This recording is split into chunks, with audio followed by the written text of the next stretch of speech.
Guess I'll turn on my mic. It's too hard to keep typing. But yeah, so what I'm trying to figure out now, like this code is like way crazier than anything I've ever done. I had to use something called a radian, which it's like analog, right? So you can go any direction and it can go any speed as long as it's from 0.02 to 1. There's a threshold. You see if I go right outside of the control stick, it doesn't move. But if I go just a little over, like to here.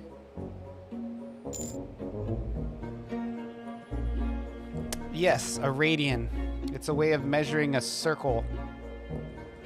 As opposed to a radius. So a radius is the distance between the side of a circle, right? The edge of a circle to the center. A radian is a combination of an angle and a circle. It is the formula you use to calculate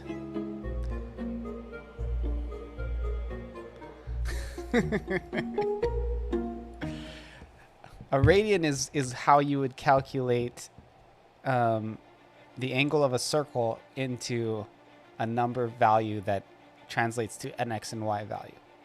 So it's basically the xy relationship. It's a unit of measurement that you use for computers to really understand angles. Here, I'll show you the code. Talking about it helps me understand a little bit more. But basically, there's like a math 18, and this turns it into a tangential or something or another.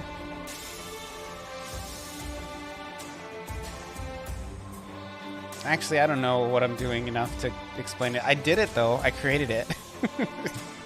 It's one thing to make something. It's another thing to articulate to somebody else how you made something. You know what I mean?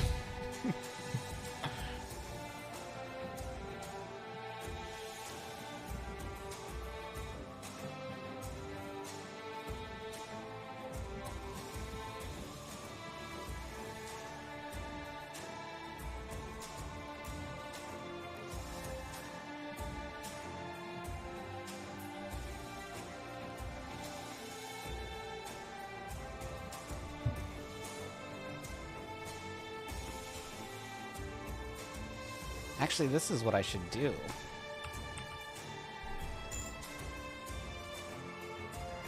Gotta study this before, so I got your explanation.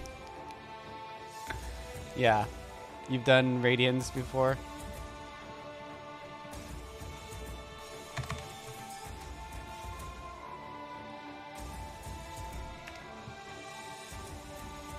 I think something like this will do what I wanted to do. Is it XY at the top here?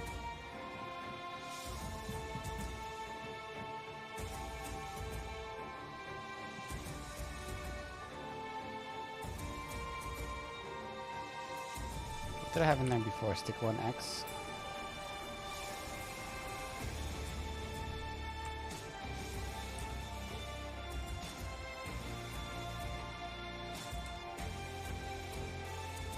Yeah, a few times. Yeah, I'm not the greatest with math. Radian, I believe it's more like trigonometry, right? Which was like a long time ago for me.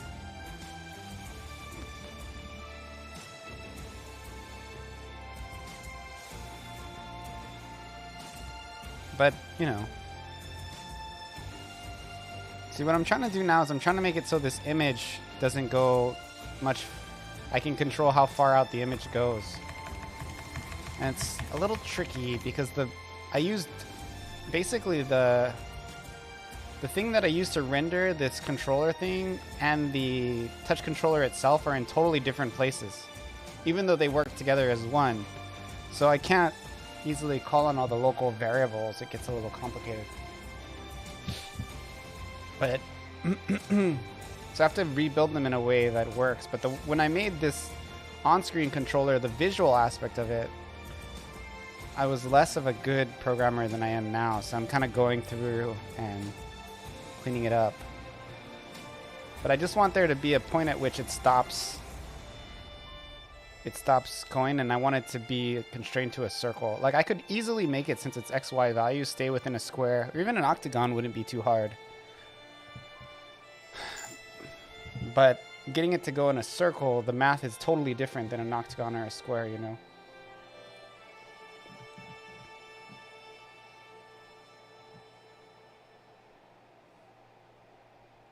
Actually, this is way too high of math. I should put it lower.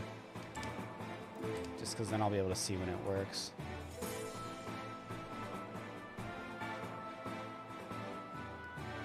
I'll call an enemy's MP value during battle? In RPG Maker? That's easy. I'll help you with that. That'll make me feel better about myself.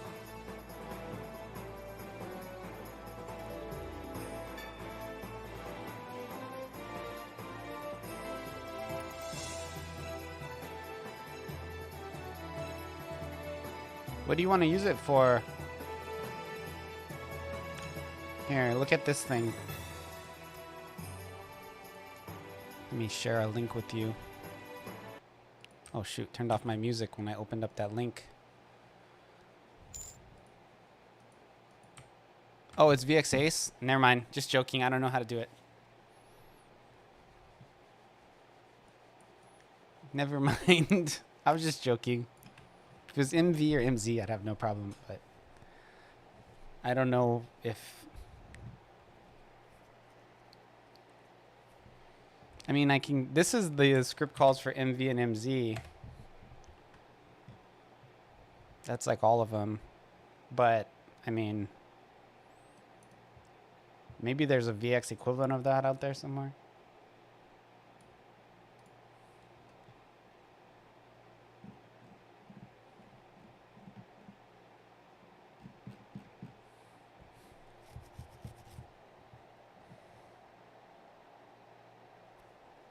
Yeah, just Google script calls.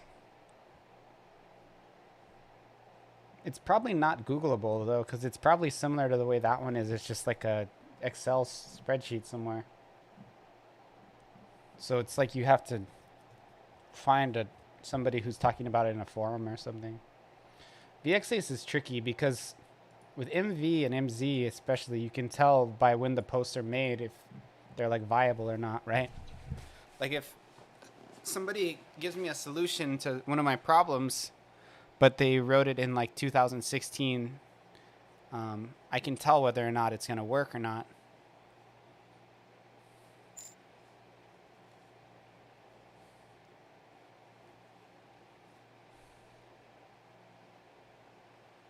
They add one for MP2.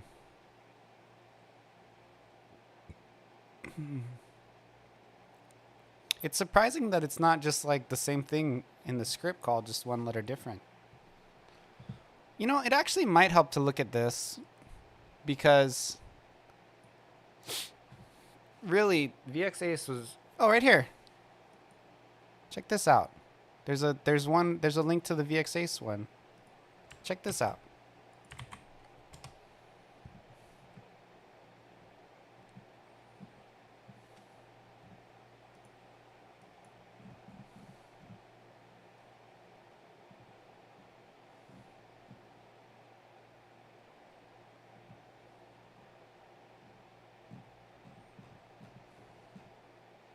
Yeah, so I guess it's all on this post. So you're looking for...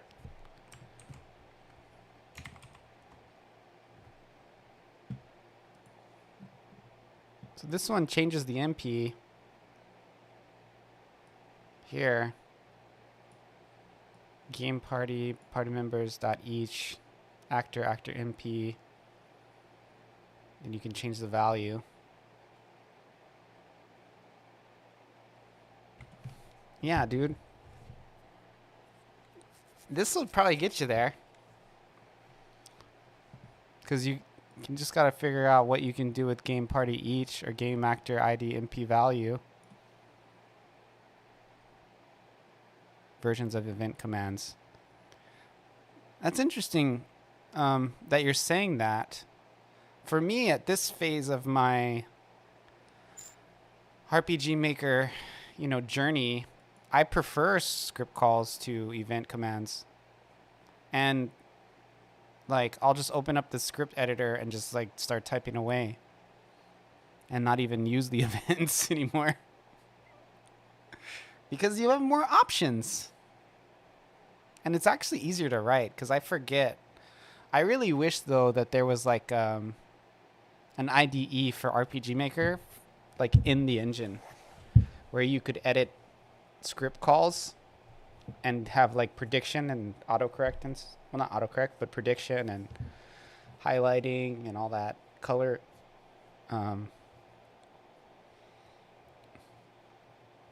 Give things like color organization or whatever so you can see what's going on more easily.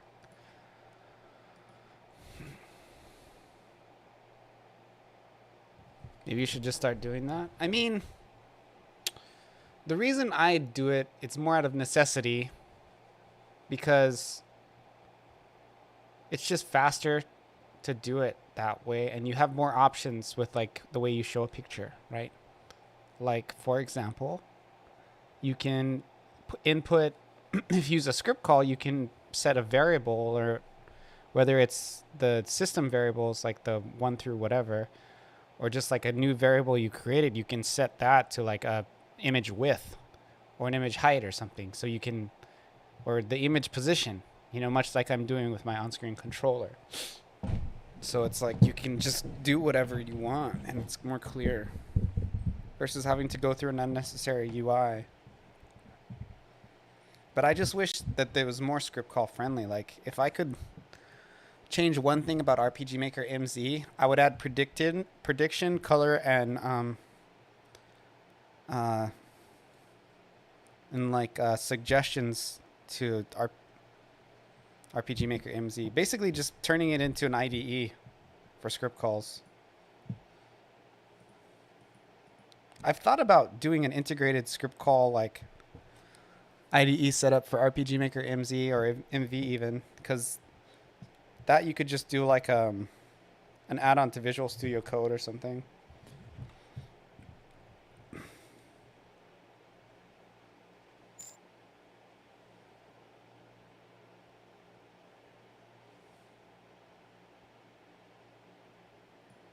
Yeah. Honestly, it could be better than Unity in a lot of ways because Unity makes you go into a separate application and then you save it, right? I don't really think you need like that type of intense system. Or it would be cool though if on the window there was a button where you could like expand it if you wanted to open it in a different document, but just keep it small like that with the script calls.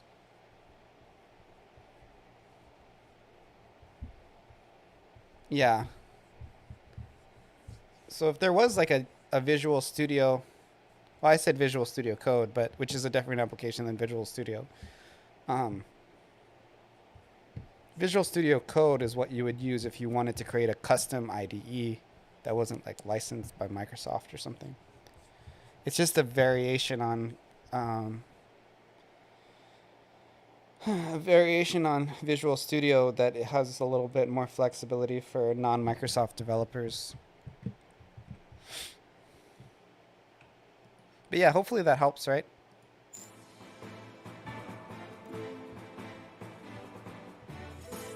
Yeah, that's what I was thinking of. IntelliSense. That's what I meant when I said prediction. Like doing RPG Maker script calls with IntelliSense would be way faster than eventing. At least for me, like I can type pretty fast. So like that would be amazing. That's a tool that I want. I often will pull my script calls into a code editor, but I still wouldn't have the IntelliSense. Yeah. I will say though that RPG Maker has made me a stronger programmer because there's more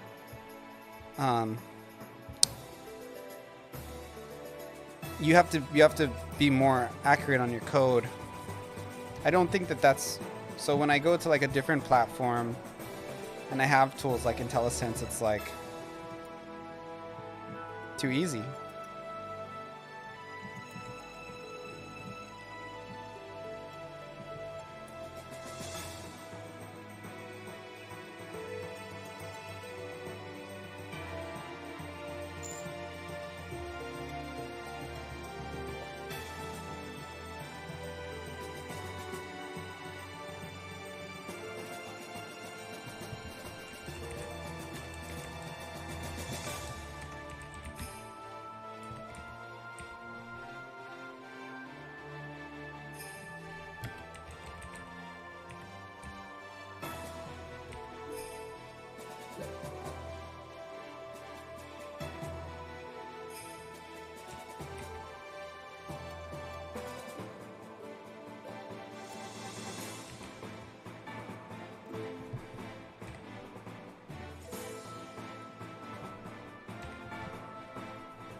You do what you want with event commands.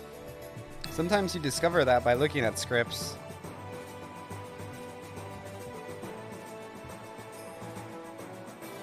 I didn't realize how similar VXAce is until I opened it up recently to MV. It's like the same thing.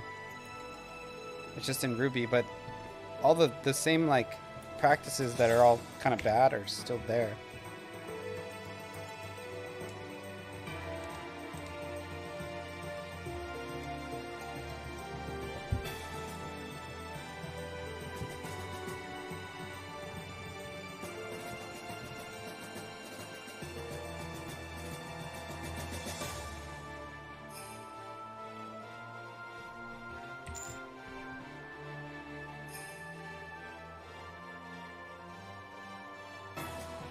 Yeah, I'm not very good at Ruby at all, but I more understand it from a structural standpoint.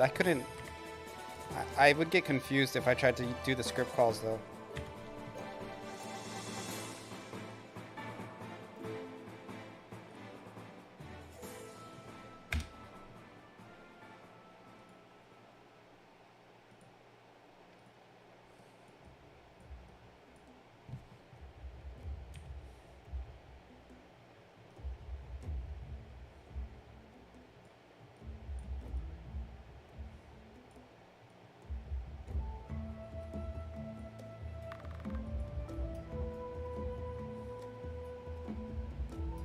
One day I'll get there. We all deserve. We'll get the IDE we all deserve for RPG Maker. I don't think so. I don't think we're gonna get it. Monkey King, I think you're gonna keep waiting. I just like to dream about it. Maybe in heaven we'll get it. So check this out, Monkey King. I got the analog movement working with the touchscreen. It works great.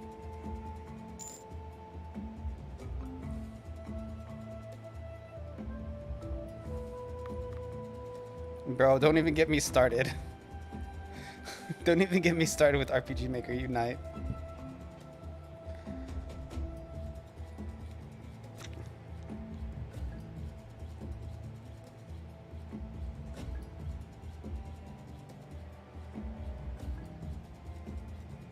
RPG Maker Unite, the engine that no one asked for.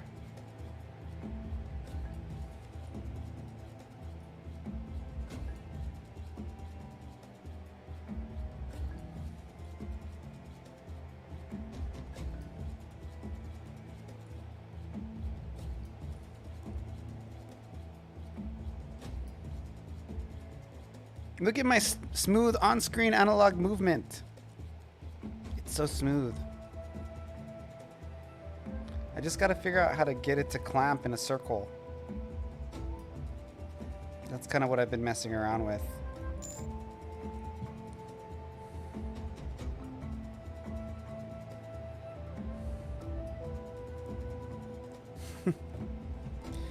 I mean, it's fine to use Unity, I think, and I think it's fine to use RPG Maker. They're both great. But combining the two, I don't know. To me, that's like a ketchup chocolate shake. Like the flavors don't exactly complement each other, you know what I mean? Or what are other two foods that don't go together?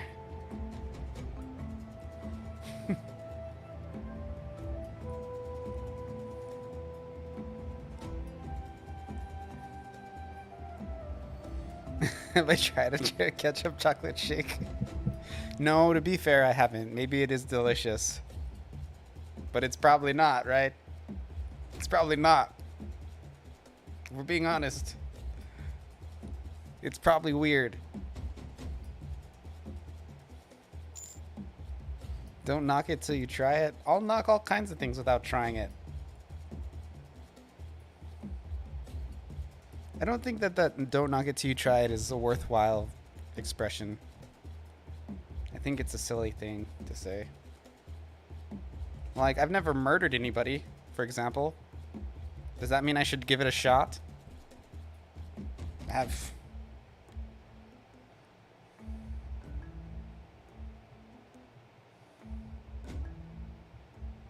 Maybe I should. Maybe if I don't know though. Mustard ketchup could be good. I guess there have been a time or two where chocolate and tomatoes have worked well together.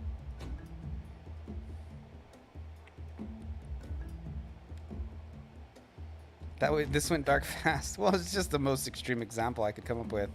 Hey, don't knock it till you try. Murder. Murder. Don't knock it till you try it.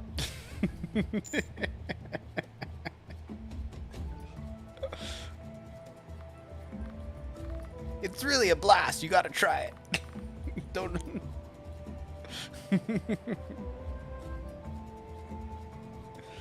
That's not that dark. It's ridiculous. Maybe it is dark. I guess you're not supposed to dark. By definition, dark means is when you make fun of things that you're not supposed to. Now there's a slogan. Murder. Don't knock it till you try it. My streams, there's always people in the beginning, and that's really fun. But by the time, most people tell me that, you know, the key to getting more people is just to stream long, because over time you'll acquire more and more viewers. It's not the case for me, because all of my niche friends, you guys all go to sleep. And then I end up starting with like 25 viewers, and I go down to like 3 by the time I get off. And then I raid some Australian or something, and they're like judging me because I don't have any viewers. I can confirm. You do indeed go to. I do indeed go to sleep. Don't knock it till you try it.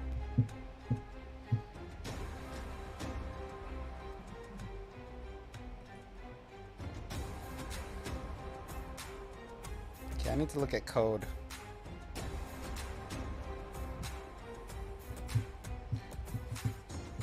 So the way you can kind of calculate a circle is, it's kind of interesting. It's like the a squared plus b squared. It's like a Pythagorean thing.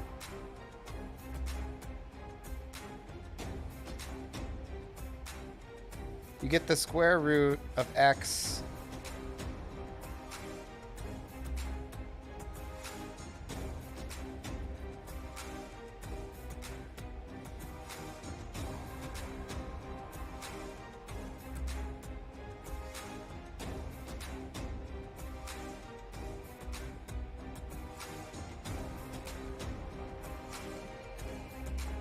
I think this needs to go higher.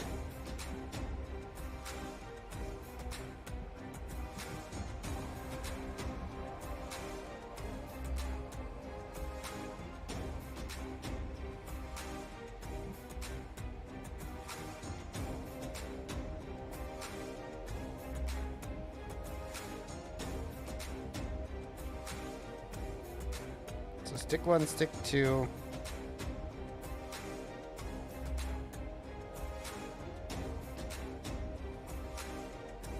So stick 1 needs, and stick 2 need to get updated here.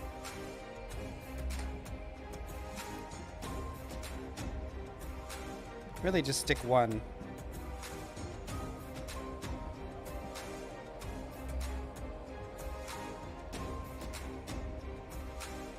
Let's try do that. So we go down here after this tilt. No, this is a function.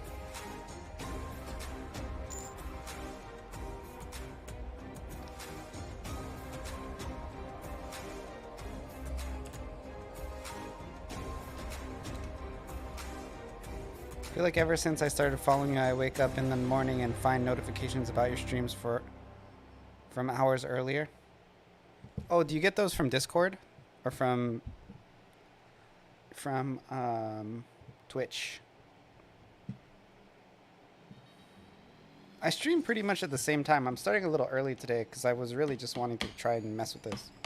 And I was sitting at my computer doing this, and I'm like, I might as well turn the stream on.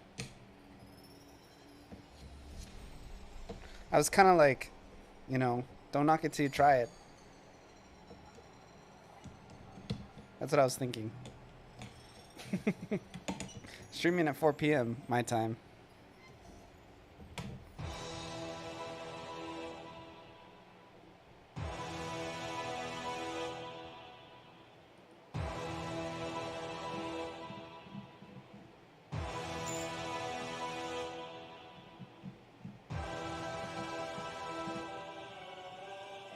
I'm gonna have to do something like this.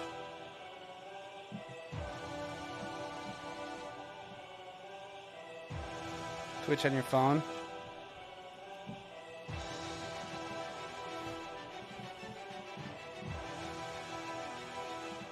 I have to like magically like combine these two.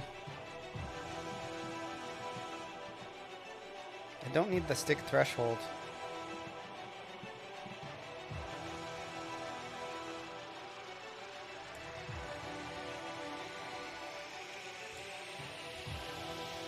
I'm going to start a new document and start trying to, and then I can kind of combine them separately without destroying all of my work.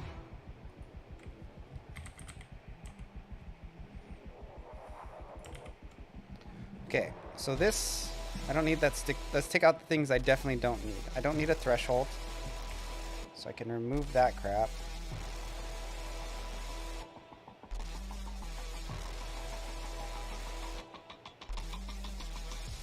I'm just gonna keep this in here just so the code still works. Let's put an artificial value in for threshold. Okay, and then the tilt is there. So this is everything I need, except I also need a... This is the function. I need to define this variable, these two variables. Let me do that up here. I think I did it up here for these guys.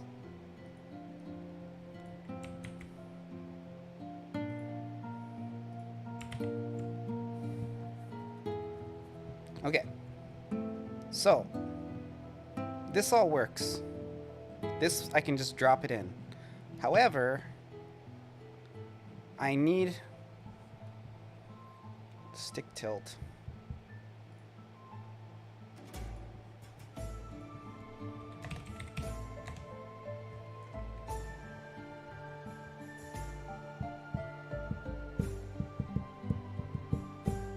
I don't understand how this works.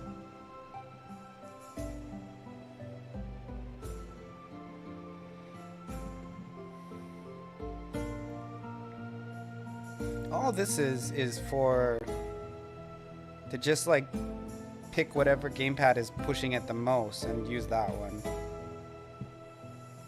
So I don't need any of this.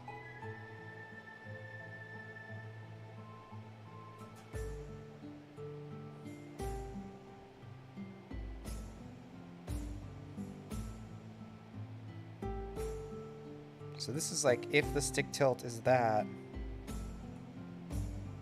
then you update this to be stick tilt. XY. Then if XY stick tilt is this,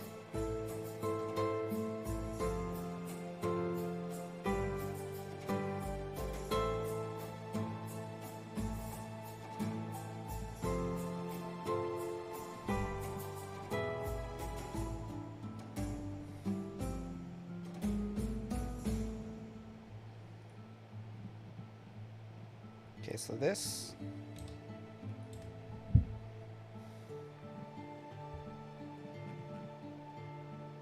actually this analog stick might work. I just realized I don't have these variables in there. I just need to add them. No, not there. Here.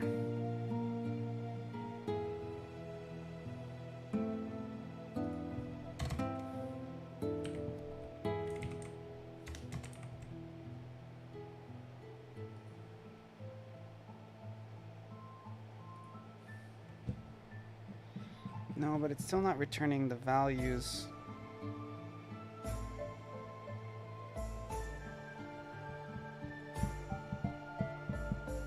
I don't think this is gonna work. Let me just run it and see what happens. But I don't think it's right.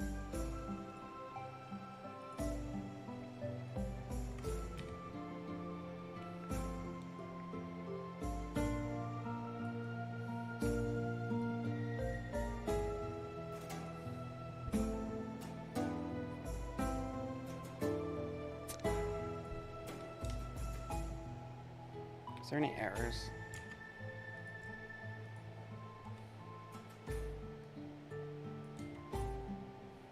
No.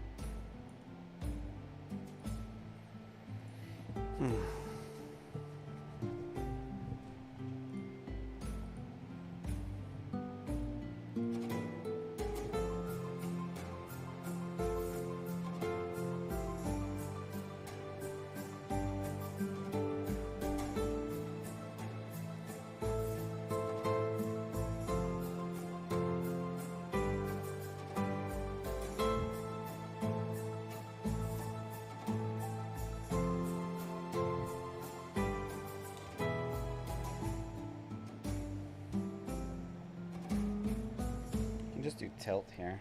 Turn tilt like that.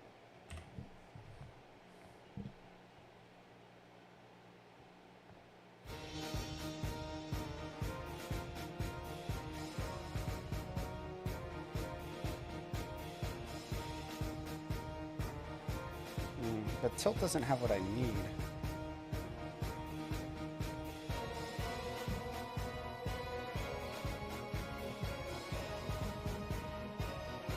So if the stick tilt is accessed, it does return tilt.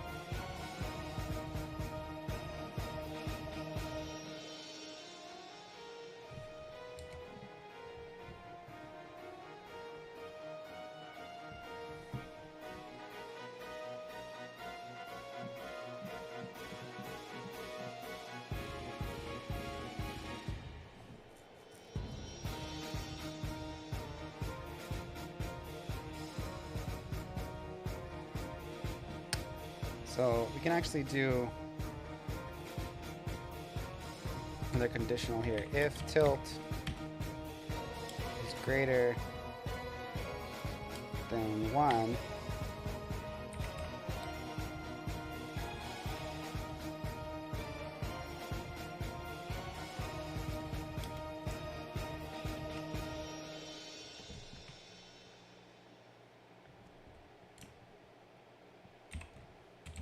tilt equals 1.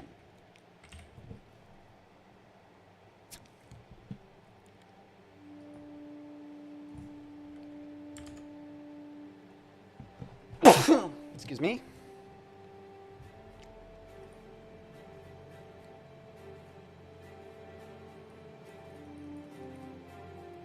Okay, now there's nothing.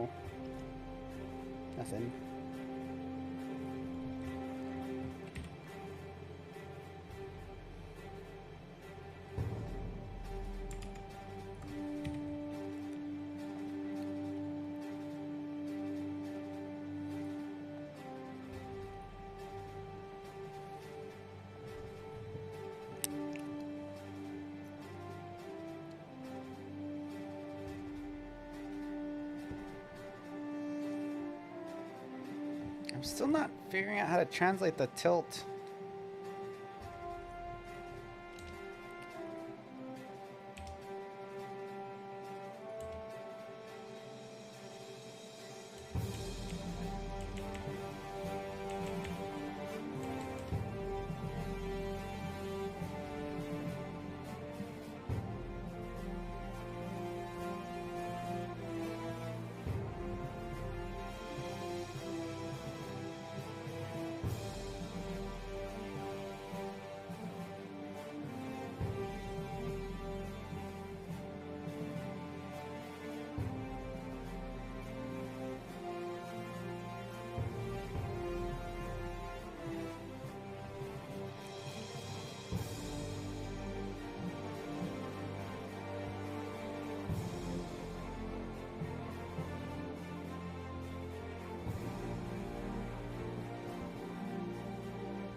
The difference with this is this function has two arguments called x and y,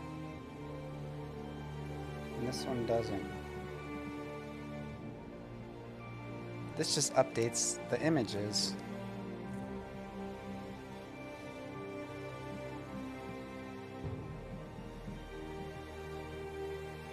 So I don't know how to translate this var tilt to work for it if it's not in the context of this function.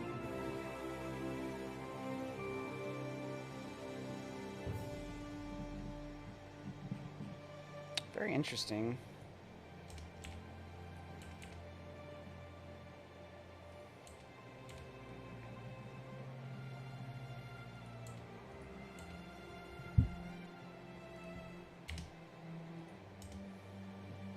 Condense it all so I can really see what's going on here.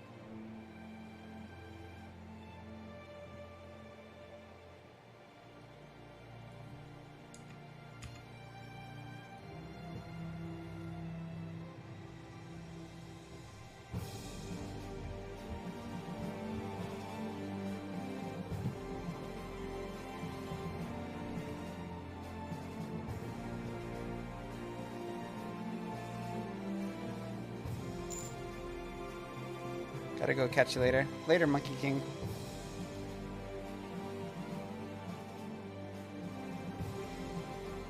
Thanks for coming by. Appreciate you.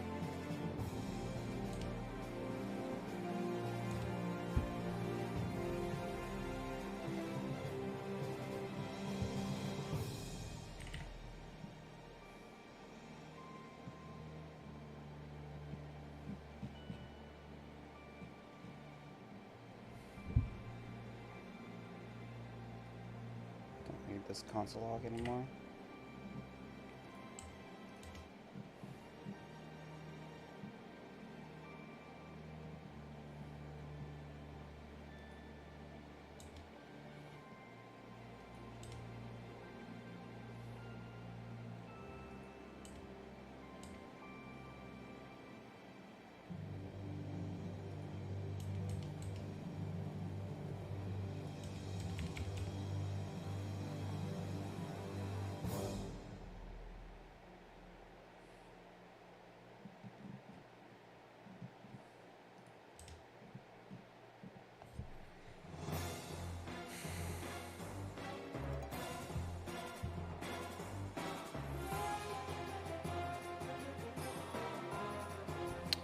I think the way to do this is to just put the loading of the image right in here in this plugin.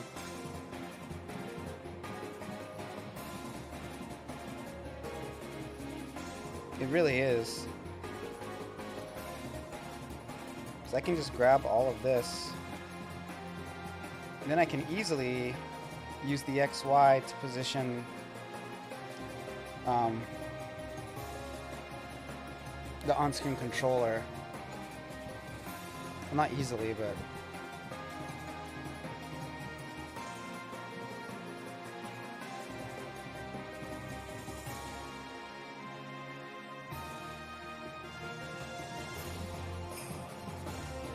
so I was originally thinking of pulling the stuff over from the analog plugin into my plugin, but the more I look at this, it's like it would be much easier to pull what I made into the analog plugin,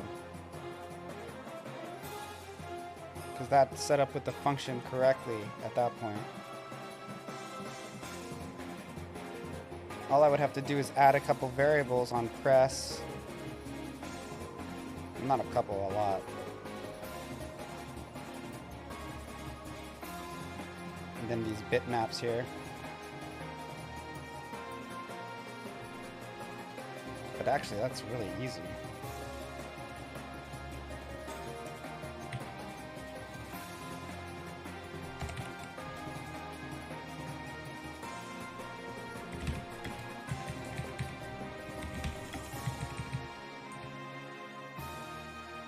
Wait, that's not gonna work.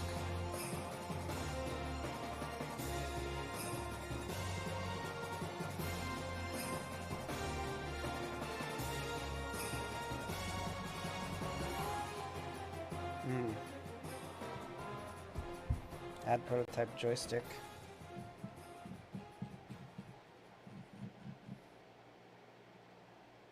Prototype update. Stick update.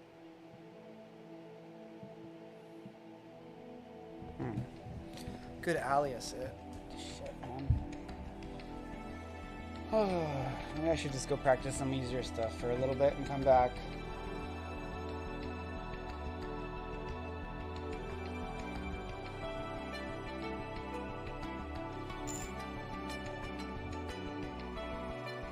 Gonna head out. Okay, I'll see you later. Thank you for coming by, NGS Nita.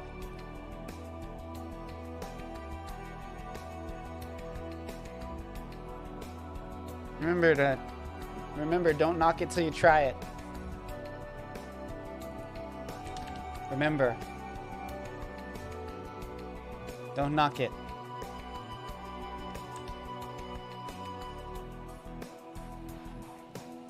till you try it. I'll try. You're gonna have dreams about murdering somebody? Is that what you're saying? Well, enjoy them.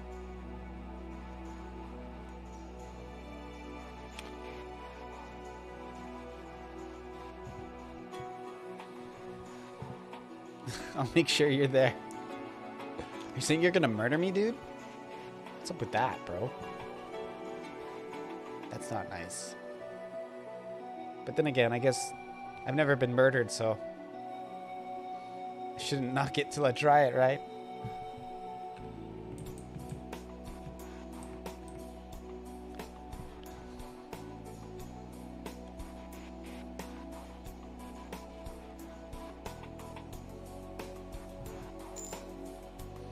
See you later.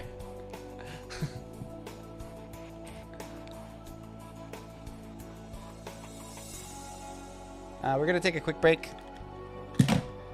Now that everybody's gone, I'll be right back. I'm just gonna use the bathroom.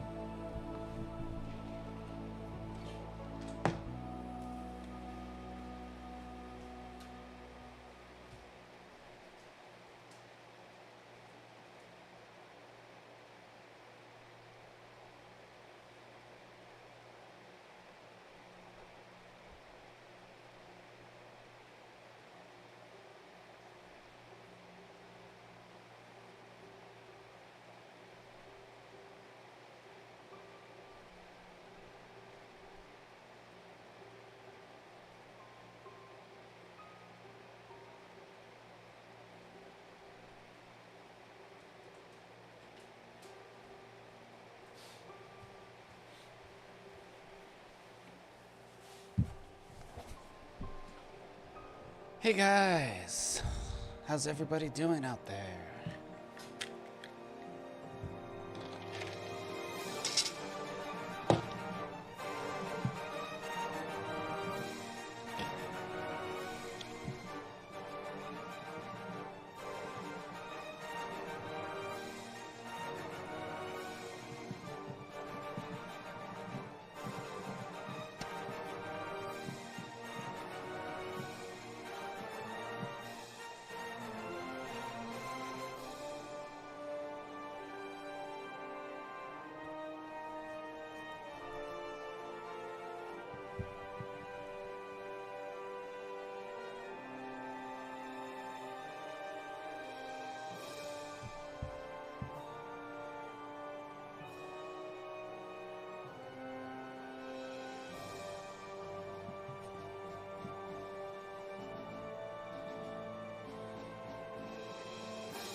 All of this doesn't do anything.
Math ABS returns the absolute value of a number. Okay.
Oh, I see what's going on.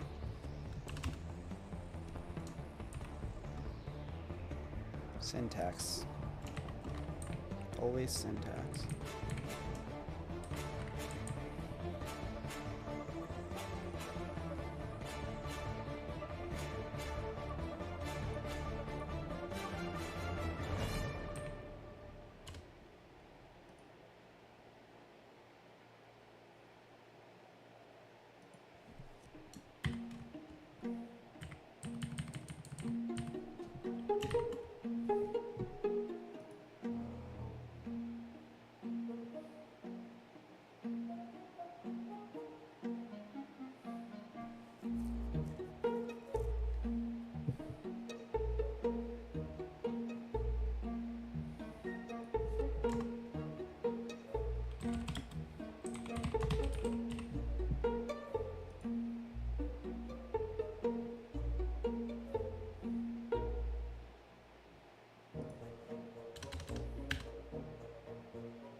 Oh shit.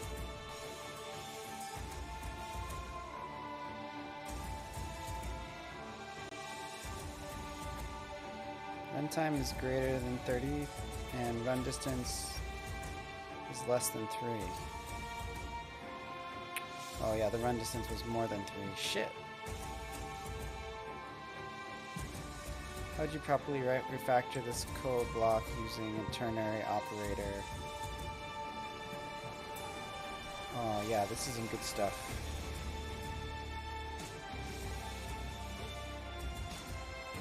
I was just trying to do ternary operators and failing.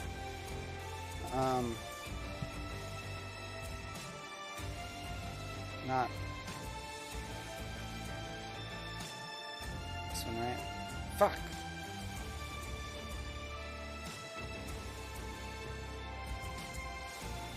Oh yes. What the hell was I thinking? Oh my gosh. course you have to have a console log. It's not like you're just... What the... To make this statement valid, what operator belongs to the space below?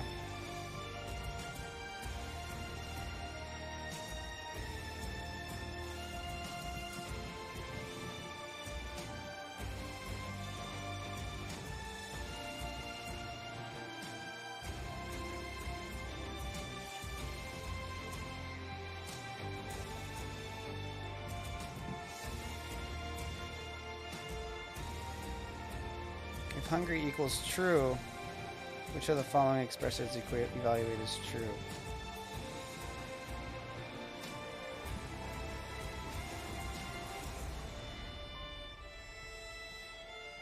Is hungry is not false.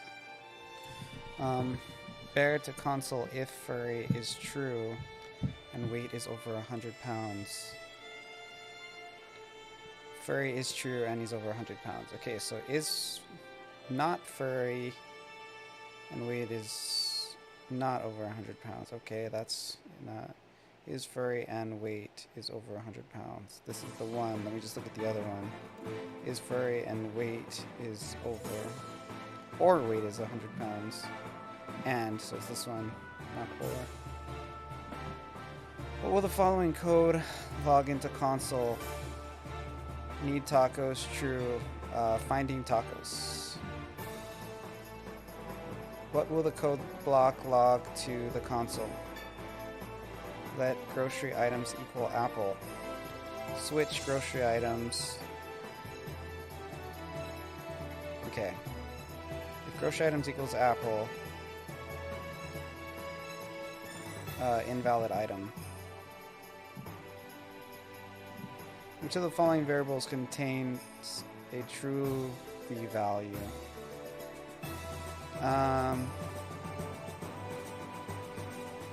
Let var equal 3 equals 0. No. This one. Empty string is falsy?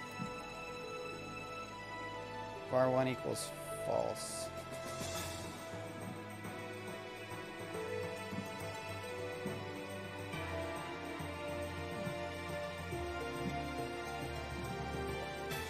Oh, truthy value, not... No. False is not a truthy value.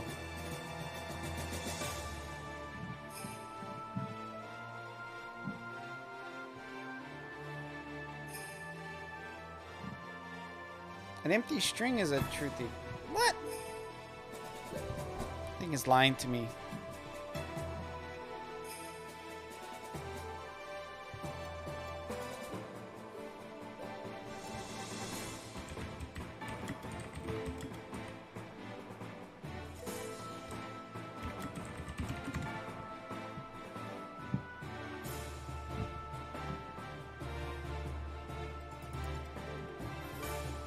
Oh.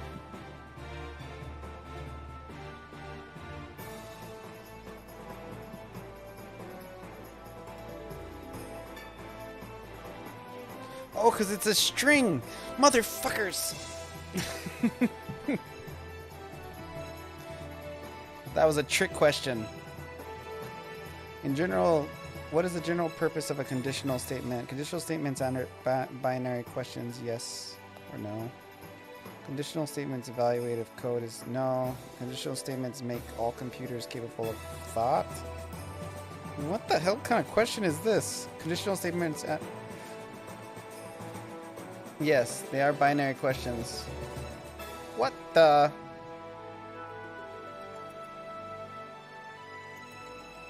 Okay, whatever. True or false. Man, I got destroyed on this thing.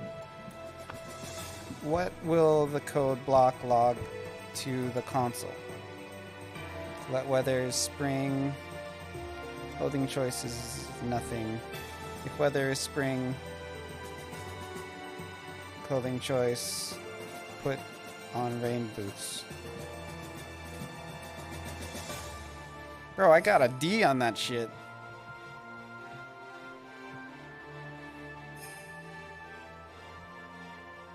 Let's retake it real quick so I can feel better about myself.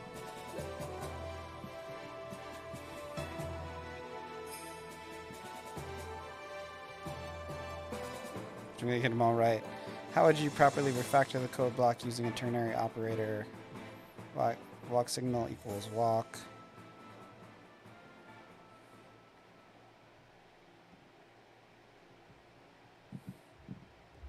Yeah, the way I messed up on this one was pretty dumb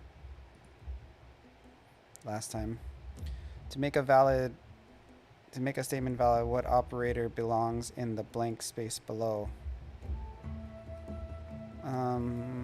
This one.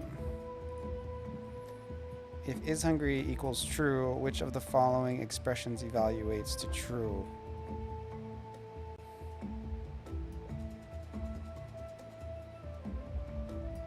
And is hungry is not false. Log bear is furry and true and weight over 100 pounds. Is furry and weight is more than 100 pounds. What code logs to the console? Need tacos is true, so finding tacos. It's easier the second time. Let grocery item apple. Okay, I remember this one. I don't even have to look, but it's default. Invalid item. Which of the following variables is a truthy value? Can't believe I got that wrong. What is the general purpose of a conditional statement? True and false, baby. What will the code block log to the console? It's spring. Put on rain boots. 100% correct.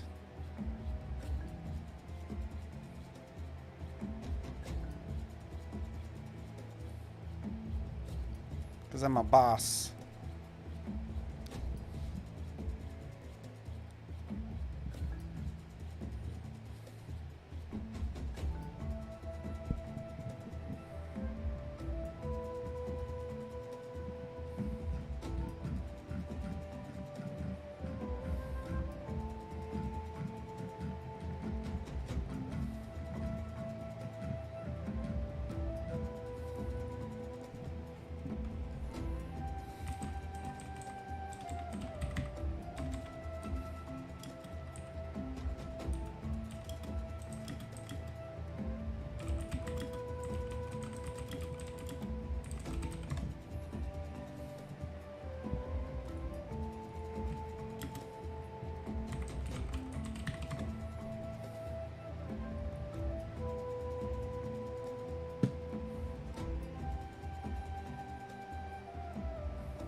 It's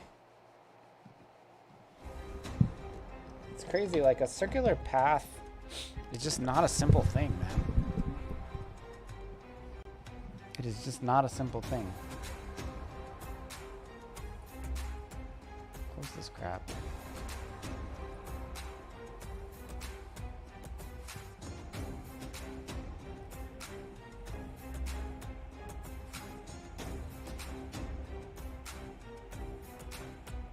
So AB, radius, XY.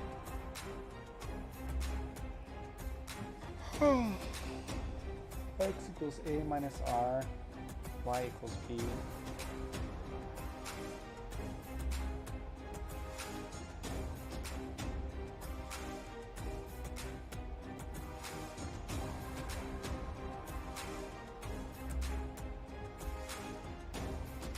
Oh, math pi. Oh, this is cool. Ratio of the circumference. Wow. There's a pi function.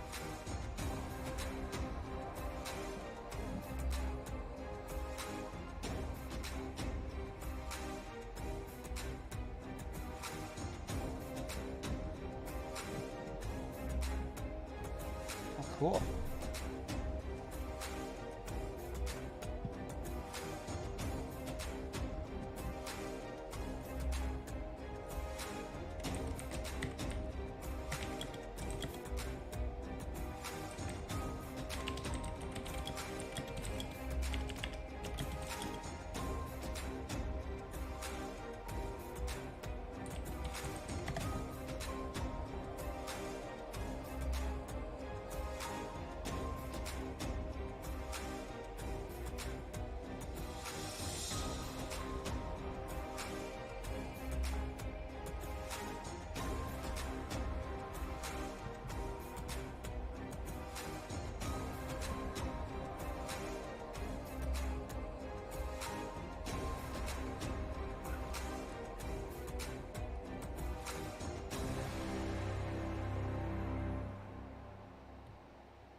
To really get math and science? You gotta do it.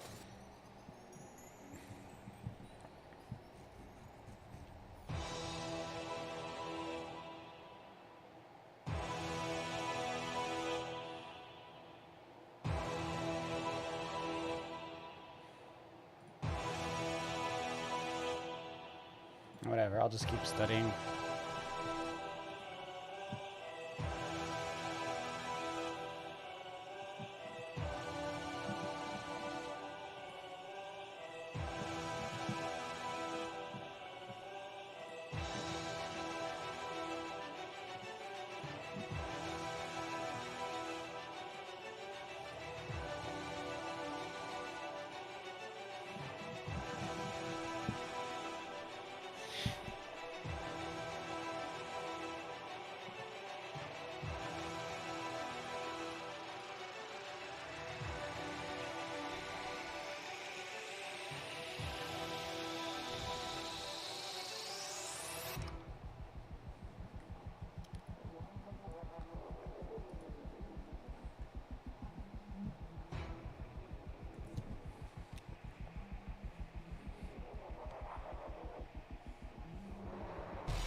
Oh.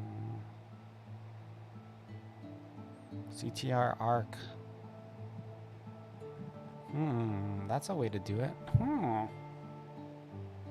You can add an arc and then just make that to emulate a circle. You don't have to do an actual circle. Get element by ID, circle. If get context var C TX canvas get context 2D.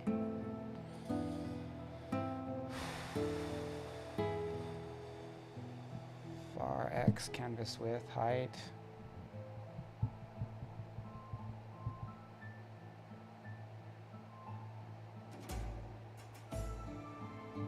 R is 45.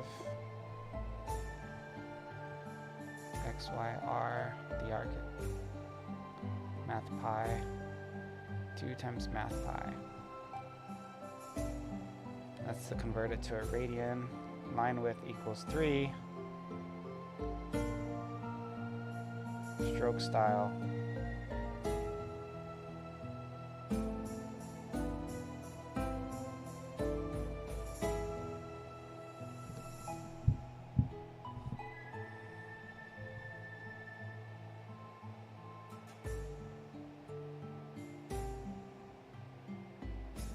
This is like the simplest way I've seen to do it. So function draw.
Plug and play gamepads or joysticks and see what happens above. Maybe something bad, maybe something good. We won't know until you try.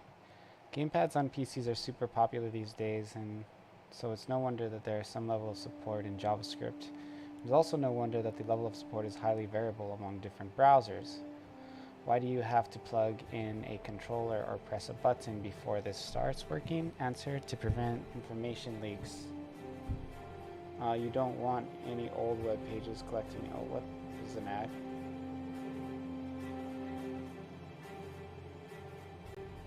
Okay with using your gamepad, either pressing a button on the pad or plugging it in after the page is loaded. Let's dive in. You do have support on Edge, Chrome, Firefox, Opera, Safari has support. Don't forget it. And now for more bad news. Ready? I found Edge has some weirdness. Sometimes it takes a while after hitting a button.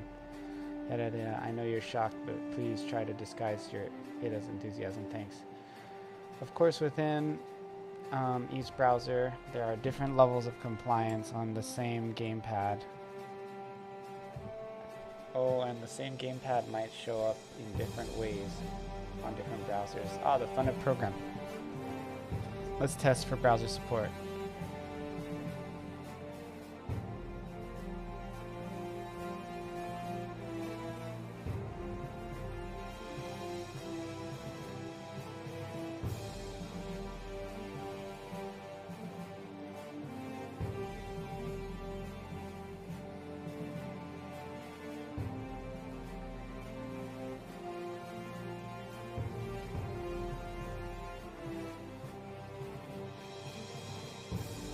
Function support gamepads. Navigator gamepads.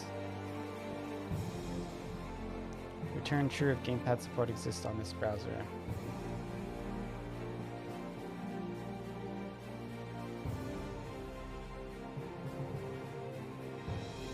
The main object.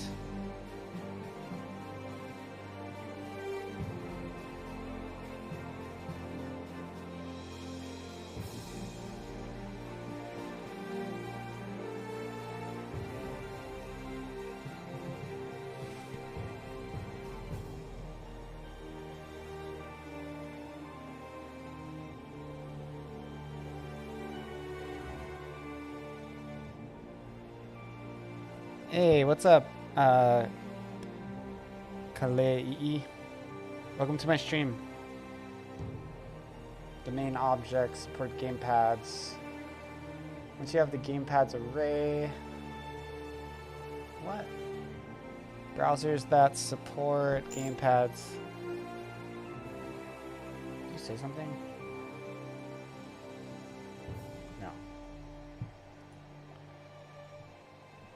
Browsers that support gamepads expose a function called Navigator Gamepads. I see that.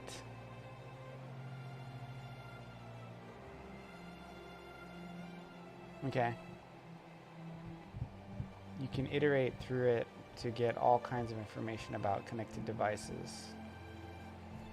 You know, I'm not even sure that this analog functionality will work on my phone because I didn't check it with the browser. I should probably do that now.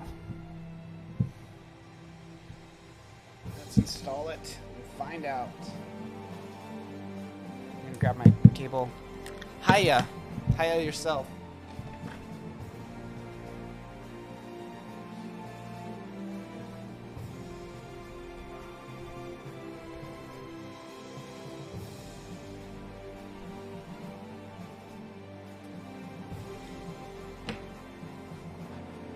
Just plugging in my phone. I'm going to put my game on here to make sure that the touch controls actually work.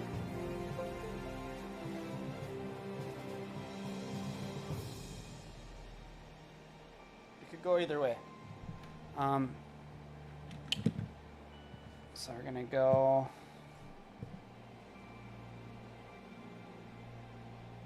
Gotta put the phone on developer mode.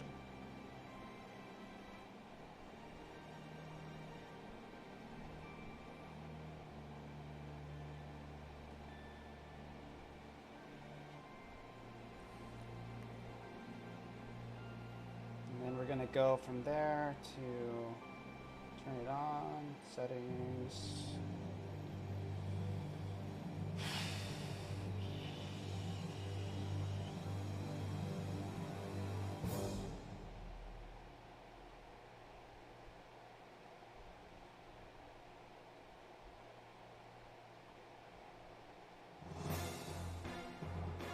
Developer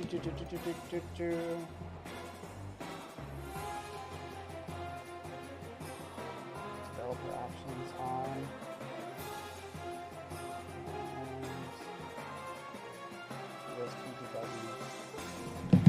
Okay. So now I gotta go install the game on my phone real quick.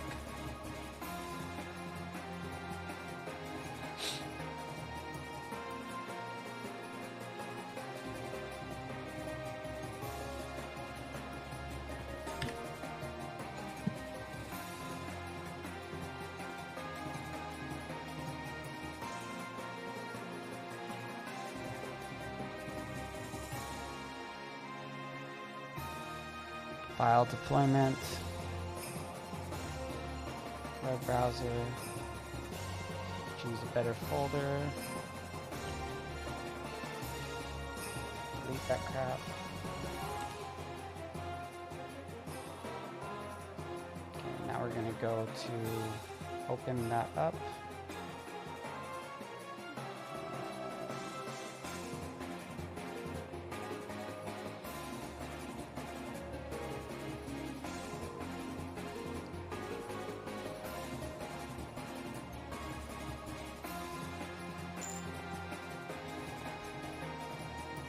Am I streaming a bit longer? Yeah, I'll be on for a while.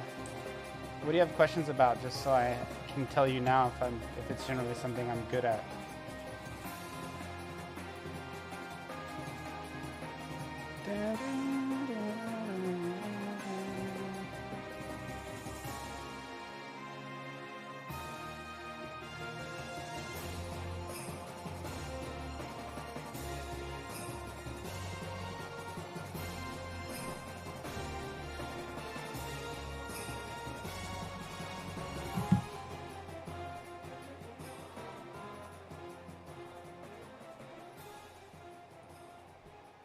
Okay, so now I'm installing the... Want it to bug you later? Yeah, sure. I mean, I'll be on for a bit.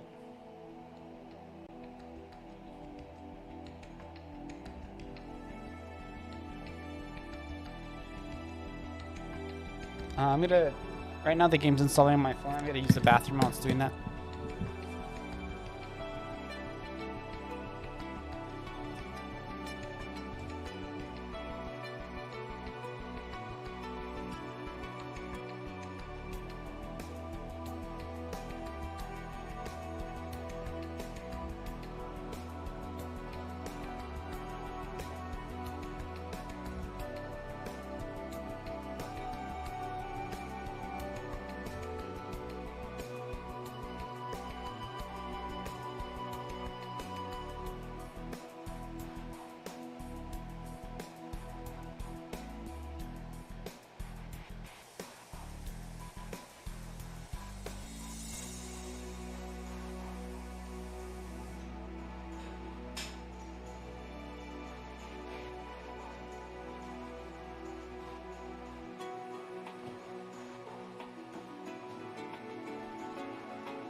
Alrighty, is this working?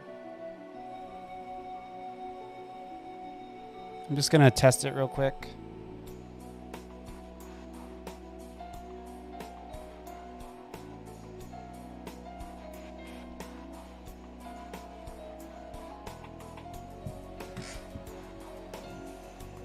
I didn't put the mobile filters on.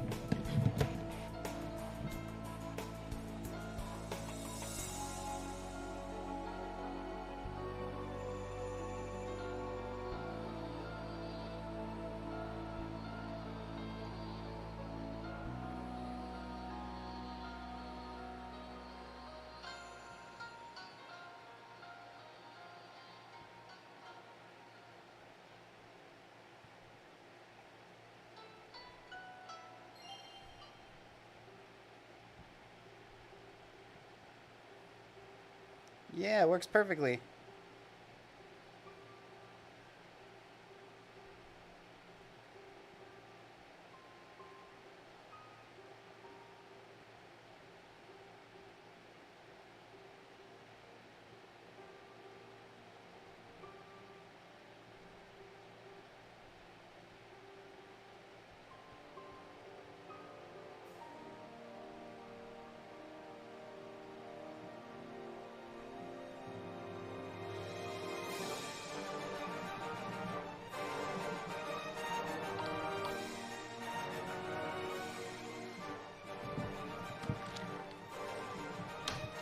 out. It works awesome.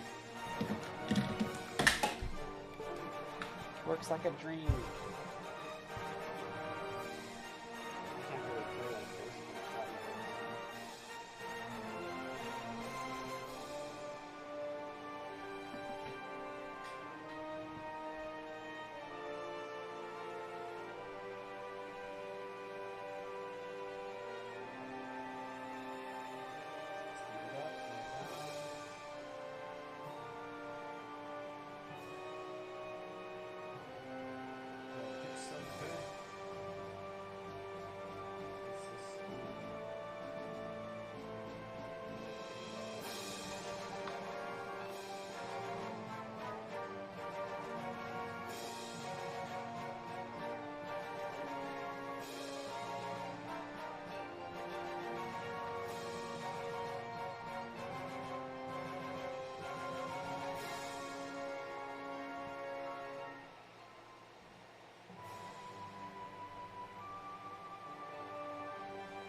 Works so good.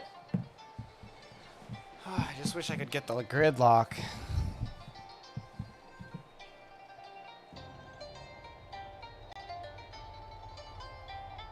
It's actually not that big of a deal when you're like playing.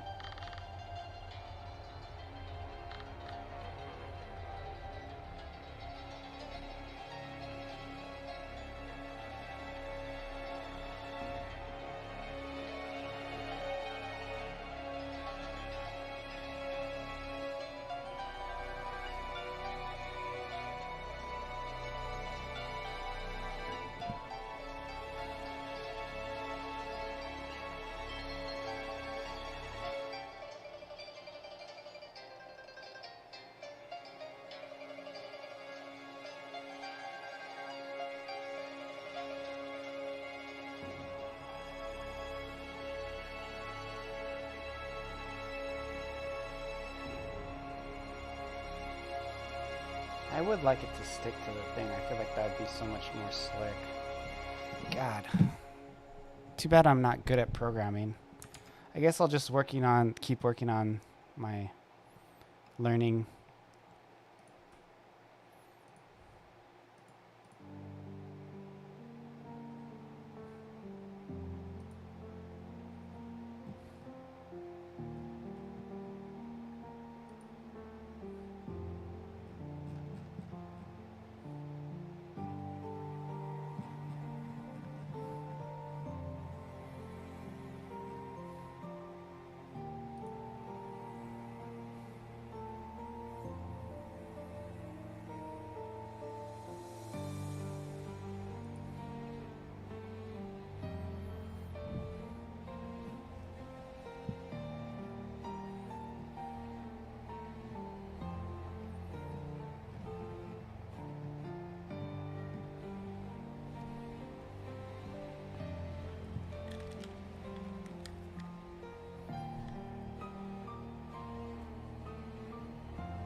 course, unless you happen to have the same controller as I do, happen to be running the code in the same browser I am, you'll see different results, even if it's the same controller plugged in.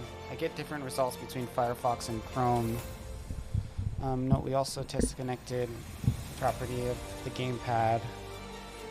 I've yet to encounter a case where the gamepad both exists in the array and the connected is set to false. But the spec says it can happen. Identifying gamepads when you have more than one. Did you notice that seemingly redundant property called index in the gamepad object? Why is there an index that already corresponds to the index in the array returned by gamepads? Turns out as you connect or disconnect gamepads, the object in the gamepad's array might get shuffled around so that the index property no longer corresponds to the index in the gamepad array.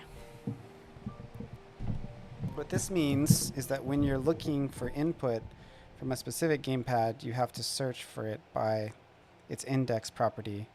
Don't trust that it will necessarily be in the same place in the array returned by getGamepads. If you unplug a controller and plug it right back in, the browser will make an effort to set it as indexed properly to whatever it was before. Note that ID property which gives a human readable representation of the controller. Okay, this is just saying it'll keep the, if you're holding a button, it can mess it up. The game loop events. You've probably used to JavaScript being all event driven. It would make sense in that paradigm that you listen for events on the controller and react to them. But this is not what we're going to do this time. I'm not sure the rationale, but I suspected that the designers of the Gamepad API felt that it would be almost always exclusively be used for games and other interactive sites that require frequent rendering, probably in a loop. And if you're going to be rendering a scene 30 times per second, anyway, you're probably going to want to just pull the state of the controllers each frame. Bringing the state in through event handlers would be messier. Okay. For your game, or whatever, I don't mean to imply you're not serious. You'll probably have an animation loop that uses request animation frame like this.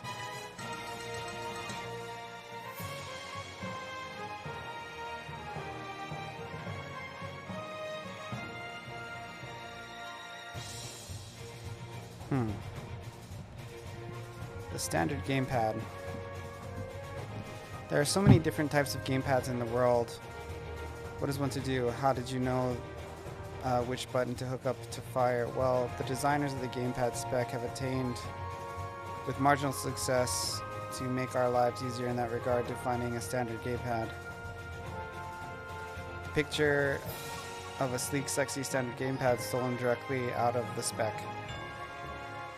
Okay, so 2 bumpers. Can't even read it all.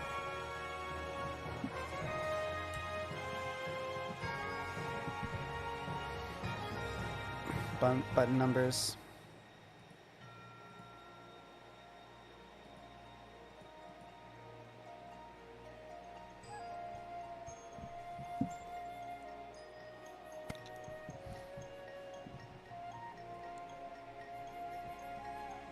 I want to map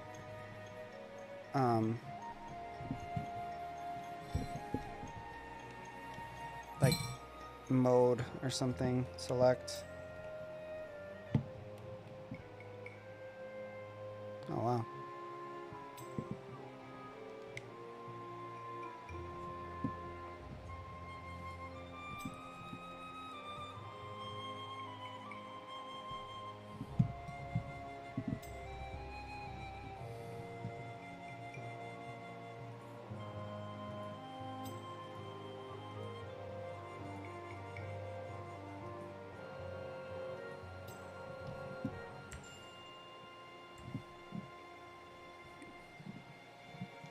If a browser recognizes a game, here, I'm going to put that in my notes that I want to set F2 to a button.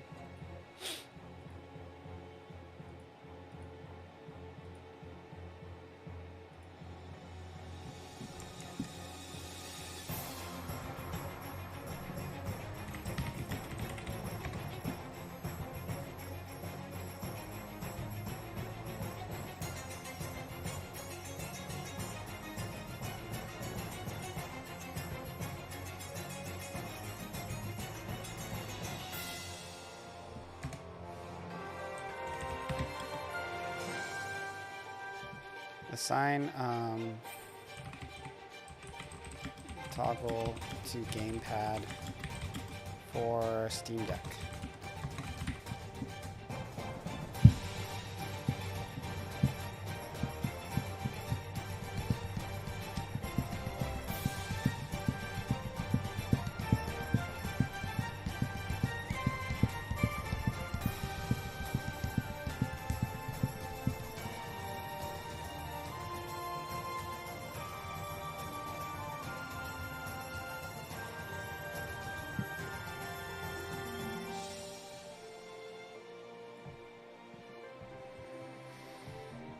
Okay, so this is if a browser recognizes a gamepad as basically looking like one, above it remaps the buttons and axes into the known pattern with published common indexes for various buttons and axes.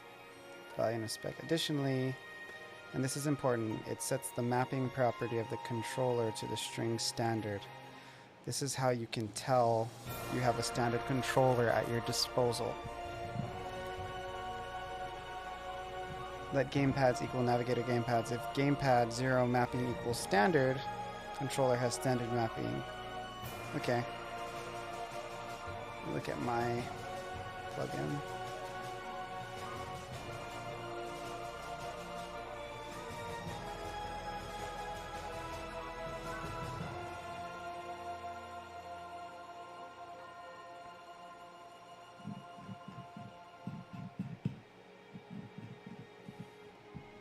Mine doesn't really care about standard mapping, I guess because it's only for directions. If the mapping property isn't set to standard, you have a controller that isn't that browser hasn't recognized as a standard. What you do next is really up to you, but probably involves either A, pretending the controller is standard and hoping for the best, that's what I'm going to do, B, giving up and not supporting the controller, or C, implementing a UI to allow the user to remap the controller. Okay, yeah, I'm not going to remap stuff. Option A is the easiest, but will probably produce horrific results, not recommended. B is almost as easy,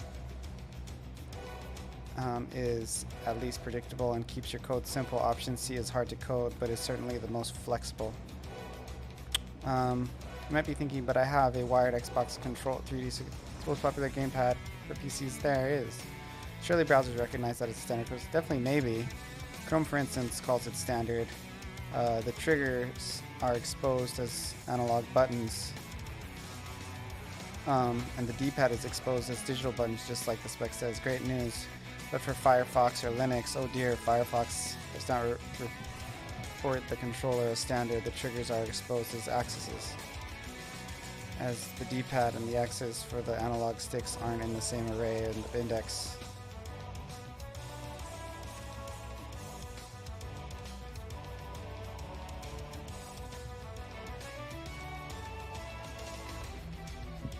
Might as well do OpenC above all else. Okay, well, maybe I'll get to that eventually, but I'm just going to continue to support it the way I'm doing it now. This is a bit of a sore point with browsers that implement gamepad API. It kind of works as intended, but not really.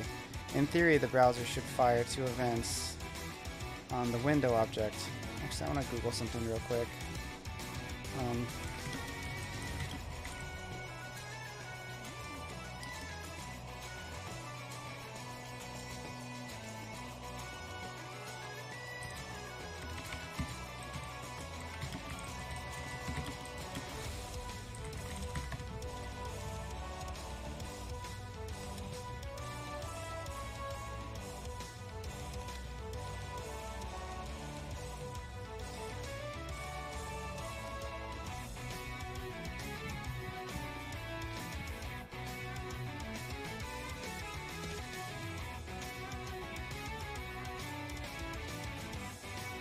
In practice, browser support is spotty. On my Chrome Linux, okay, I don't care about all this. Instead I'm pulling gamepads, blah, blah, blah. Don't care about all this. The buttons, don't care about this. Okay, this is the part I need to understand. Similar to the buttons, the axes are available in a property in the gamepad called axes. Your average analog stick is made up of 2 axes. So that's this right here. So we have the gamepad axis. Left stick and right stick. So X, Y, X. Oh, so this actually supports both. Hold on. I just realized something. It supports both analogs. Oh no, it doesn't. Is that because I took them out? I think it is. Right stick, left stick. Right stick, left stick.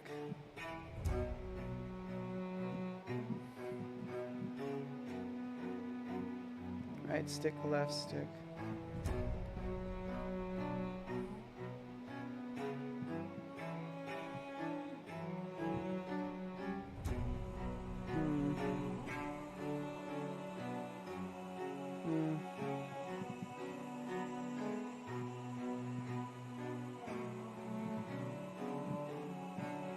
Whatever.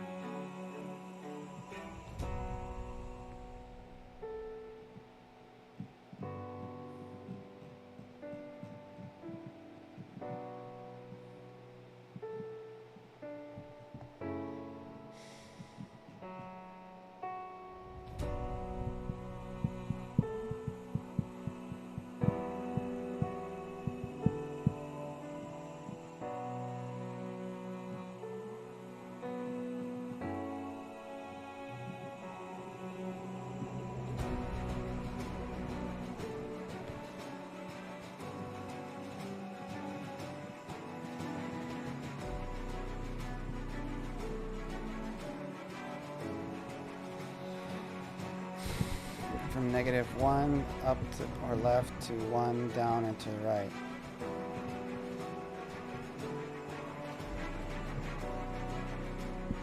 Zero being neutral. The D-pad is a non-standard map controller. Shown in the, it'll typically show full deflection or -1.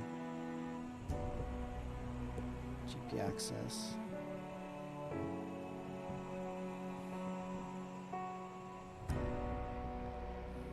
The dead zone. Some analog sticks are nice enough to report their position as 0 when they're left alone.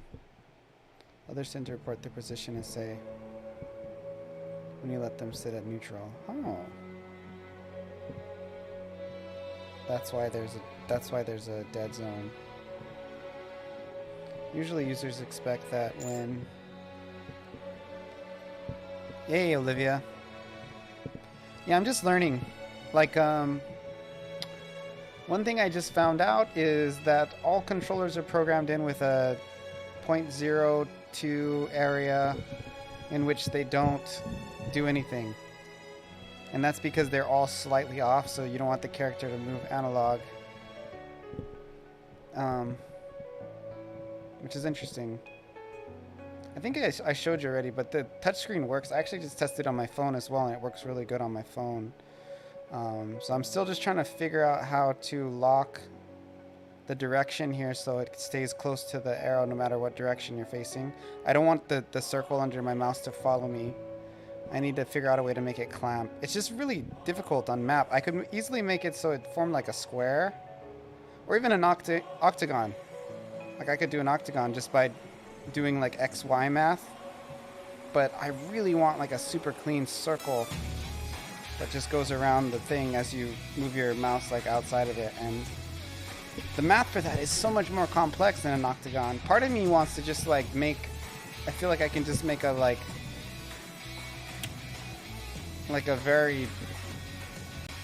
a polygon with like a ton of sides, and that would be easier than the circle math.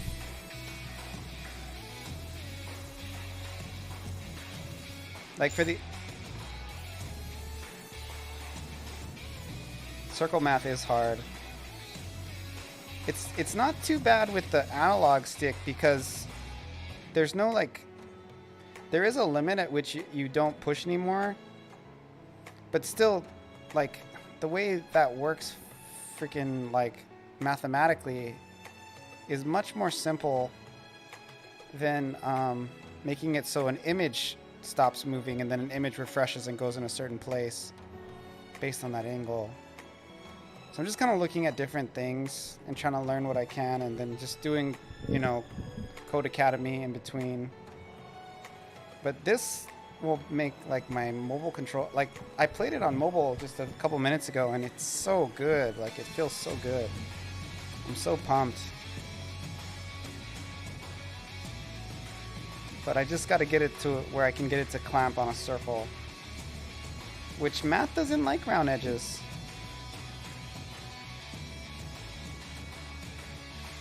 It really doesn't. One other solution I saw that I was considering trying to pursue more is just doing it as like round corners, because there's some math you can do for that, and that's more like arcs, you know. So you would program in like 4 arcs for each side, and you would just. So that's like another consideration as well, but it's not as like clean from a programmatic standpoint as doing a pure circle. Like say for example, if I did round corners, I'd have to change like 10 numbers, as opposed to a circle where I just changed the radian, or not the radian, I just changed the radius setting, you know. Yeah, well, I mean, I'm gonna put it up just like this if Google accepts it this week. Like I'm gonna list it like, well, I've actually, so I had this one pretty heavy plugin called Allo Analog Stick, and I don't need it now. Like with this new setup, I don't need it anymore. So I'm gonna get rid of it. But that plugin also had all my action buttons on it. So I'm gonna have to set up like it'll be good because in a way I'm gonna be able to use touchscreen on desktop as well. And so it'll mean like there's less of a difference between the mobile and the desktop version, which is really good for development because it means I'm just making one game for both, you know. Then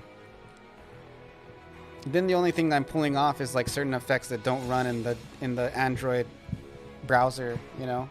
That's really just, those are just aesthetic things, you know. So those don't really make a difference in the actual development. So, but I'm using Yanfly button common events for the controller, which will simplify the project as a whole by like a ton, you know, because that plugin was like the hardest part about my project. But there's a lot of little things that are going to go into changing it to work with. I might have to create my own plugin command and just use the plugin command that the other controller was using. But there's also the biggest glitch in my game right now that's like really kind of breaking, like the most broken thing about the mobile version of my game is there's like this thing with dialogue where if you push the A button right after dialogue appears, it'll just skip through all the dialogue, and that'll fix itself. That will, with the new way I'm doing it, that won't be a problem whatsoever. However, I do have to go in and I will have to edit a bunch of maps individually, and there will be probably a few days of fixing up, but you know, it'll all be worth getting away from that Allo plugin, which was somewhat of a disaster. And then the controller will be better too, because then I'll be able to have direct control over the buttons and how they render and what they render for and what they do. It'll just be so much easier. And you can control the animations of the buttons more too, right? Any picture animation you want to do, I'll be able to just do it with script calls and stuff, as opposed to having to work around the plugin's limitations. So like, I'm going to have it'll be just a much more slick UI in general.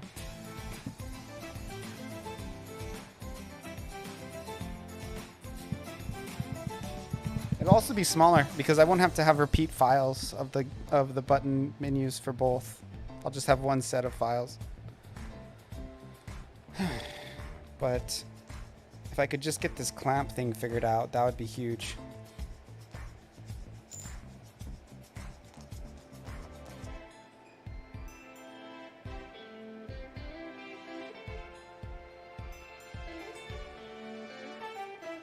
I'm learning a ton about controllers though, like it's pretty great. I'm so proud of this analog touchscreen, like I just think it's so incredible. I also have to edit the way these work, like you see the way, like when they're walking up behind them, I want them to walk, not slide.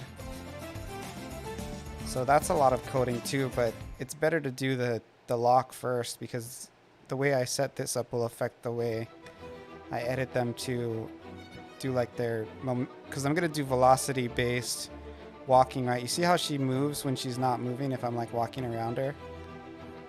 I'm gonna make it so it doesn't do that. So for the followers, I have to make it so their movement is based off of velocity. So basically if they're moving, so basically it'll be something to the effect of if X doesn't equal X within one frame, then they stop walking. But if XY changes within every frame,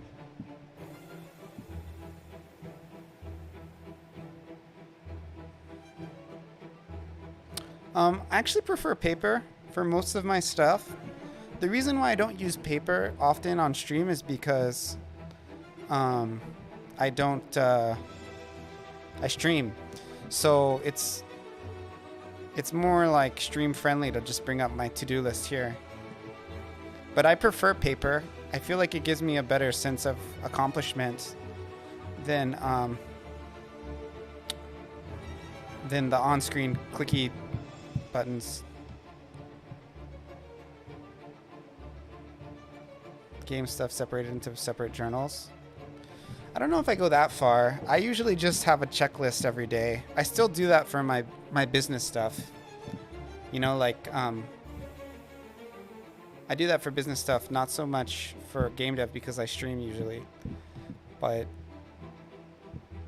I don't do it for... I do it for game dev when I'm not streaming it, which I do sometimes. Sketching out assets, writing down a list of items. Like brainstorming.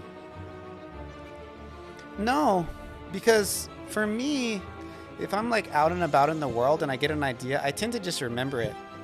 Another thing I do is I write it down in my phone on the Discord.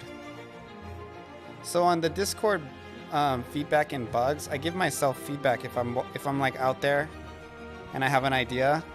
I'll just write it into Discord on the feedback and bugs channel, which works pretty good for me because then other people post in there too, and they like.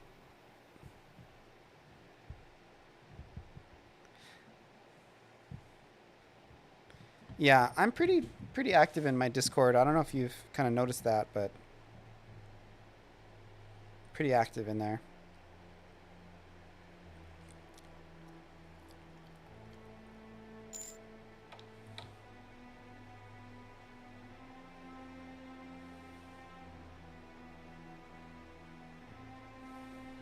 Everyone's stuff looks so good there. Yeah.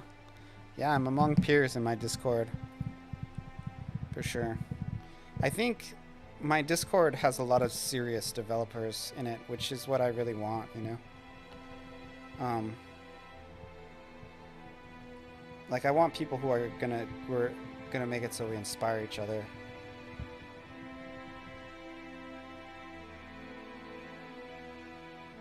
I'm thinking about making it so like action buttons pop up only when you're like close to an event where you can activate it, right?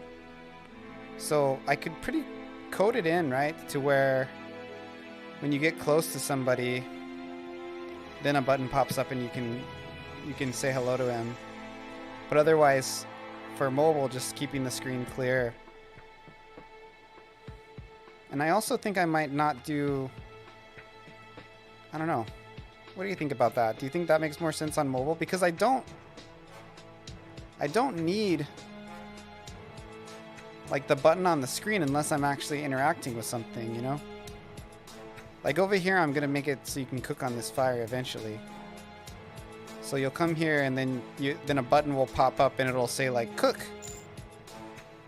you know? And then you click cook and then you can cook. And you walk over here, right? And you talk to this.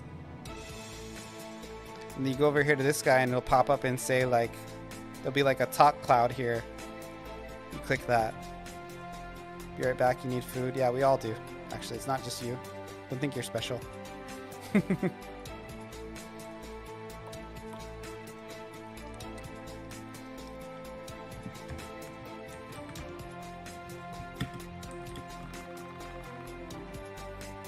Go get food.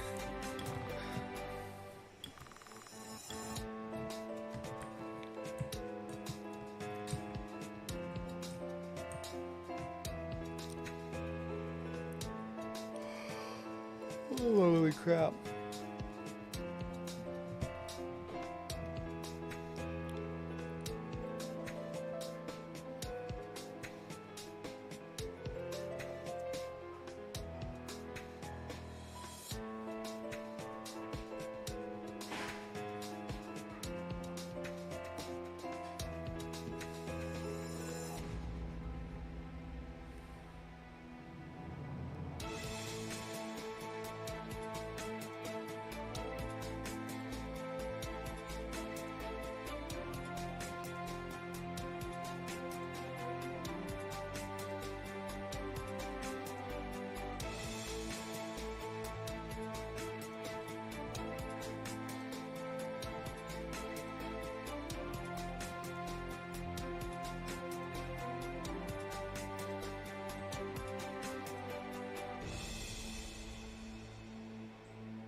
2D vector and first take the magnitude.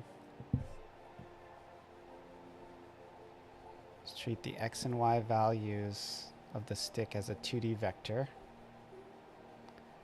And first take its magnitude, which is a mathy way of saying its length.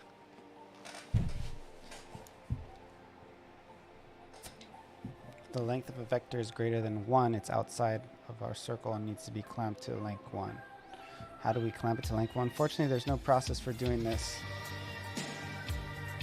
We want to normalize the vector. See, this is what I have to do.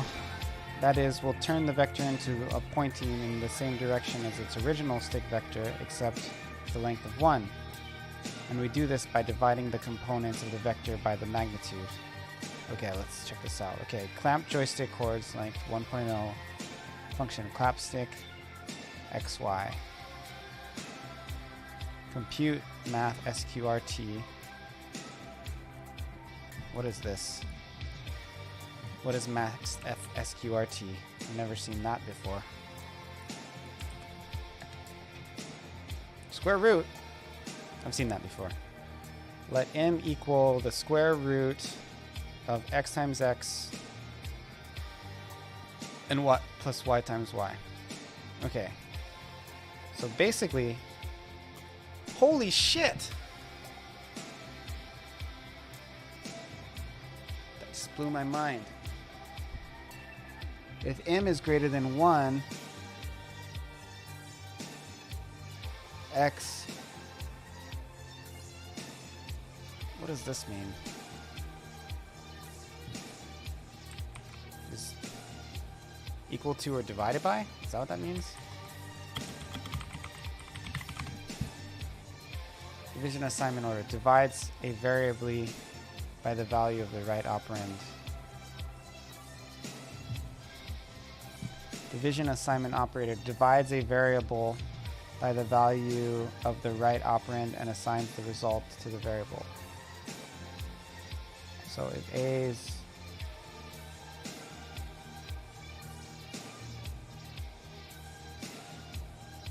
A was 3, you divided by 2, it's 1.5.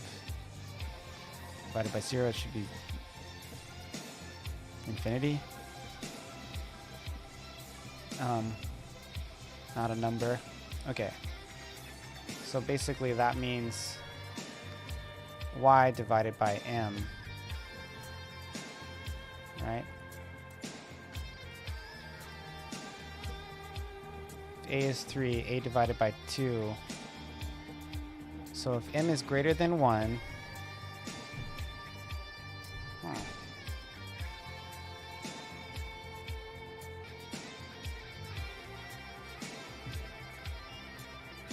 m is greater than 1, x divided by m, y divided by m. Basically, it means x divided by m equals x, right? That's what that means. Yeah, so a divided by 2 equals a. Okay. It's just like the ax minus. Return the possibility. Return x and y. This, you don't need the clamp stick function. Blindly assuming this is connected. Let GP gamepads. Let x.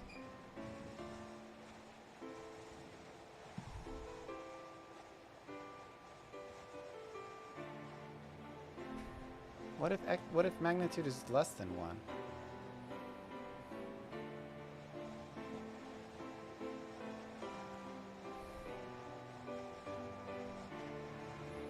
If magnitude is more than 1,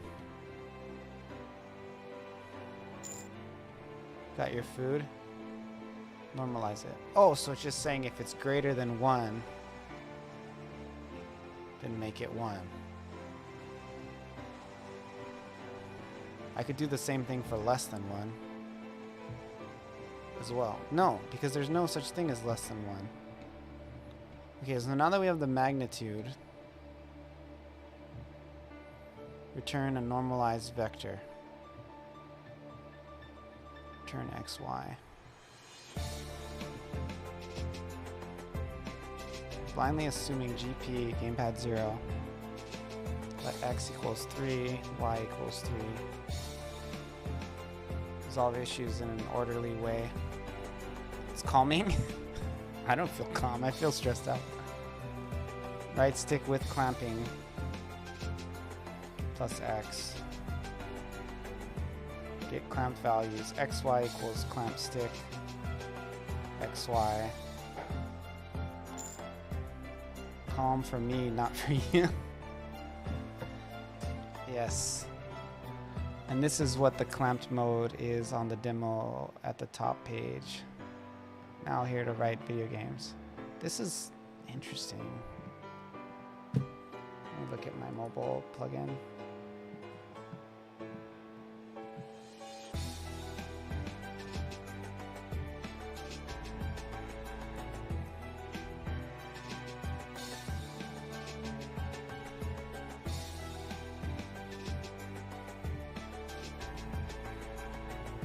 Can you put a function inside of a function?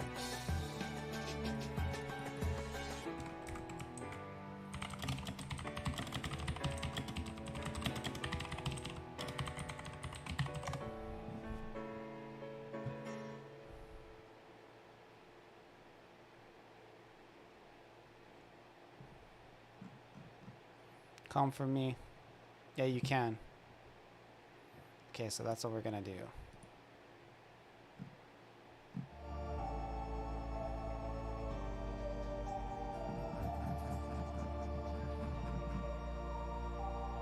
Dang, I read a lot.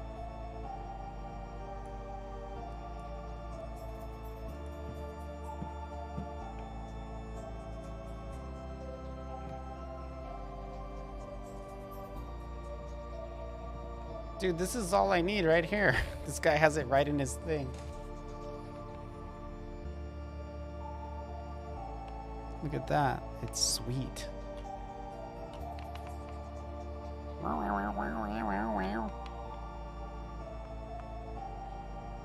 Does that look like a circle? I think it does, right?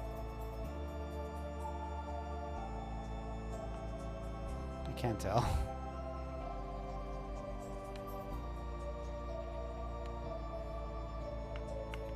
So that's 0, 1.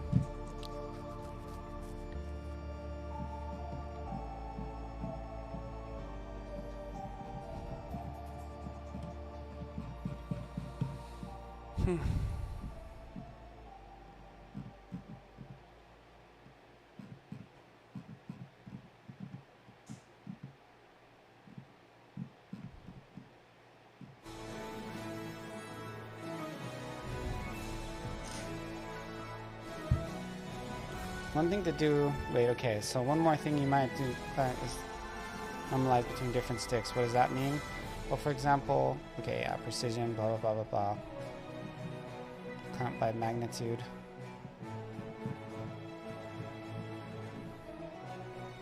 For what the clamp mode on the demo, and this is what the clamp mode is on for the demo at the top of the page.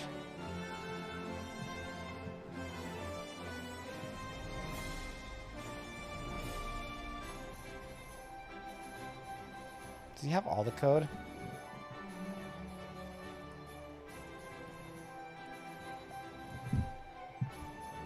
Oh yeah, you can really see it when you show the clamped.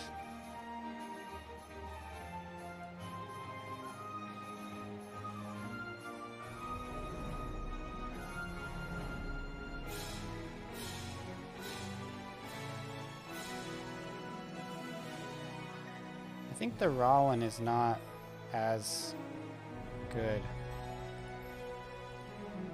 The clamped one is much cleaner. Oh, you can see the X. See that? The X goes outside of it. So it isn't. Without the clamp, it's not.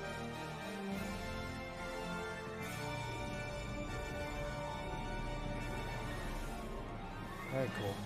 Very, very cool. Let's look at his source code.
Update UI.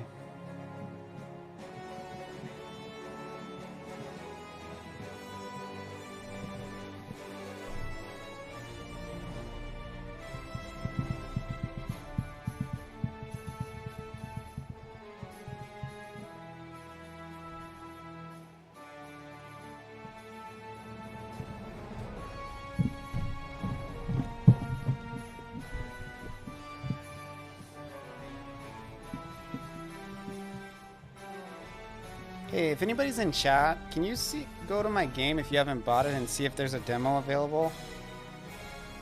There should be a demo on my Steam page, but I can't tell. Because I own it.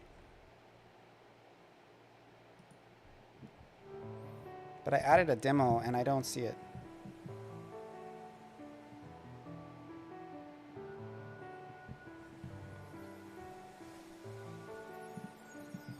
I set it to not show the demo once you own the game, because the way it works is you play the demo and then that will erase the game when you install it and you'll be able to continue where you started. But I don't see it, so I don't know. So I need somebody who hasn't bought the game to go look to see if it's there.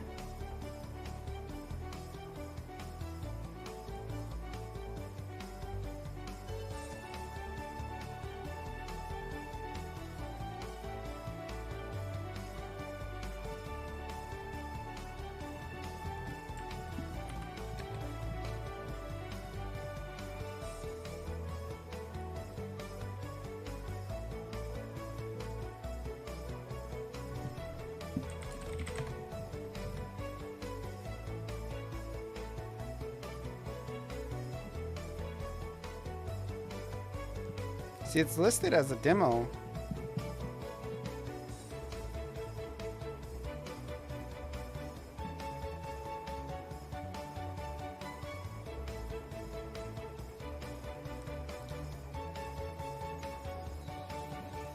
I don't want to create another Steam account, but I'm hoping somebody comes around who doesn't have it and they can see if this Steam demo even is downloadable. It should be.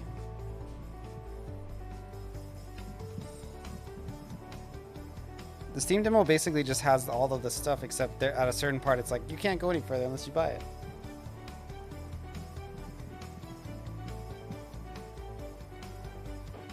But I don't even know if it works.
It doesn't work. Fuck.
$221.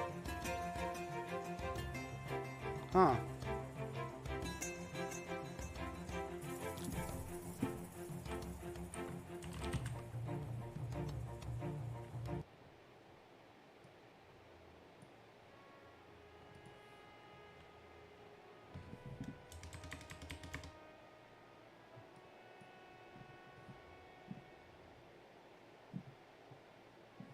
Okay, I can do this with just X and Y. So let's just copy it. That's going to be faster. I had a... So we can redo this. And then I can just...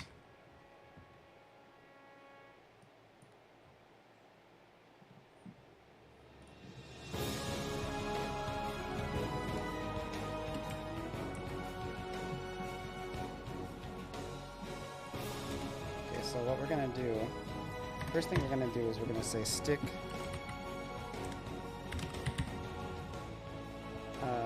one.x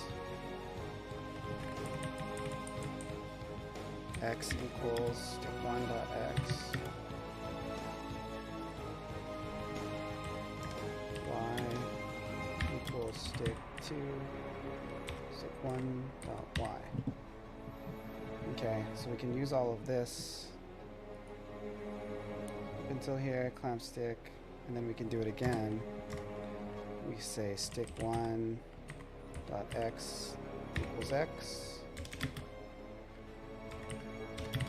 X is not like y equals y.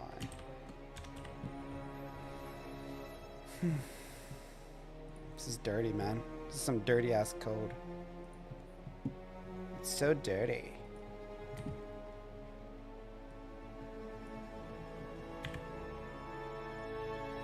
Syntax error 242.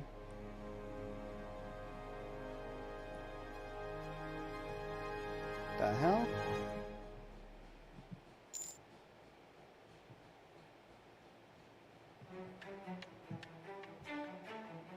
Just boom things? Bro, I'm a genius, Linky. Don't be jelly.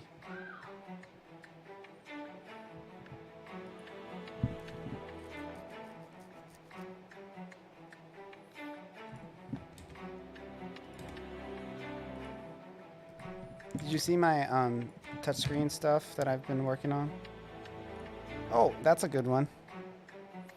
Yeah, very jelly.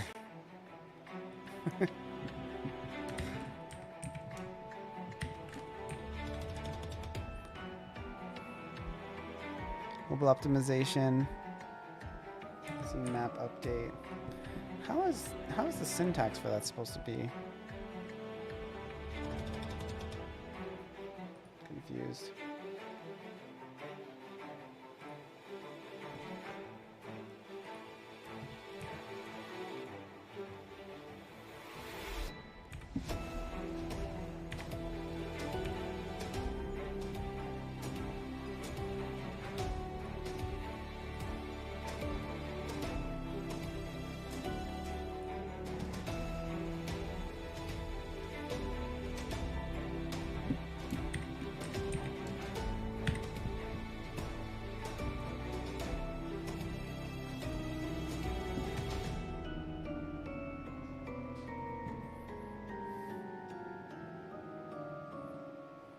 Pads.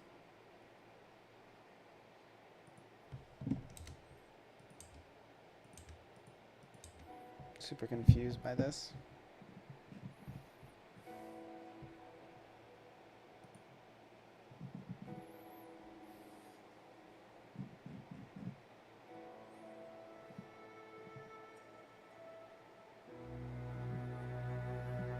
This code is so funky. This must be like a different standard of JavaScript.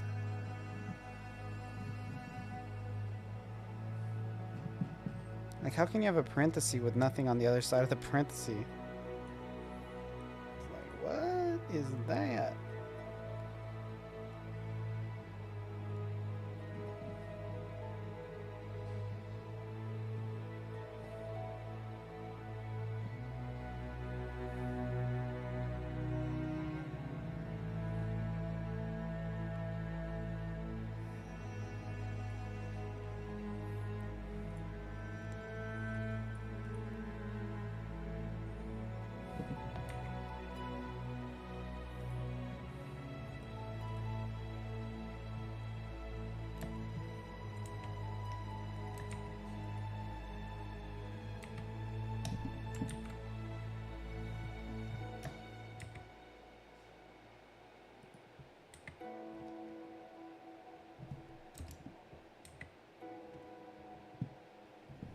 Hell?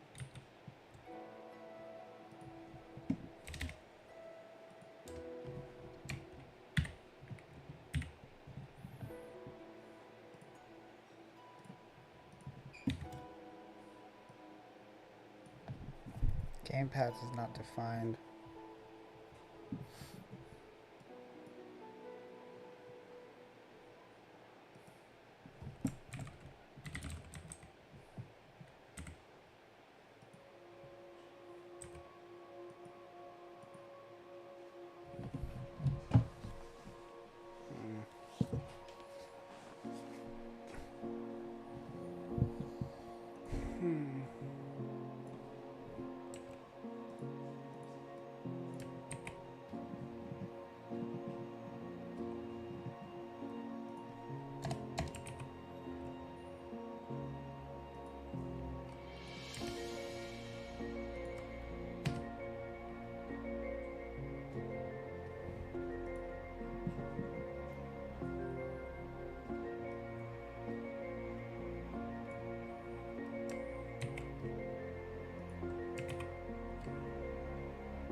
this is complicated. I don't need to do it this way.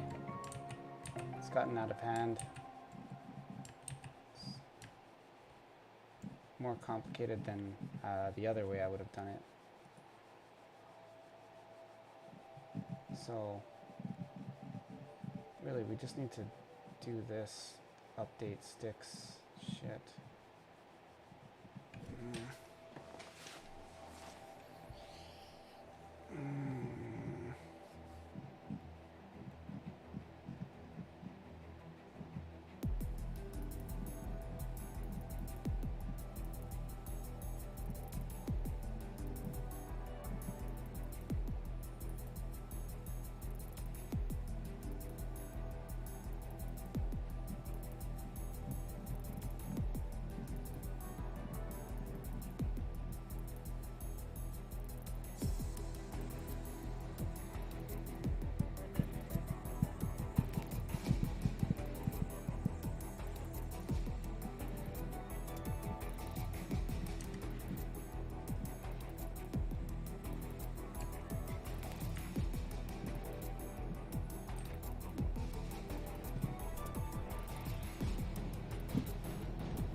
Need a circular clamp.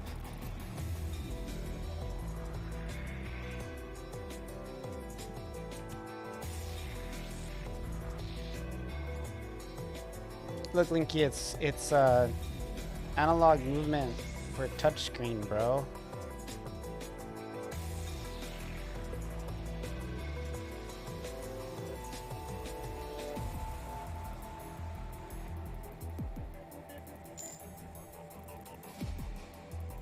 Very boom? You mean very amazing? Yeah, I know. It actually is... No, it's actually really, like, playing it on your phone, it's actually, like, pretty incredible. Like, it feels really good. What I'm trying to do now is I'm just trying to figure out a way to get the thing to clamp to the edge. So when you do the touchscreen, I don't want this little circle to follow you all the way around the screen, you know? I want it to just stay on the control pad. But the math for that is like crazy.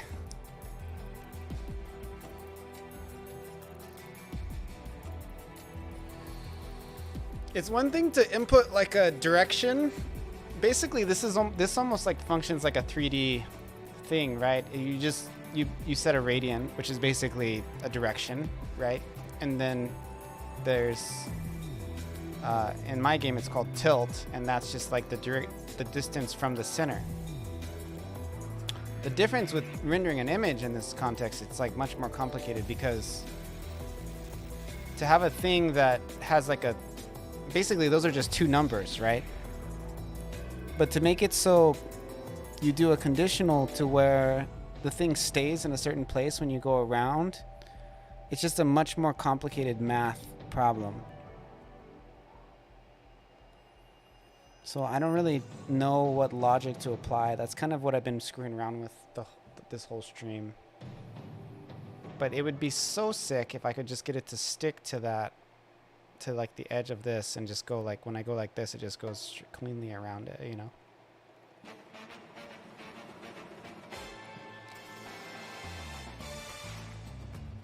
There are some other things, like the way it fades off when you go. That's pretty easy to fix. I'm going to make it so as long as you start pushing it on the left side, it's all good.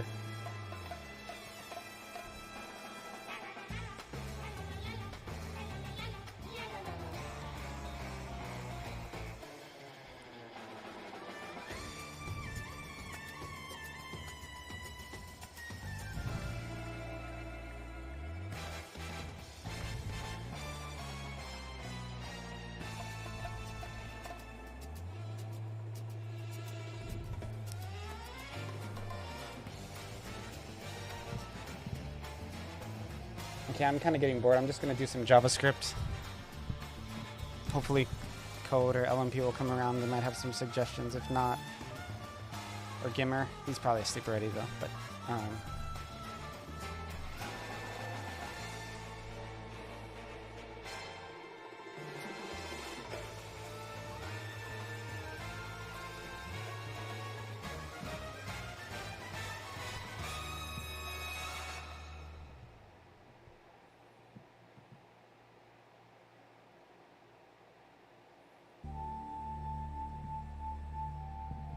the function is called, the computer will run through the function's code and evaluate the result of calling the function by default. That resulting value is undefined.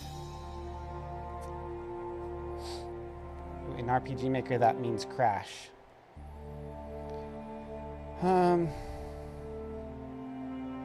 Function rectangle area width height. Let area equal width times height.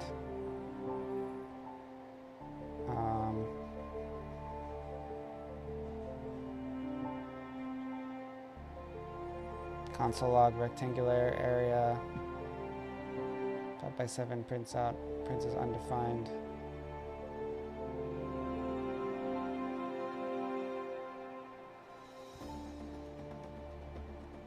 You would do return 5.7, return with height even.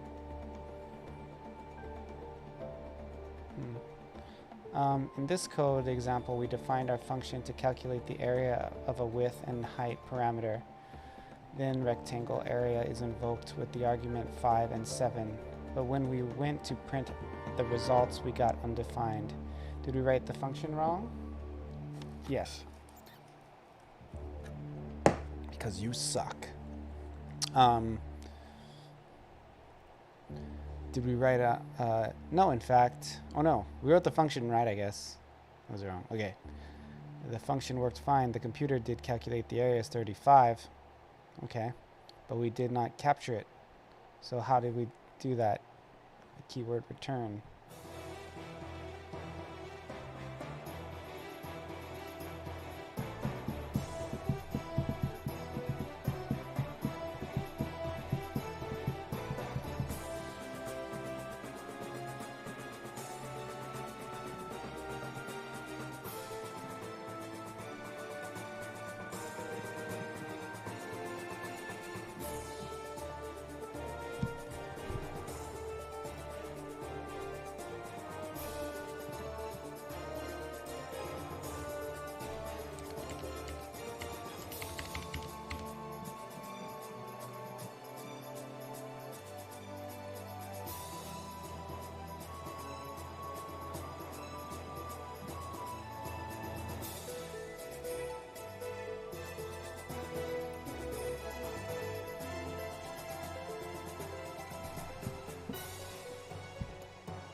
Hey, Linky, do you have multiple Steam accounts? Because I put up a demo for Familia, but I don't know if... I can't see it, and I don't know if it actually works.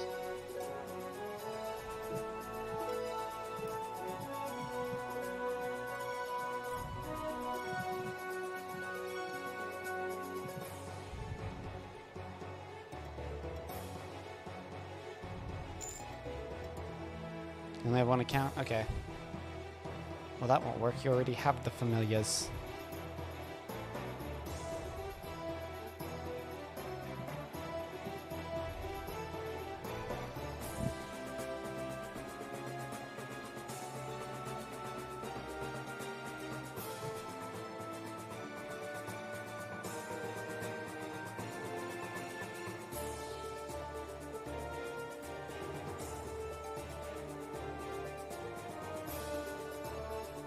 So you can calculate points coordinates for the following formula.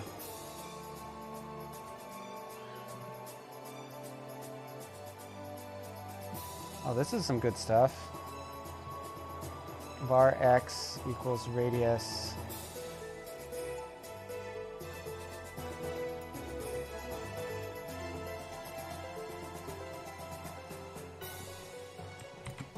Let me try these guys.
Syntax error here. Where? I don't see one.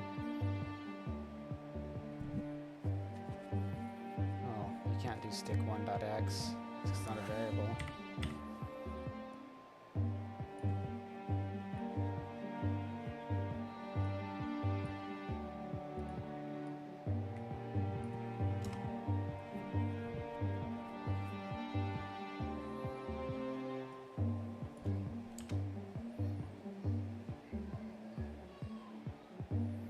Var x equals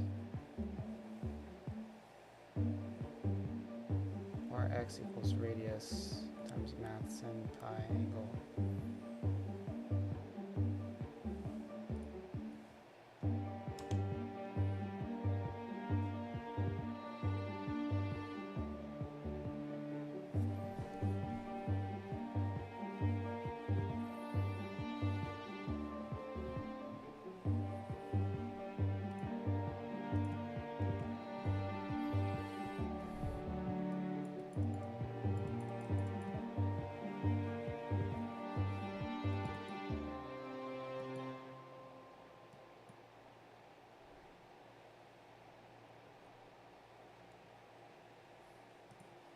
This is just like a degree translation.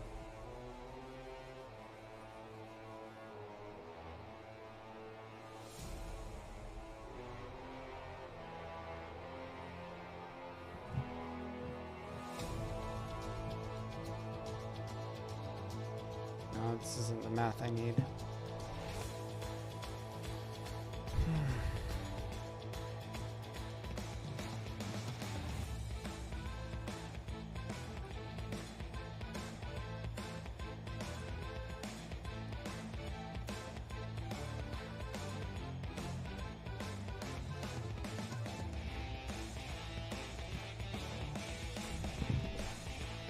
A circle can be defined as a locus of all points to satisfy this equation. X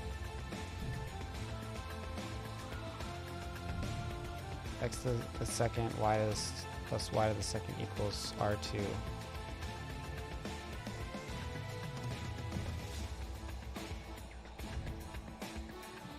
This means that at any point in the circle, the above equation will be true.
So I can use the Pythagorean theorem.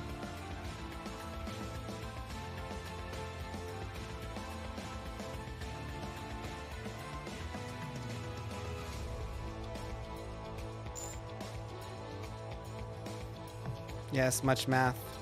You know math, you're Chinese, right? Taiwanese, whatever. Same thing. Sorry, that's messed up, dude.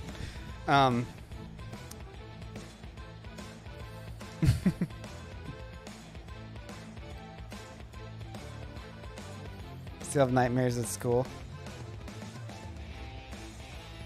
This is actually when this tool like makes me understand it. So I remember a squared plus b squared equals c squared.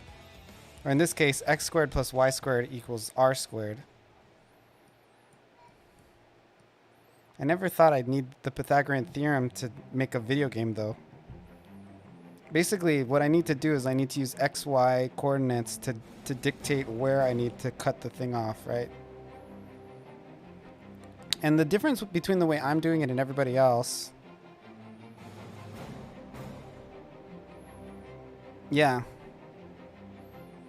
So, like, if x...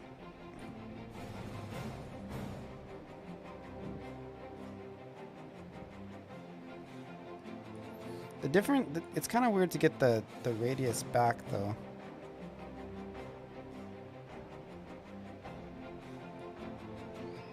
Let me get a notepad out, just so I can kind of conceptualize this a bit more. So, how can I put this into a formula that my code can understand? So x, let's just say, for example, x is 10, and y is 8.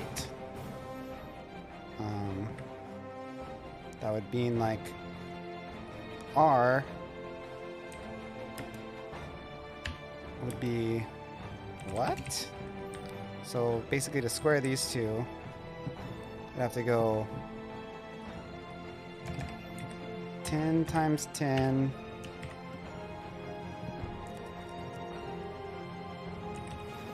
plus 8 times 8 equals radius. Right, so what is that? 100 plus 80 equals radius squared.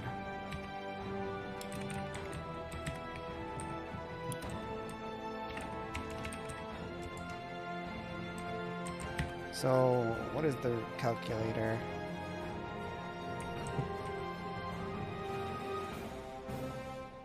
So, 180, the square root of 180.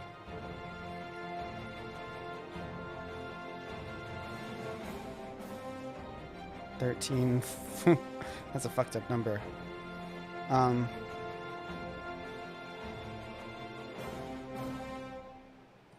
So just to check it, I wish I had a better number. So 13.4 would be the answer for this R.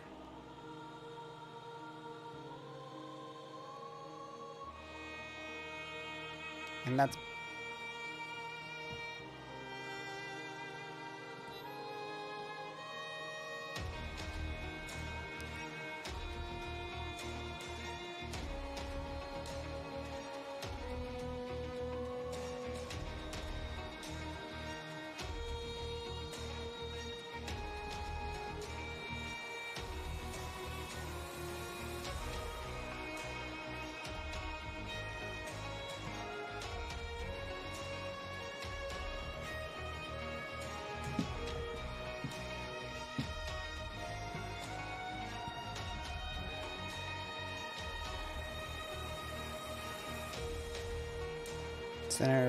Center at the origin of a radius.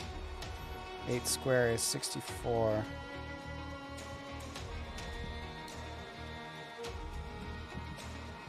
Solving the equation, radius equals the square root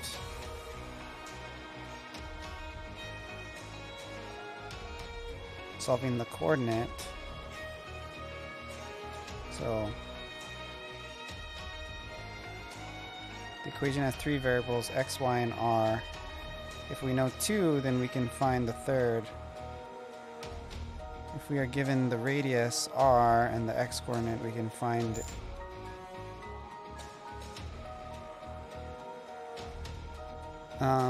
in Google search, who needs calculus? Yeah, no, I can do the math in my computer, but I just need to figure out how to formulate an equation that'll give me a circle. It's interesting. I didn't think I would be looking up math, but yeah, most people, they use like libraries, but I'm not going to use that for mine. I'm going to just do it with pure math. It's just so much lighter, you know. Parametric. Bro, have I tried forms? Of course I have. The thing is this isn't actually calculus. This is trigonometry, Linky, just for reference. Finding the Pythagorean theorem. I mean, that you really learn about the Pythagorean theorem in like algebra in 8th grade. They just don't really tell you how crazy it is. But you come back to it in trigonometry. That's when you really start working, when you really start doing some crazy shit with it. Because it's all about circles and cones and cylinders. Like finding the Calc 2 anyway.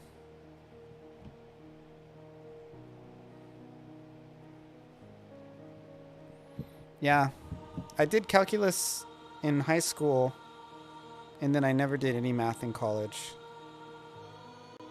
So this is like 20 plus years for me that I've done this kind of shit. In college, in high school, I took AP Calculus and AP Computer Science. Both were great. The AP Computer Science, I got a hardware,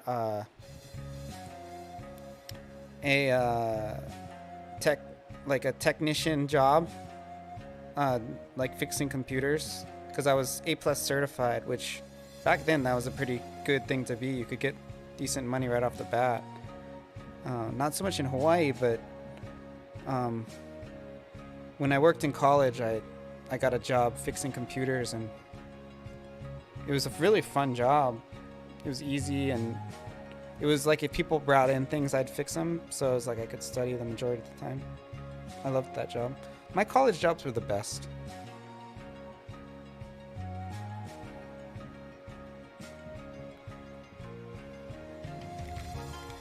I think it's easier to learn math in the context of programming, because it has more, like, it has more weight to it. Like, you can see what you can do with it, like, right off the bat, you know. Like, in some ways, I learned the Pythagorean theorem and, like, when I was like a junior. Well, I learned it in middle school, but I really used it a lot as a junior. And it was like, even then, doing it, I just did it to like I didn't really think it was that cool, but doing it now, I'm like, wow, this is crazy.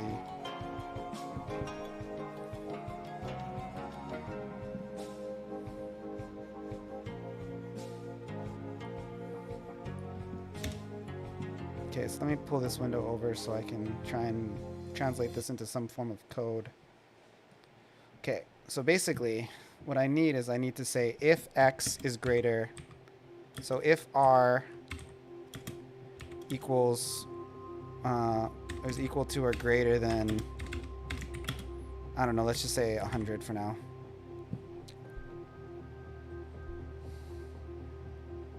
Three very different career choices, like for masters.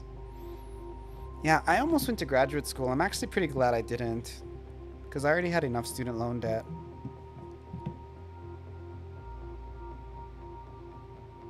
And it turned out to probably not be the best choice. Like, my brother went into graduate school, and his student loan debt is crazy.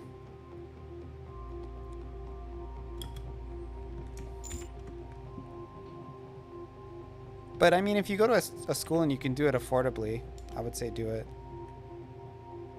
Linky, do you think you're gonna go to grad school? For me, it was not the right choice, is what I'm saying. I don't think grad school in general is bad. Because I don't want to, like, none of the careers I'm interested in care about graduate school.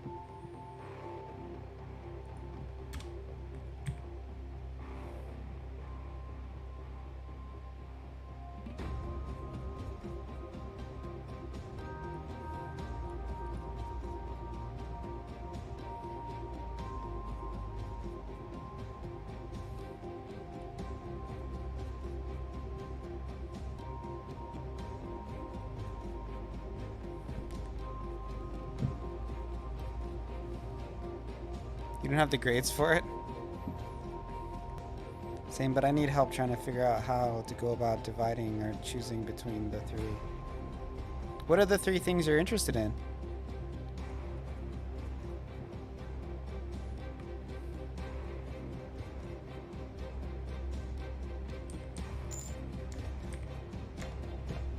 Okay, so R equals stick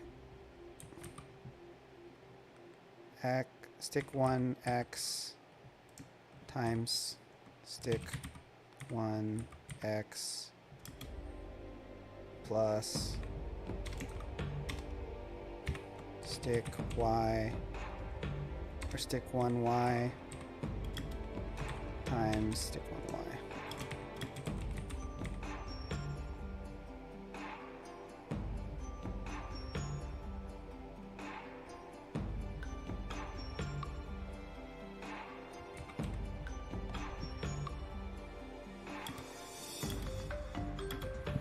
Okay, and this has to be r times r equals.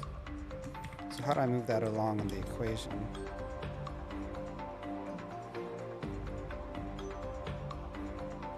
I have to take this whole thing and divide it by r.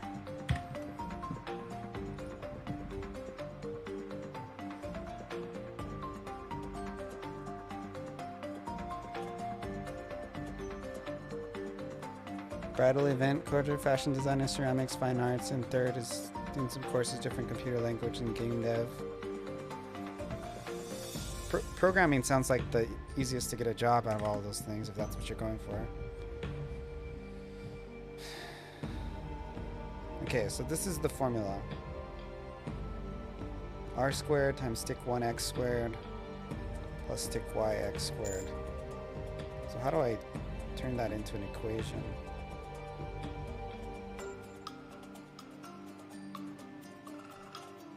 So I divide this by r. How can r equal something divided by r though?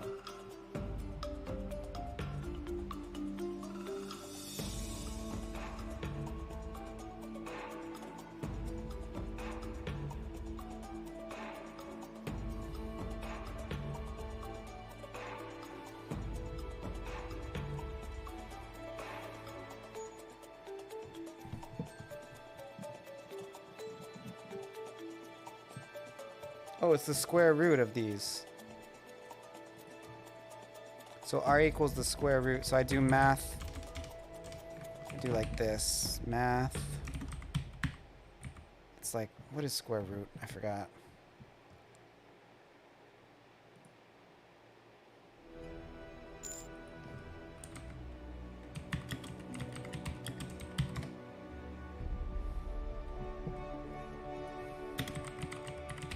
How you ask for a square root? Okay. SQRT. SQRT.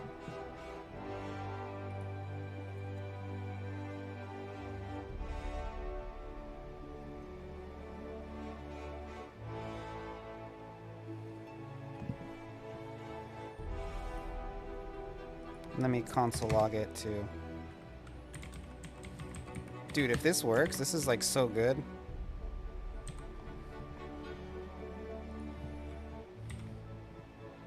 So now I'm just trying to see if it's going to record something for R.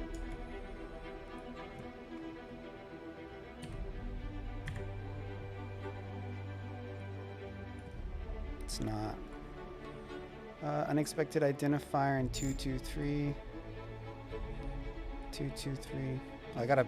I'm sorry. Bad. Bad syntax. File save.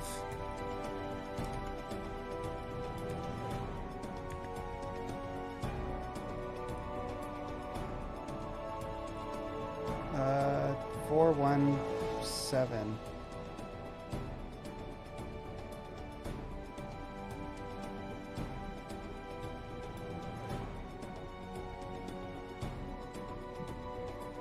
Oh shoot, I think I need another thingy. Technical term there, thingy. Okay. So it's not showing a radius when I do this. So what's going on there? Console log R. Let's just call it Joe radius so we can really know that it's actually... Oh. Gotta do a let here. My bad. That was probably what was wrong. It wasn't declaring it was there. F8.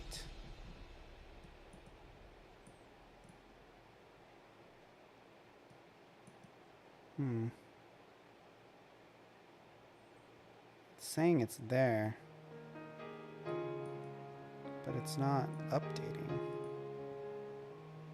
That's weird.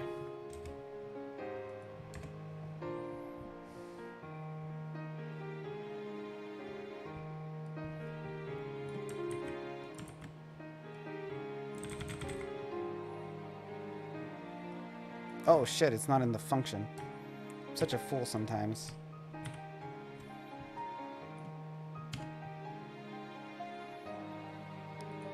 Of course, it's not going to report a local variable from outside of it.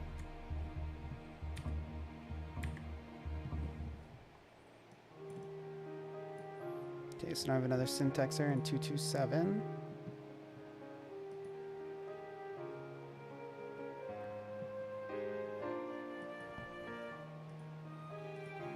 Oh, I see. So many syntax errors.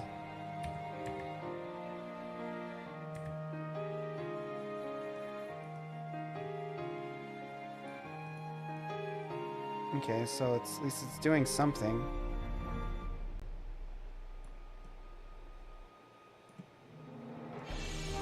Okay, it's actually working. That's cool. So let's take this out of here because we know that that works.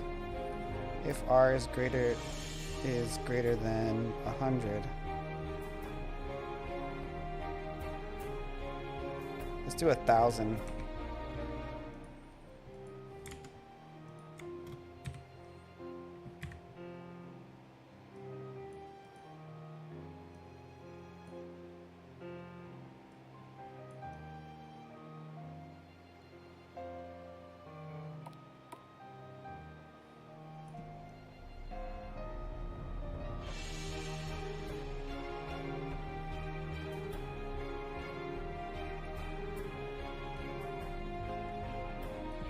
One.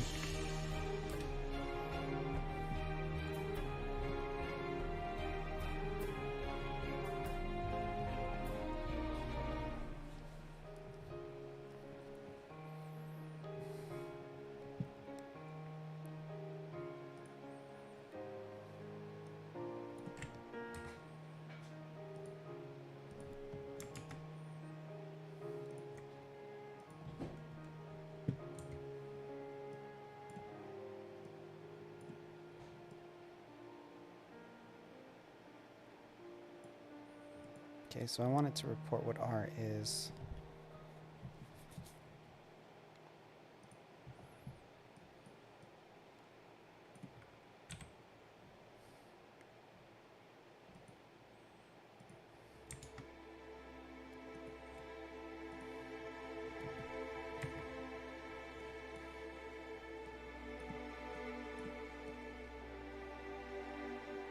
Here we go, baby. Look at that.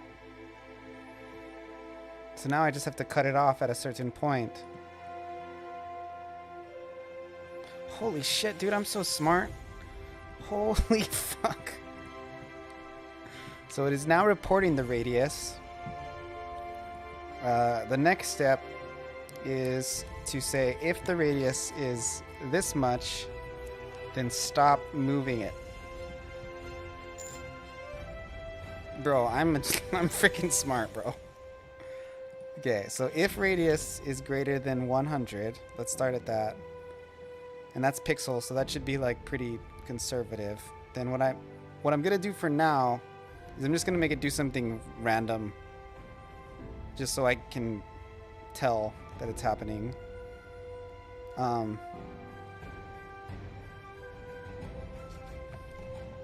What is the script to call to?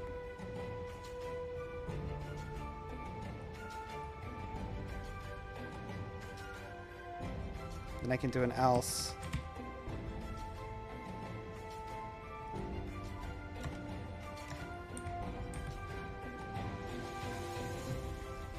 So, with this entire thing, I can wrap like the whole thing in here.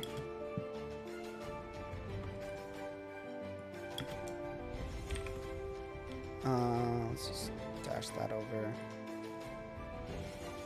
Just the Pythagorean theorem, dude. That's all I needed. Okay, so the radius is above 100.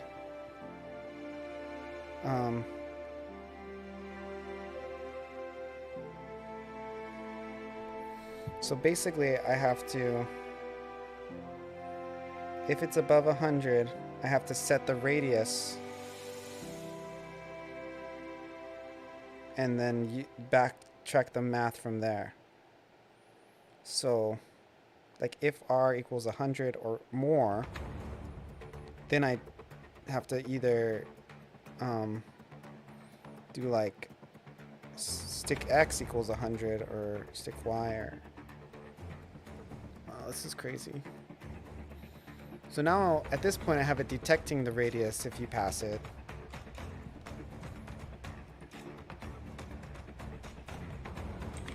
Here, let's just do it like this so I can see it outside.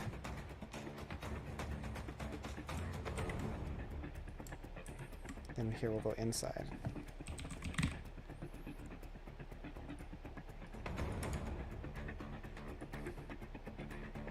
This is actually better than the way a lot of people do it. Okay, so if I go F8.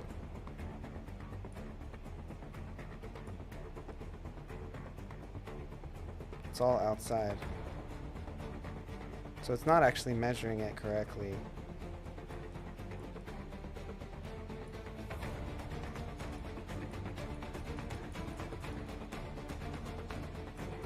It's just always outside.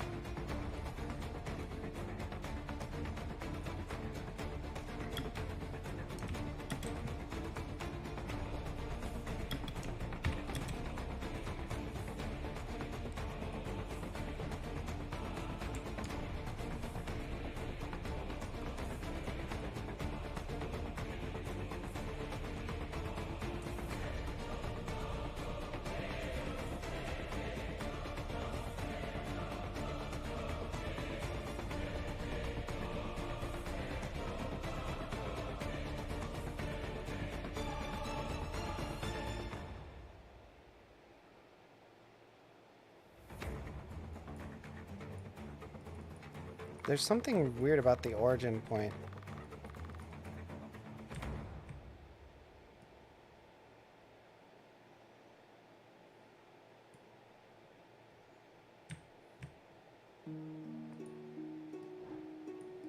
It's really just giving me the Y.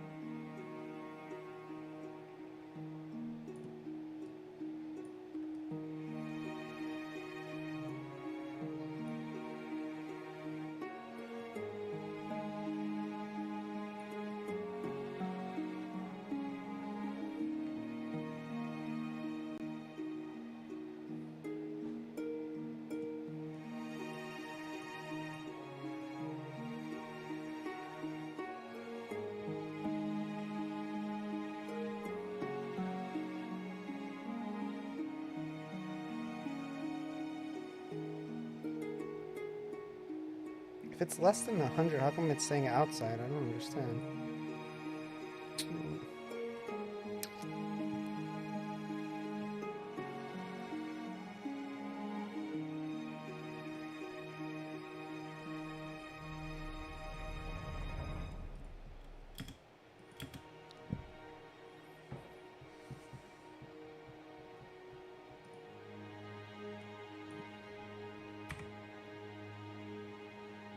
R is greater than or equal to 400.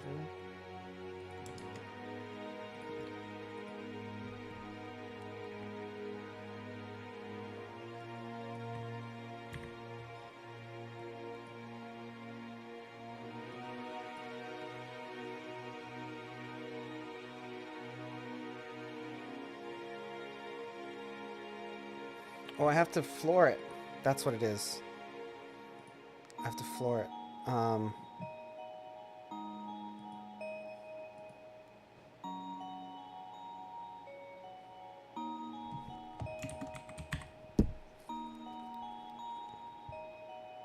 also might have to divide it by 1,000 too.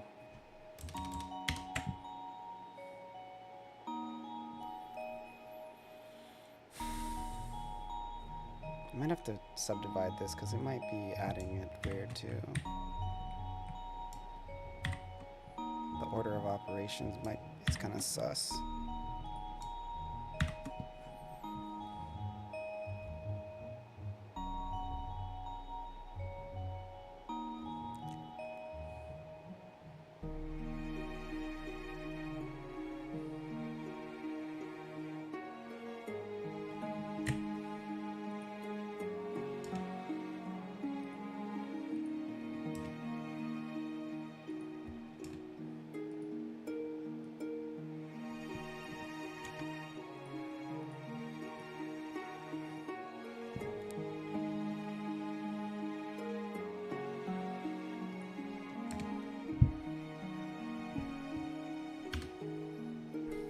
So if R is more than 400, it should say inside.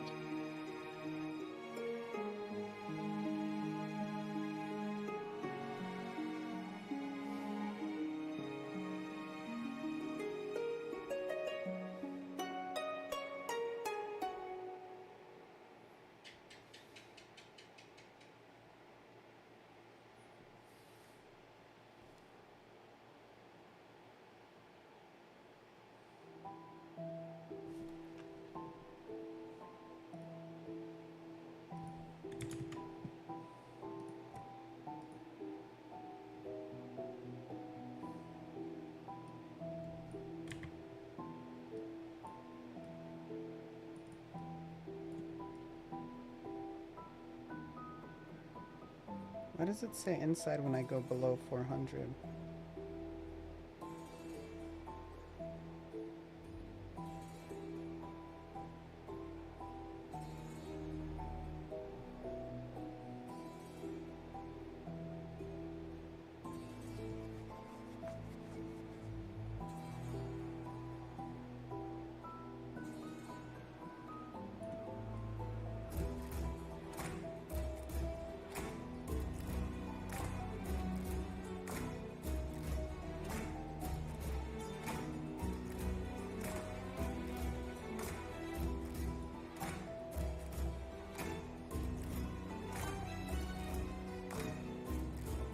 So for some reason it's treating 0 as like the base.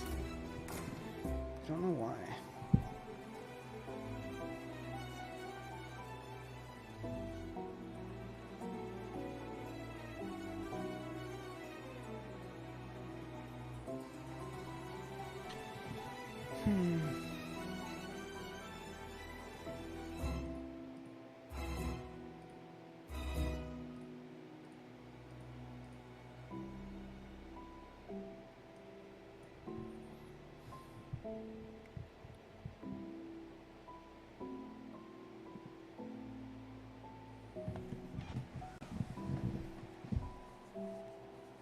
The negative root here has no meaning.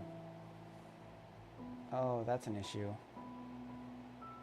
So we have a negative root. That's weird. How do you deal with that?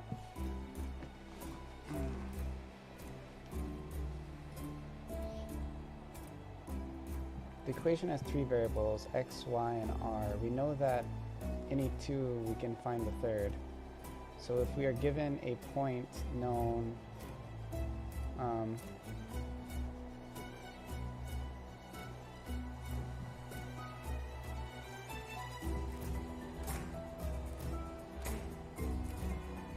we're given a point with a known xy coordinate, we can rearrange the equation to solve r, which is what I did.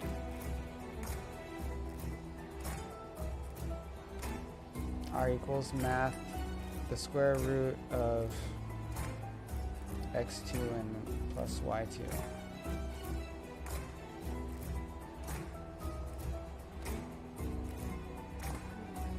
The negative root here has no meaning. Note that it only works where the circle's center is at the origin. 0, 0, because there's only one circle that will pass through the given point, P. This finds the radius of r of that circle.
I think I'm gonna have to do like a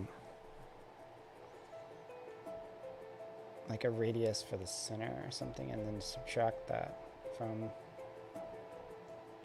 because what it's wanting to do now, it's only giving me the radius from the top left of the screen.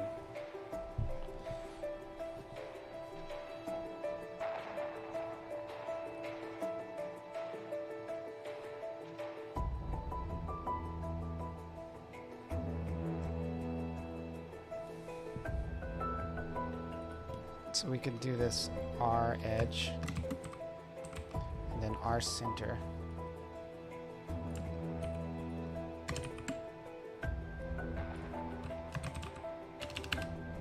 So we'll do the edge here, and then we'll do R center here.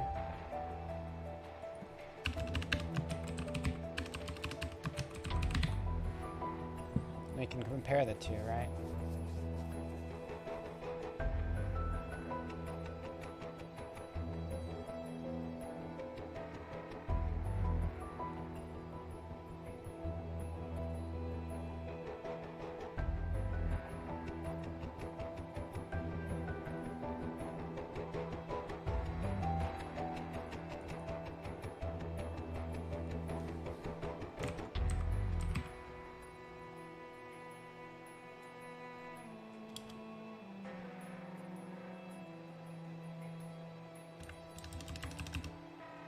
So if I take R center and I minus R edge, no, I gotta take R edge minus R center. Yeah, I hope so, man. I hope it's a big brain. Meanwhile, I just copy pasting dialogue. Your brain getting numb.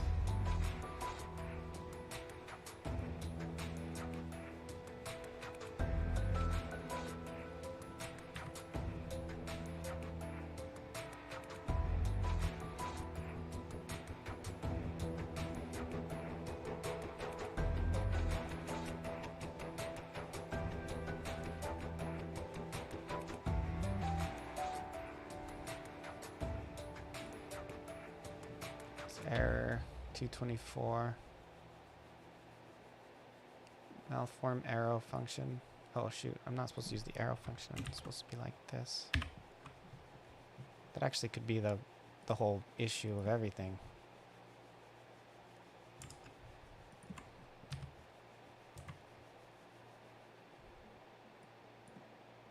R is not defined. Oh yes, it's not defined.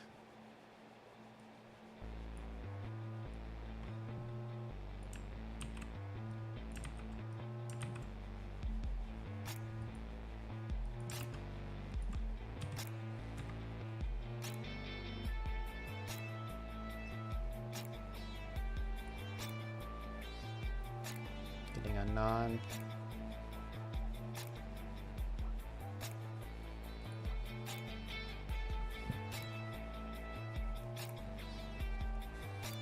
Not a number.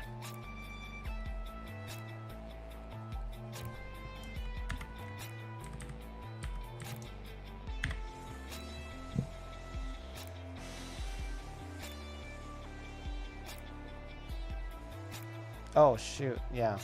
So our edge is supposed to be, our center is supposed to be stick 2.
That's not proper syntax? Guess it's not. Whatever.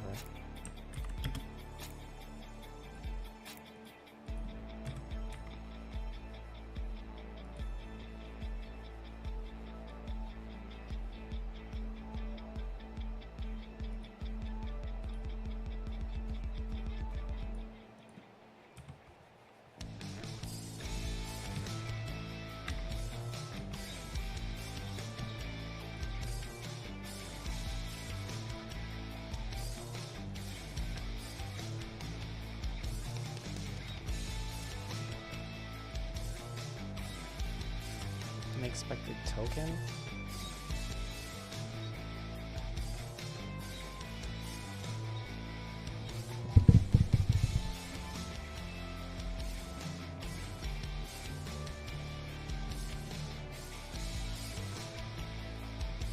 That should be, that's right.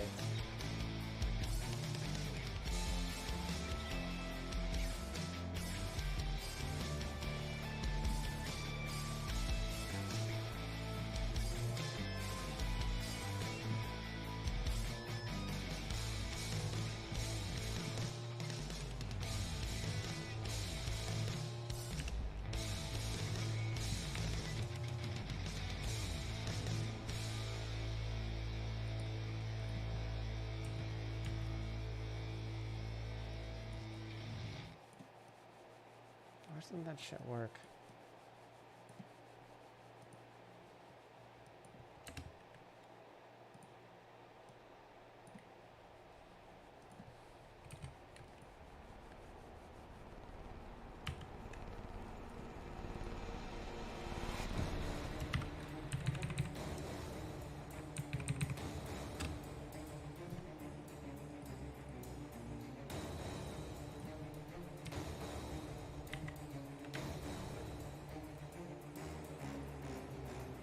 Not a number.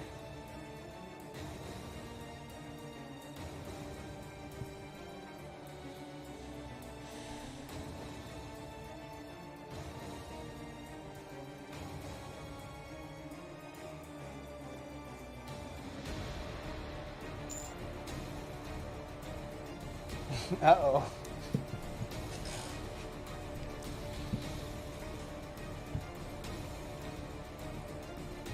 How is it not a number? I might have to do a floor.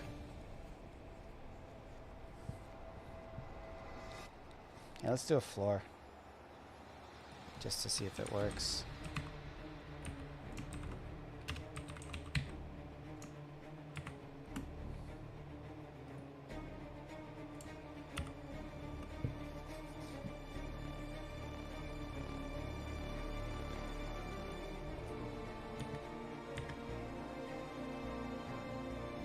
Still not a number?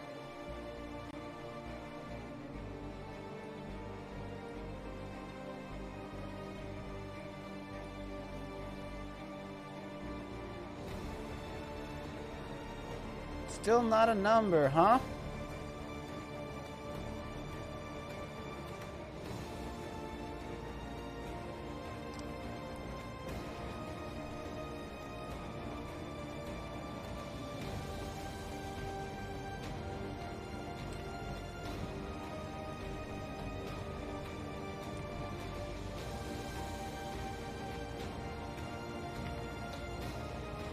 Still not a number.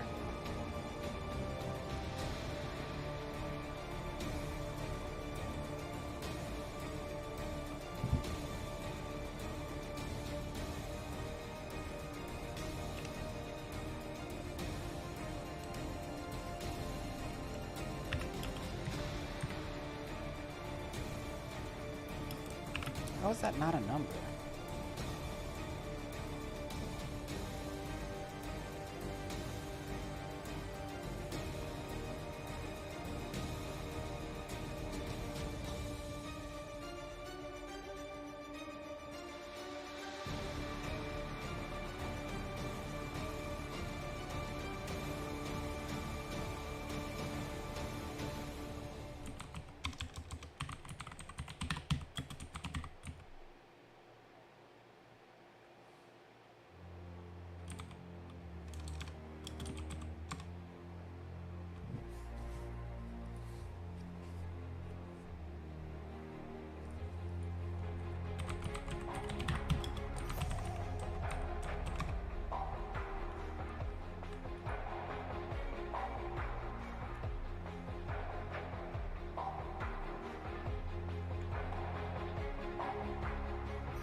Oh, I know what's happening. You see how in the first one it was 0? And then when I push it,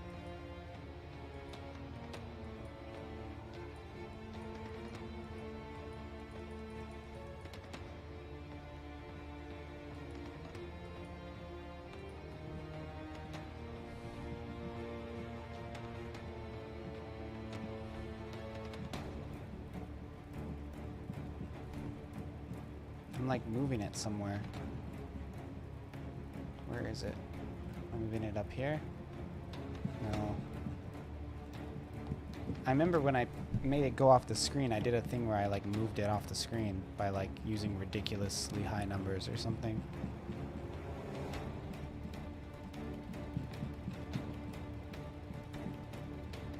I can't find it.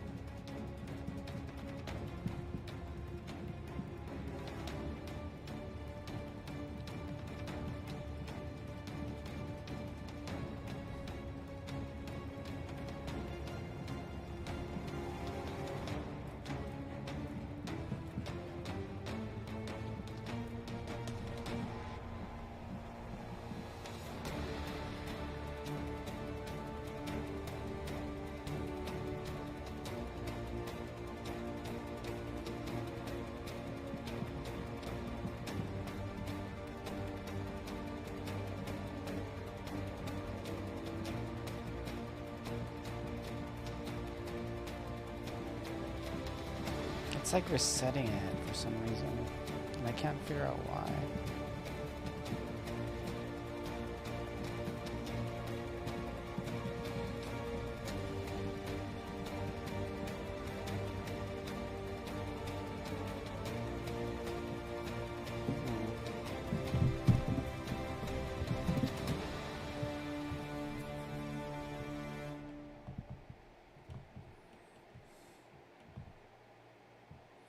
What moves it?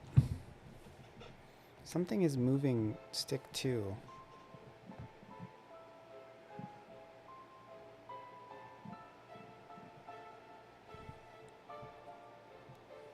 Okay, if it's triggered, if it's pressed, stick 2's here. And that's...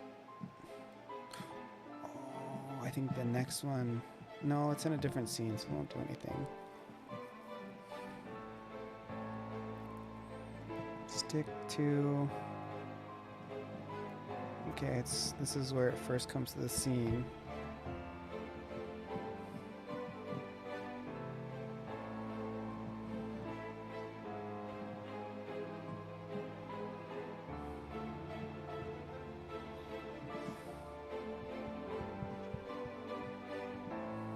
Stick 2.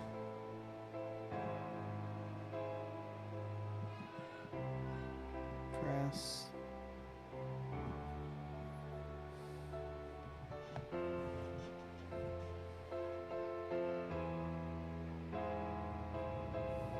So stick 1 is actually more complicated than I anticipated, because the XY value is a relationship between stick 2 and stick 1.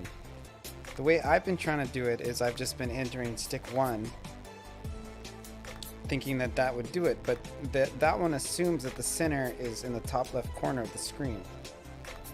So that's not going to work.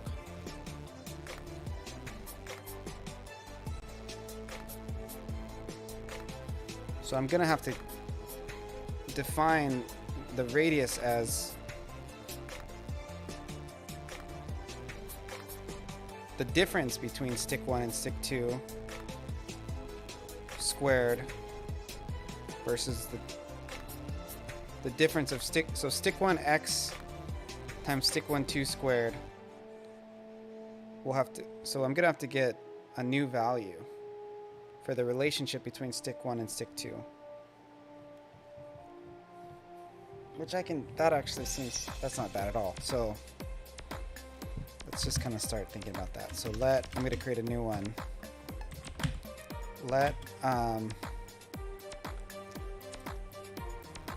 We'll call it stick radius equal, we'll stick 1 radius. No, because it's just one thing. Stick radius, or stick center. It's called stick center, that makes more sense. So stick center will be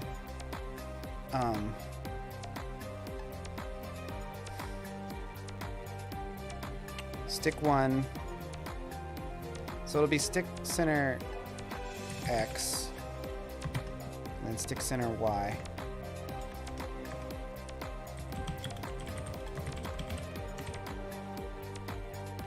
Stick center is kind of unclear. How about stick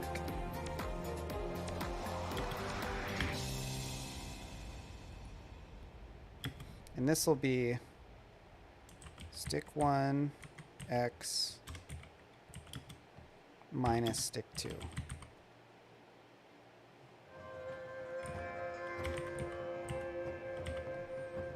And this one will be stick 1y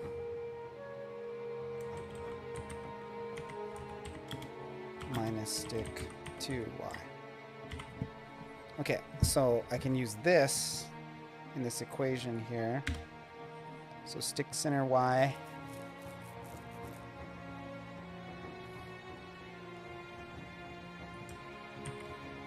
I should just call it X, dude. Give myself some... There's no X and Y up here. Oh, there is. No, there's not. Yeah, we'll just do Y and X. Give myself some...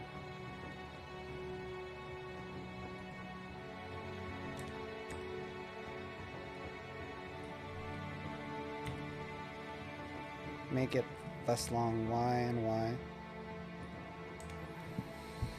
Okay, and we'll call this just R again. So if R is greater than 400,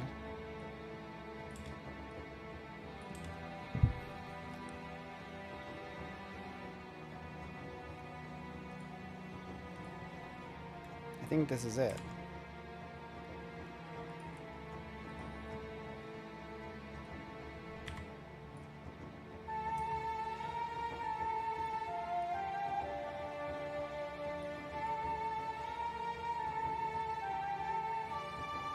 Dude, it works perfectly. So 0, a little bit to the side is 160, a little bit to the right is 160, a little bit up is 160. Okay, I got it. I'm measuring the stuff I need to measure. Okay, so it wasn't switching to outside though. That's kind of the interesting thing. The conditional wasn't really working.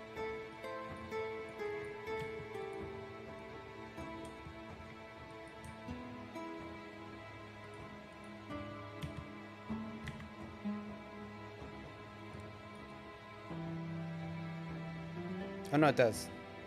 Okay, perfect. So, fuck yeah, dude. Holy shit. Okay. Okay, so we'll make it a little closer.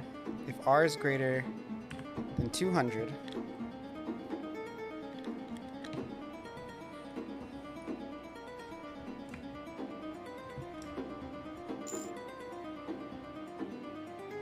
so basically it's gonna, this is, the conditionals are gonna be set based on whether X is larger than Y.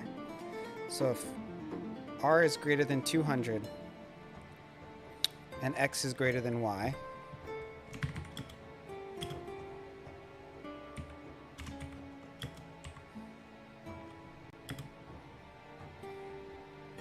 do I need that? Yeah, I am a happy boom. Bro, this is gonna be rad. I'm like so impressed that I figured this out all by myself. Like, I don't mean to brag, but I'm kind of a genius. Because this, the way I'm doing it is like better than the stuff I see online. It's like so much more simple. Everybody else is pulling like, the Pythagorean theorem is the way to go when you're trying to calculate a circle. It's like no...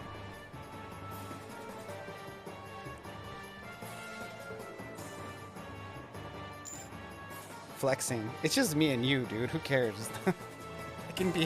I can be excited. I can be excited, Linky. It's okay. I'm doing this because I like doing it.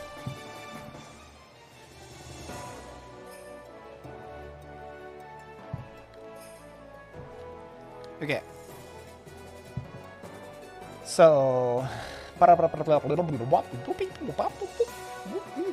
computer brain.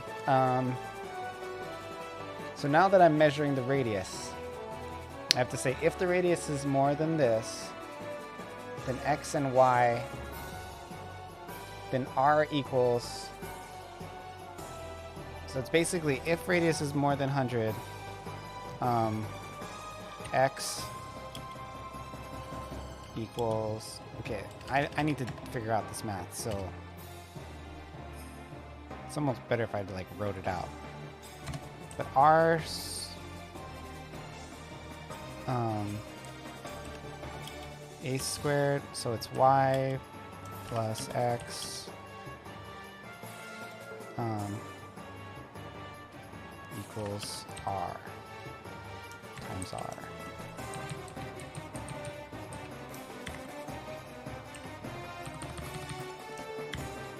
Okay. So, if we know the value of R, which would be 200, right? So if R equals 200, if R is greater than 200, R equals 200. And then I have to do math to say R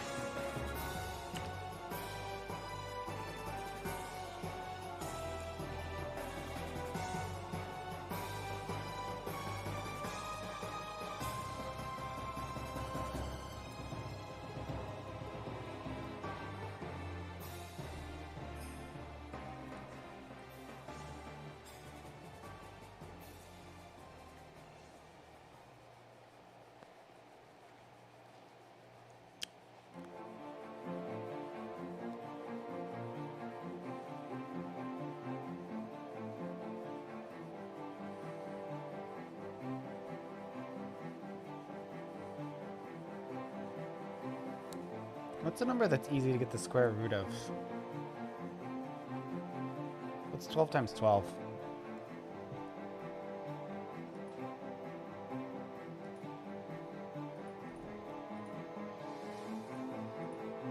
144? Yeah, we'll do 144.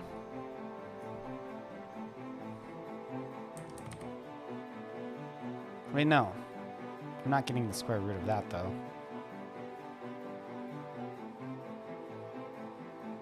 Yeah, we'll just do it. Whatever. If r is greater than 144, r equals 144. Okay, so now that we know that r equals 144,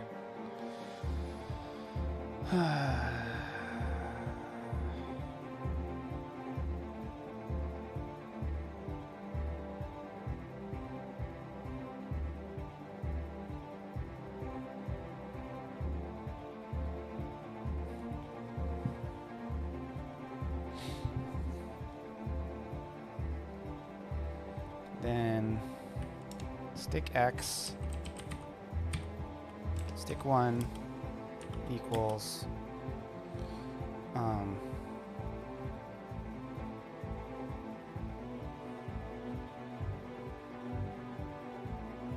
so it would be stick 1 squared equals the math square root of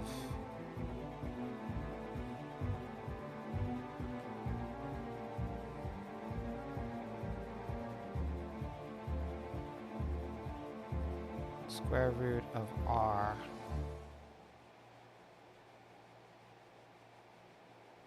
or r minus r.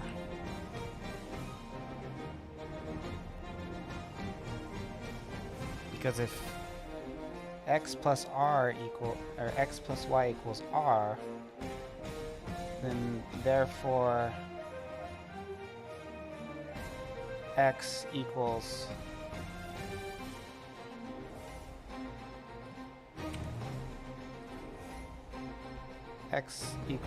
y minus r. Right? So like x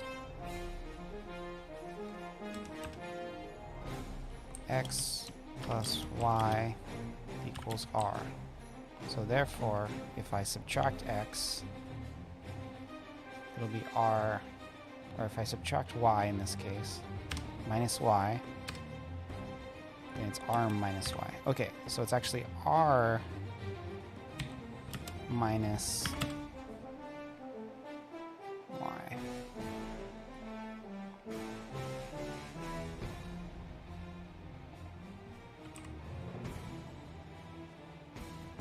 So x equals 144. Well, I already said it there, so it's good. X equals r minus y.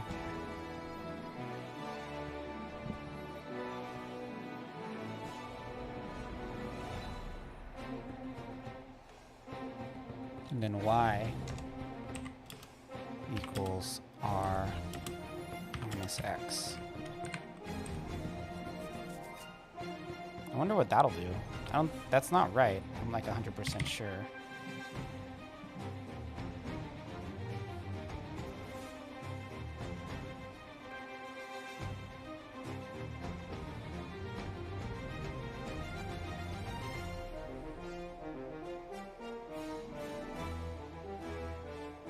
Okay, so here, the next thing we do,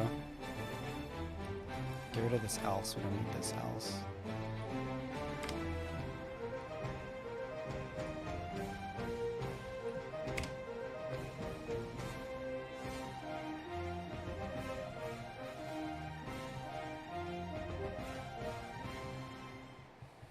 Then down here after this conditional, we say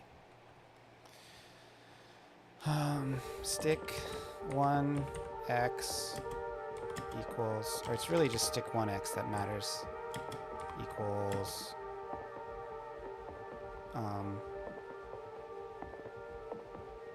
x plus stick 2x. Same goes for y.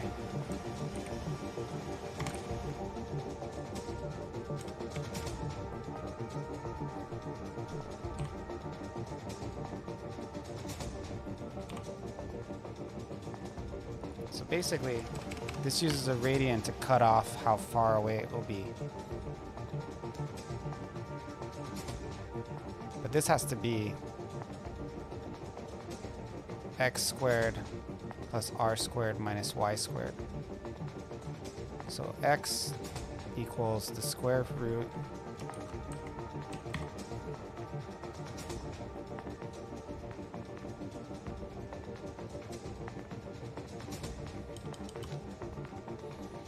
okay, wait, let me backwards the math a bit. So times x, r times equals r times r minus y times y.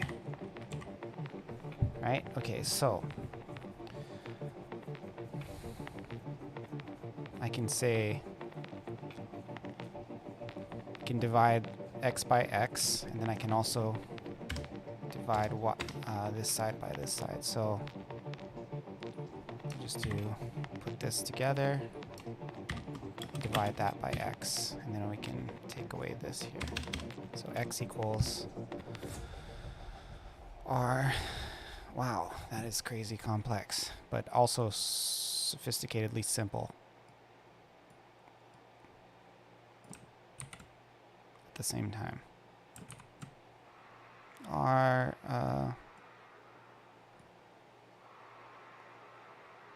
y equals minus x times x divided by y.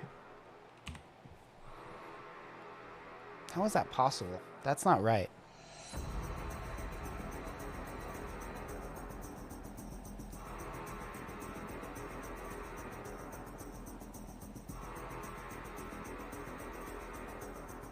I think I have to divide them by x separately. Yeah, I do.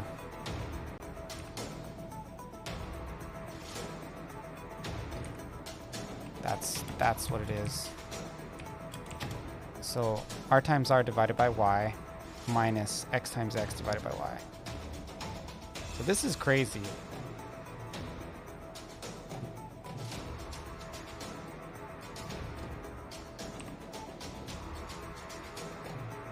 Let's see what happens. I feel like not super confident, but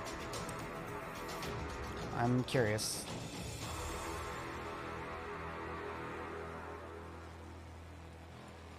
Okay, so it's not rendering anything. What's going on in the... Okay, I got a syntax error on 226. 226. Oh, I don't need this. I don't need that. Take that out of there.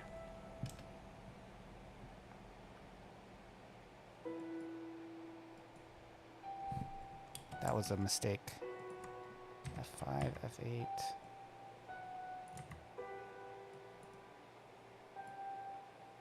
Okay, 228. R is not a function. I didn't say it was a function, jerk.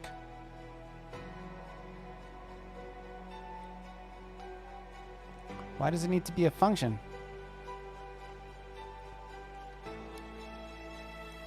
It's a variable.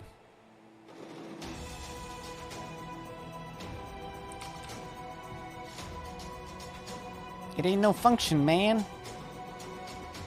That's confusing. I don't understand why it would do that.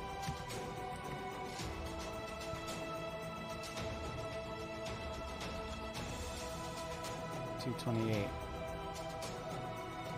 R is not. Oh, it's the way I. It's the way I wrote it. I wrote it like it was a function. I meant to do a multiplier. I meant to write it like this.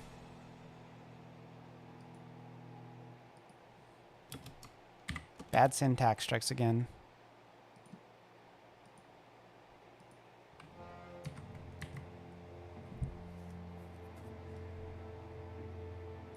Okay, so look at what it's doing now. This is actually quite interesting.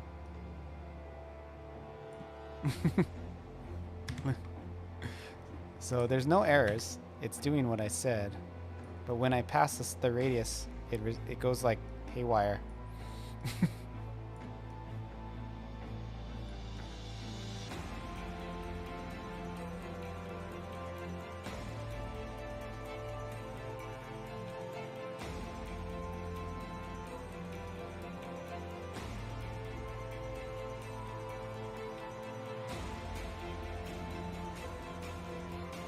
The good thing is it's doing it in an equal direction, so I am actually acquiring the radius and doing something with it. It's just a matter of perfecting my math.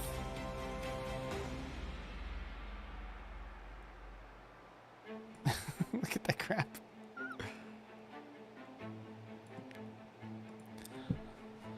Okay.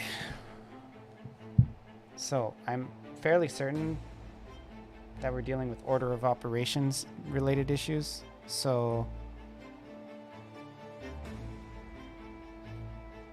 let's just clean up our parentheses.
What the hell, dude?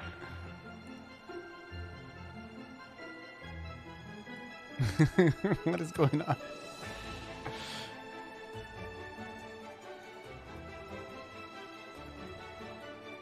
So when I go right, the Y goes up. Or the Y, I lose all the Y. When I go left, I lose all the Y. But when I go down, it just disappears. Up.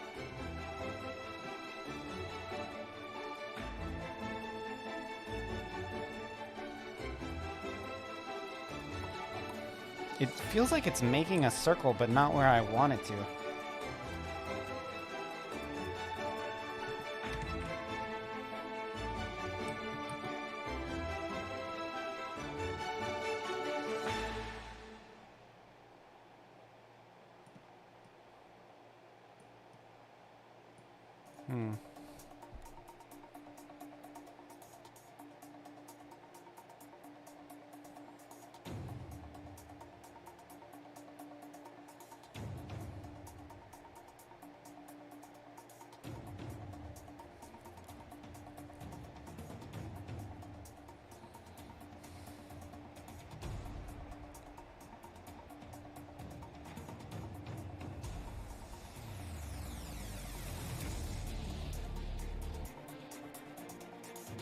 Okay, just let me work this math out in my head. So we're gonna do it again. X is gonna X times X.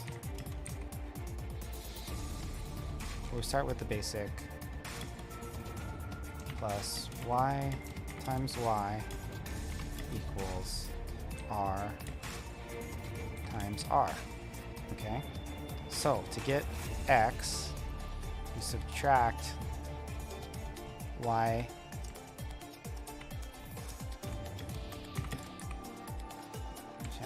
y times, so to get r, you subtract y times y.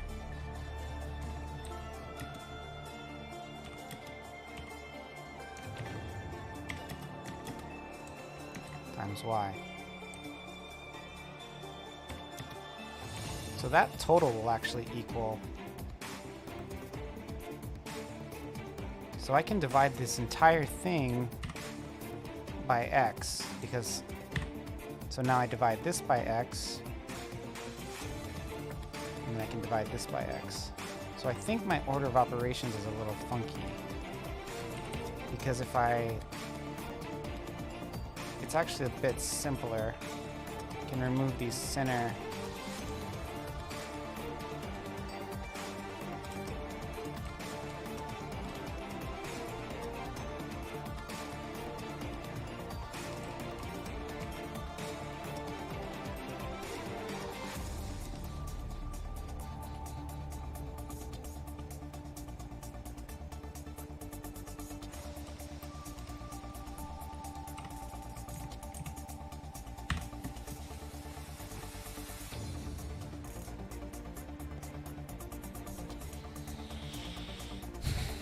Now, I'm gonna just put in x for now and see if it'll just lock the x in without messing with the other one. And then I might have to do conditionals.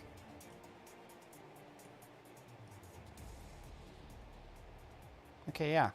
So the x is locked in. It's making like an oval.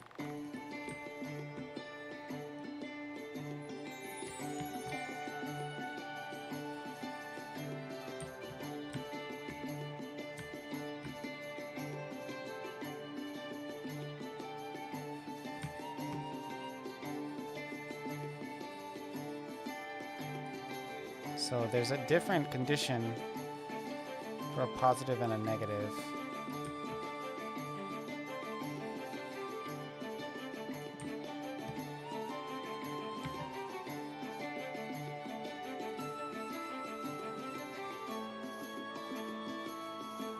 What happens if I uncomment this, just out of curiosity?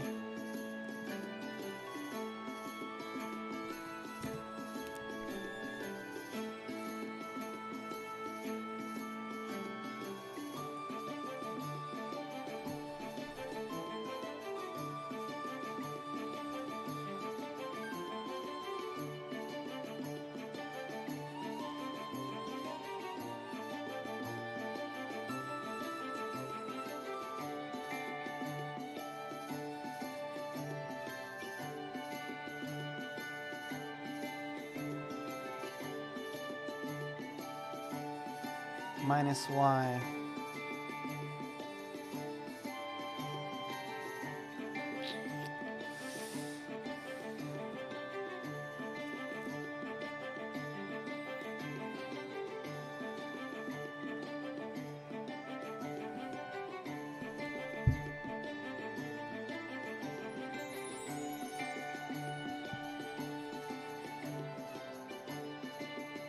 I have to do a clamp maybe with the math.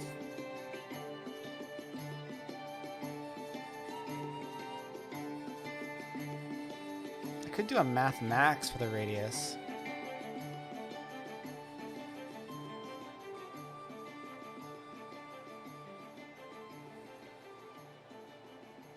Yeah, let's try that.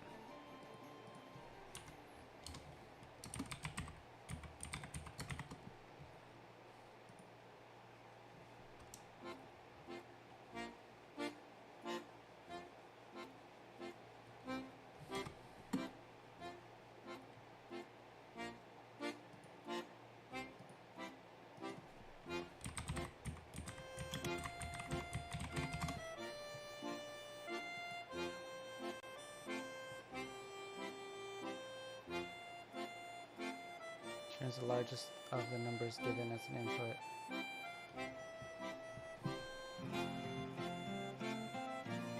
Oh, it's a min. It's not a max. So I just do math min.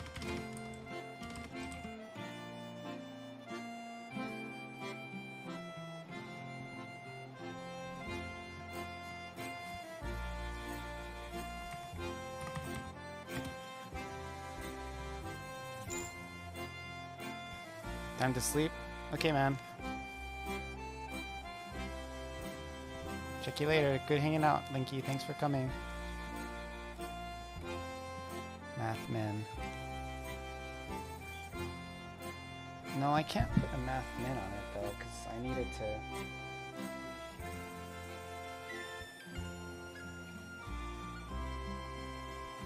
Give yourself less time, you work more efficiently. Yeah, me too. Math min.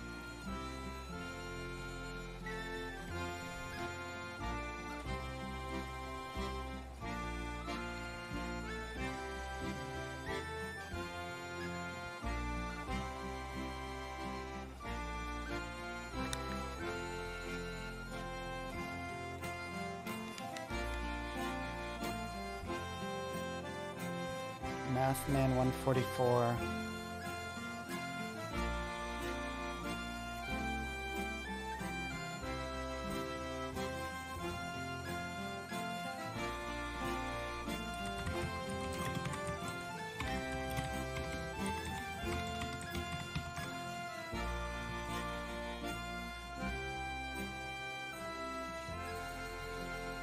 The Mathman returns the smallest of the numbers given. Okay, yeah.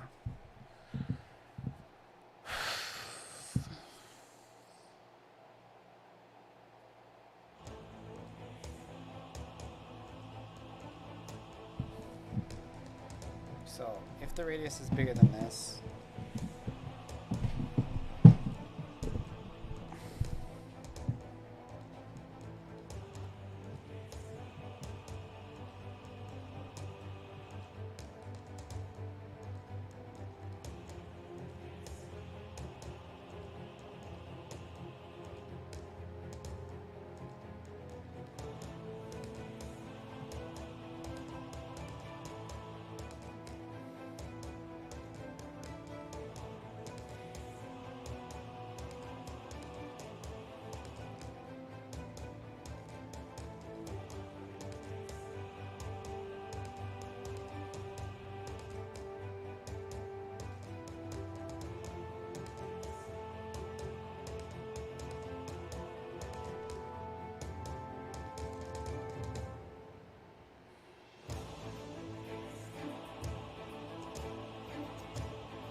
heading out. Good night, Olivia. Thank you for hanging out. Appreciate you.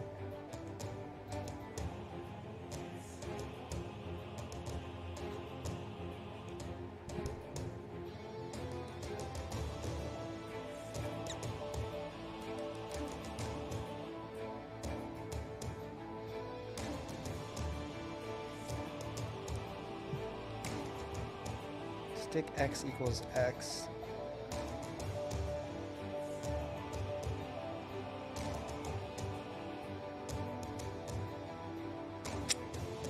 Stick 1x equals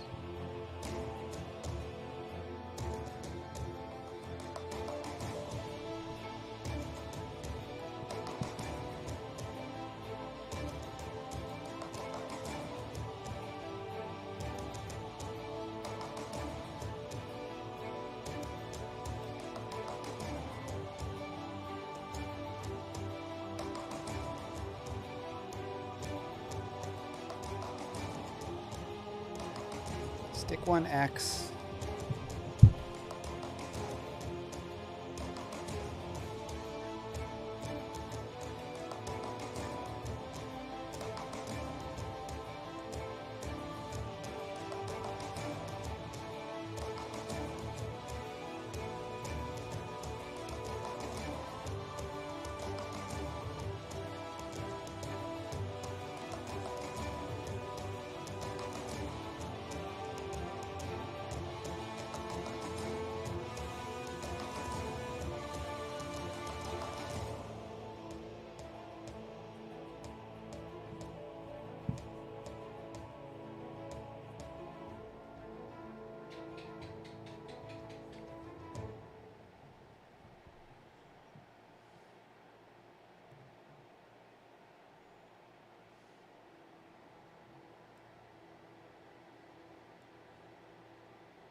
Divided by x, divided by y.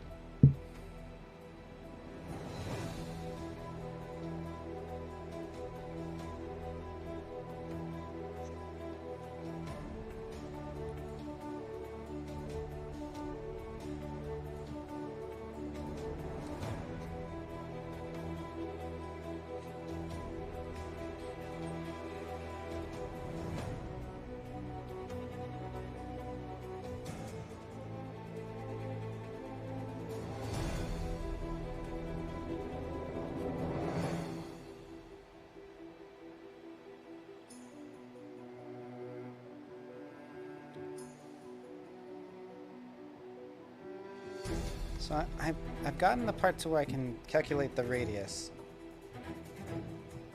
And I can also look at the radius. Now I just need to know how to tell the XY coordinates with the radius.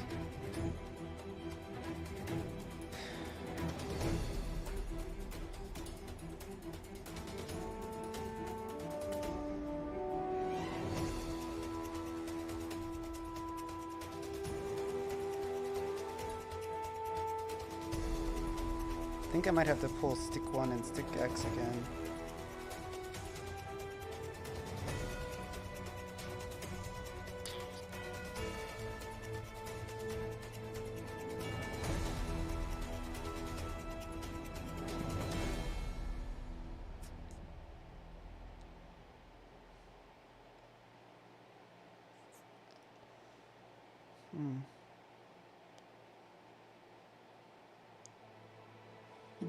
So x equals y.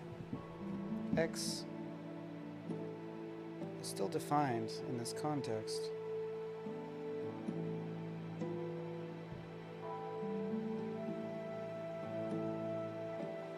X equals the radius times itself minus y times itself divided by x.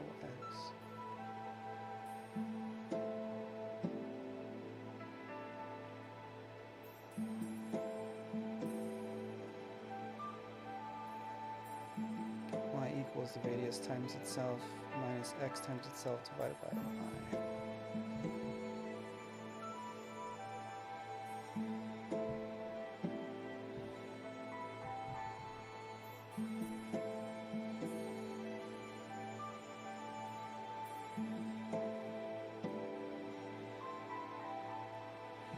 I can simplify this a bit. Just put the numbers directly in.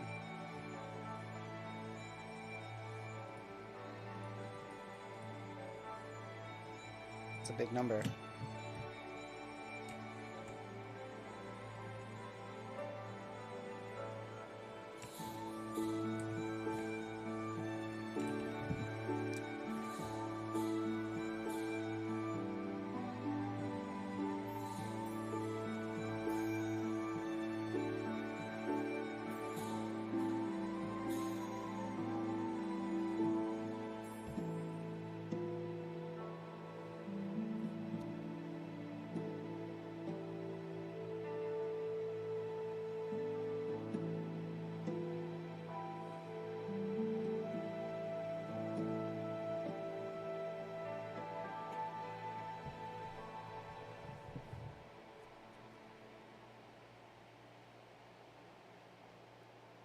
You know what? I think this equation actually doesn't solve itself. There's no way to get everything you need out of it.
What I need to do is it just needs to stop updating.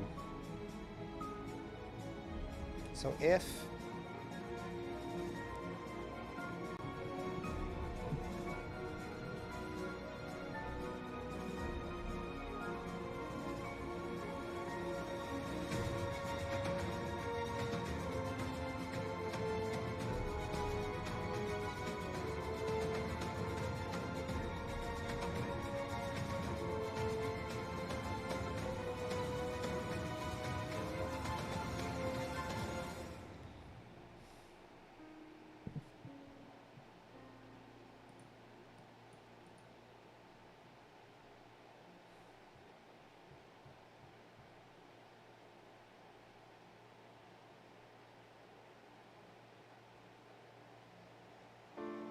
oh,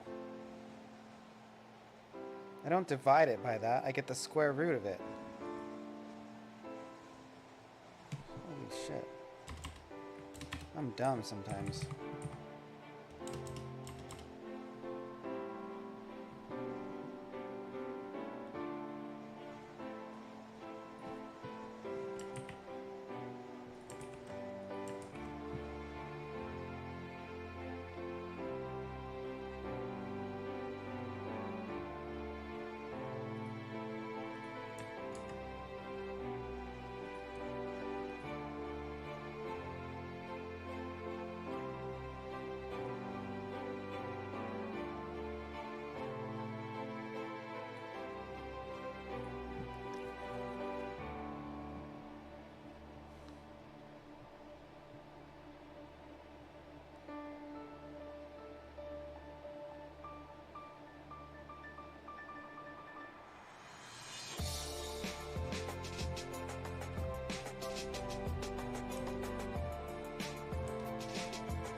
Holy macro, man. What am I doing?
Yo, Code Rad.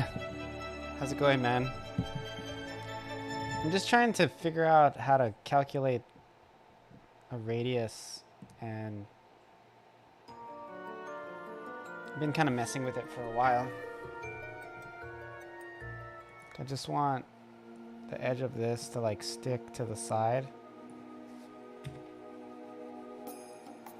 when I move it. And I don't know the math to do it. Yeah, I don't know exactly how to get what I want.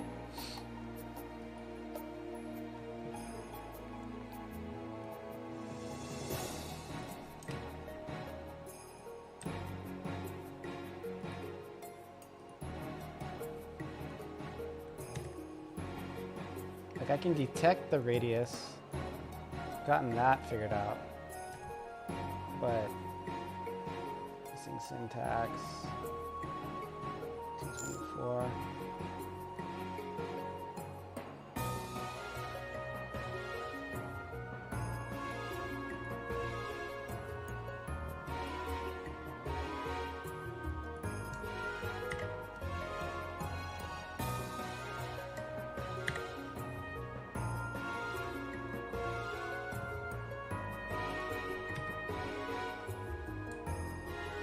You don't hate it, you just suck at it? Yeah, me too. 224. Unexpected. Console. 224 uninspected token.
Contrary to common belief for programming, you just need basic math skills, at least the standard programming jobs.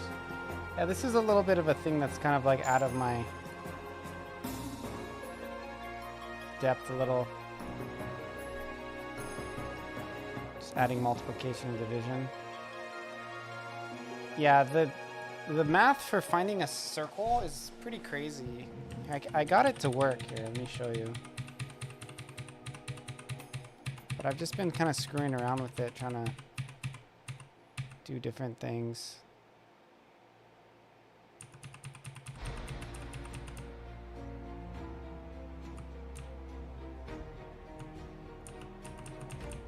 I did a lot of crap. This is probably about where it stopped working.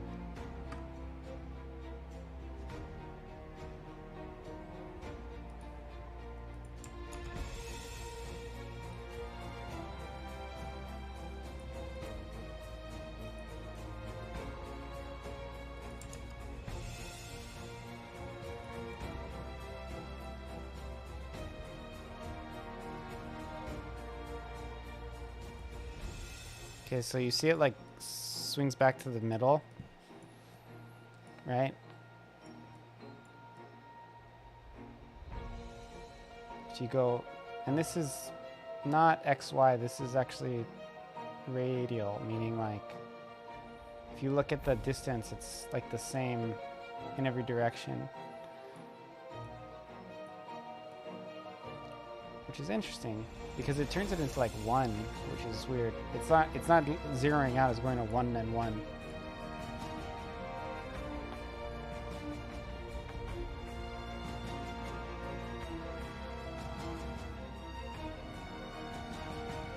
But what I would need is I need to do some kind of like Pythagorean theorem thing to make it reset the...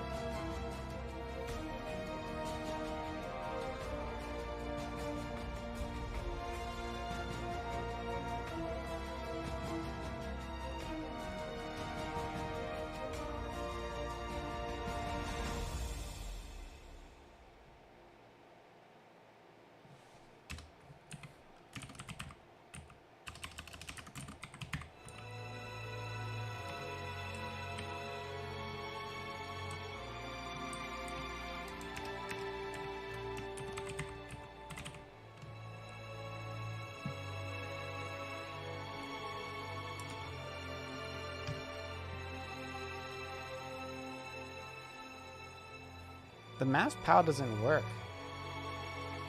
That's where it kind of broke it.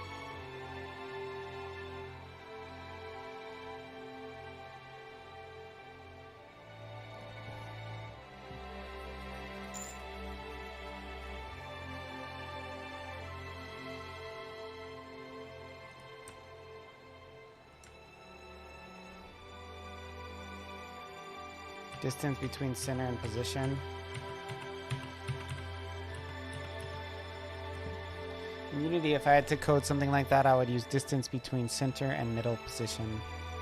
And distance is larger than X, then stop the circle from going further. Well, I've gotten the ability to detect it,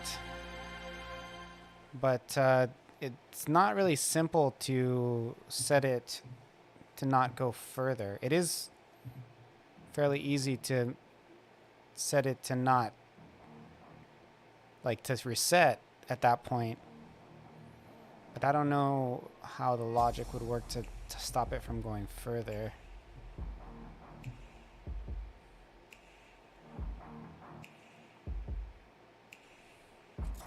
Because I can detect it based on the radius, but I can't really define the radius to tell it where to go. It's kind of... because... well, yeah, because Unity has distance built in. Yeah, you can do it with JavaScript. There's methods to doing it. I thought I could do it more simply by using the Pythagorean theorem.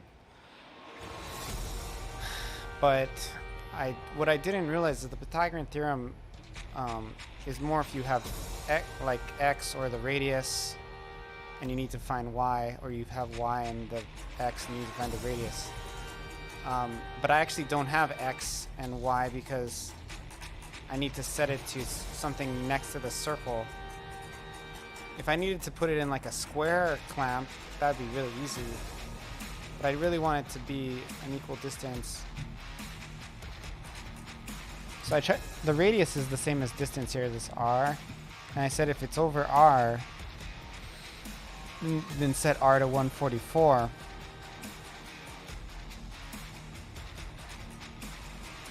And I can do that, but then how do I then turn around and make,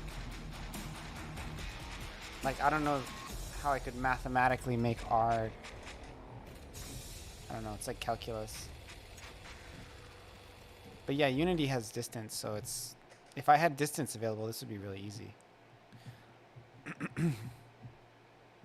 It's like a function that's just like ready to go.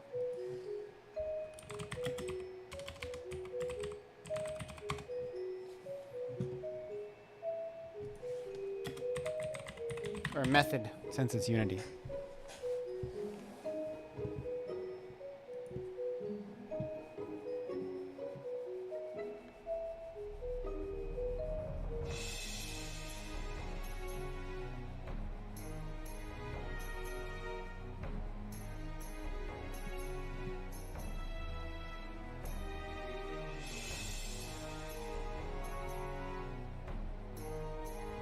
Oh, I can use mass hypotenuse.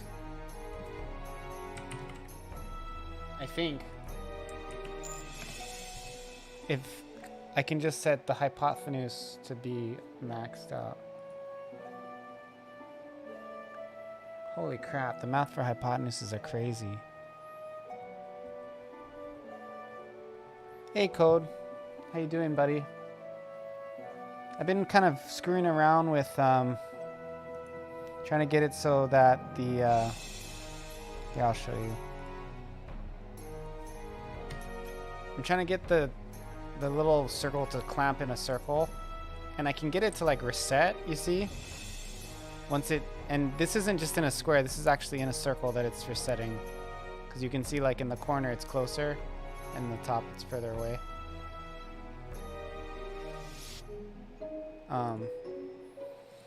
But I've been able to use the Pythagorean theorem to get like the radius.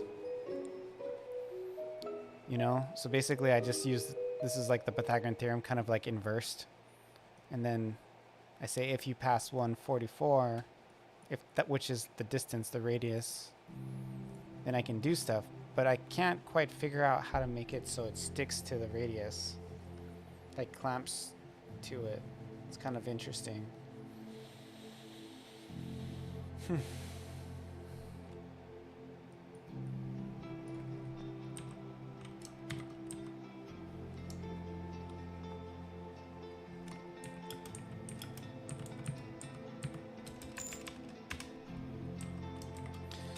The clamp function won't work necessarily because while I can detect the radius, I'm not placing the image with the radius. I'm placing it with an X and Y. So like, I'm able to detect the radius and the distance it is from the center, but I'm not using, yeah, I don't know how you could use clamp because X and Y are what are actually placing the image, not R. I've only been able to detect R and use that to like, yeah, I don't know.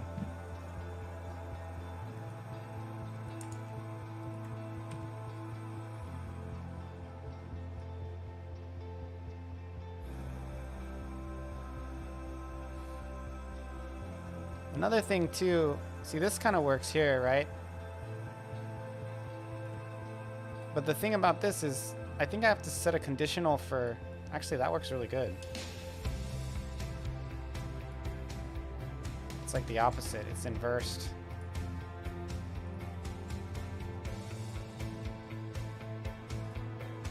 How do you make something negative?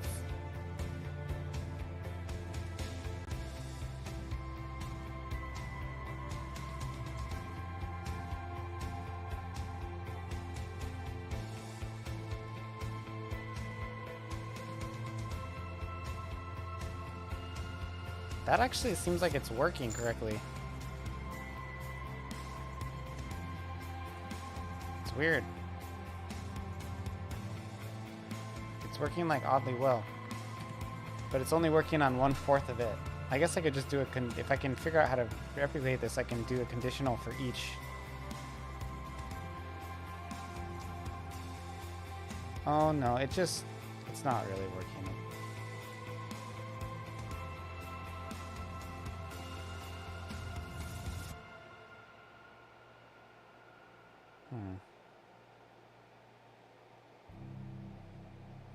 Yeah, this math is too hard for me.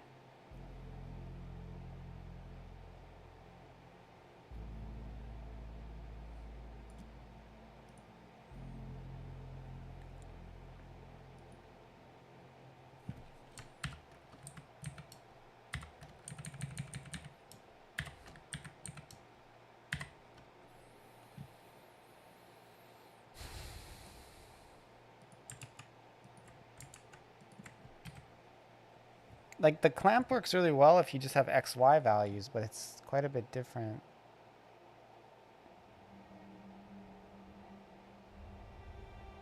It seems like it only wants to attribute positive values. So I might have, maybe I can make a conditional where I'll make it be negative if the X is negative. Something like that.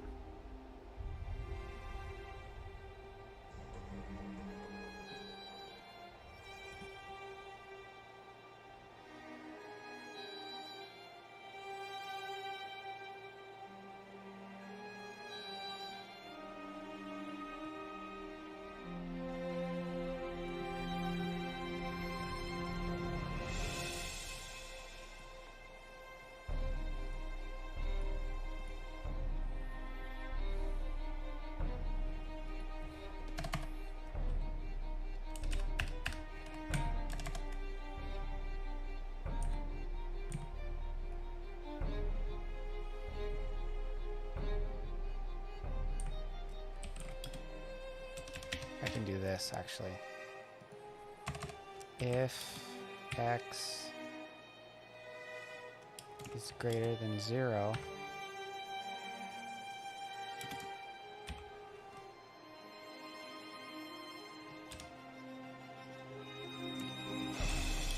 x equals positive x. Actually, I don't have to say that.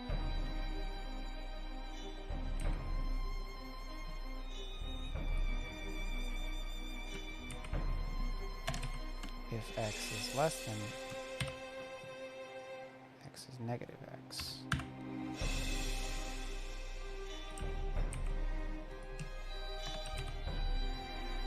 If y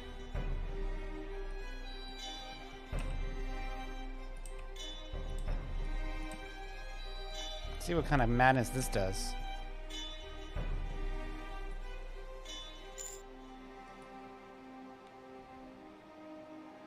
When I generate the joystick, is it origin in the tops? So I set the origin up further up, but stick 2 is the origin, right? And then stick 1 is the smaller little guy. And then so I create a new variable that basically x is the it's the difference between the starting point and the new point. Same with y in the y-axis and then in the x-axis. And then I use the Pythagorean theorem here to calculate the radius. And then I say if the radius is greater than 144 pixels, then I don't even really need this. This doesn't really do anything. This doesn't do anything. So the radius center point is measured from where you first click. I think that's the quick answer.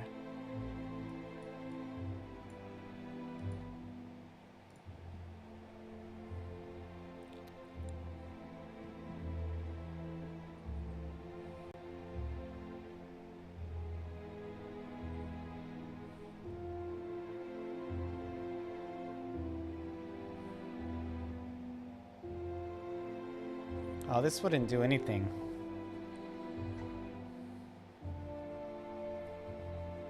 See, the thing is when you use the Pythagorean theorem, it always outputs a positive, right?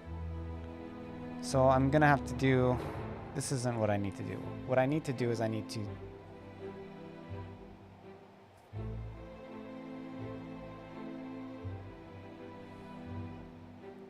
this should do what I want. Did I have the wrong, did I have a syntax error or something?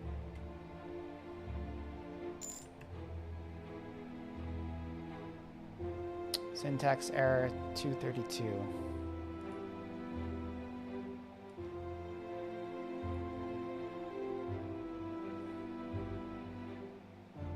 I don't see a syntax error. Maybe they want these things.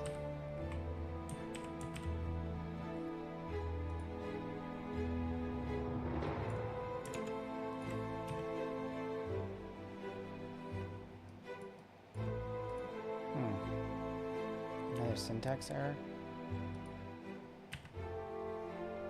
Unexpected identifier 232. 232 unexpected identifier.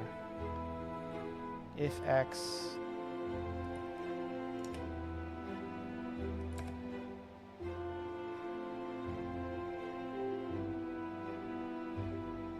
I don't need this really. I don't need this either. I just need these two negative ones because it's positive by default. But then again, this won't work because it's already set into its positive or negative value.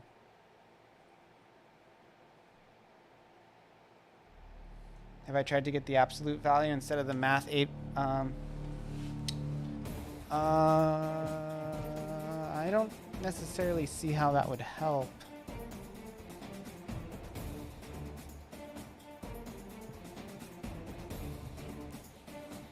think I'm gonna have to create another variable because I redefine x here. So like what happens here is I'm losing the... It's not an issue of absolute because I think I see what you're saying. Because you're saying an absolute value.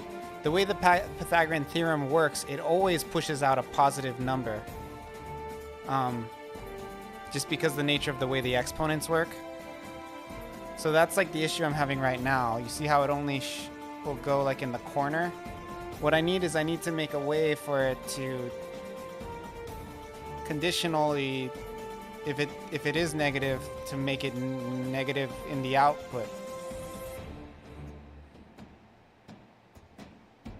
So I might need to create an additional thing to hold that information or something.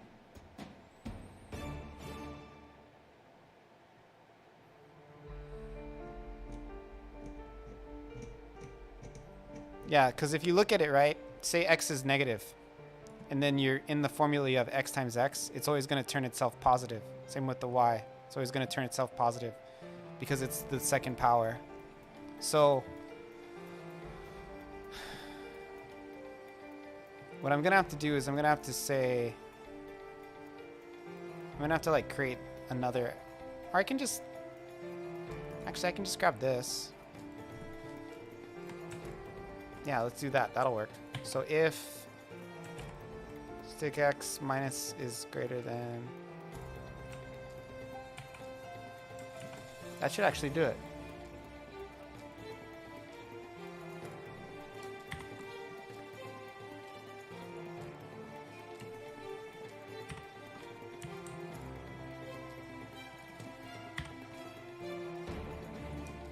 So what this will do is it'll switch it into a positive or a negative.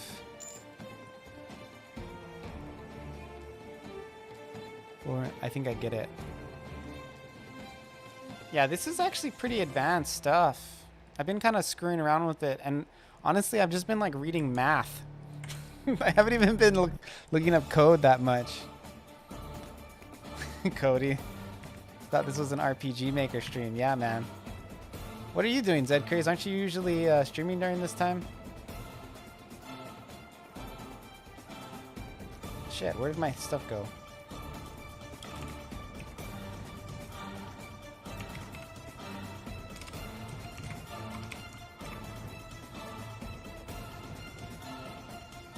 Gonna start streaming soon?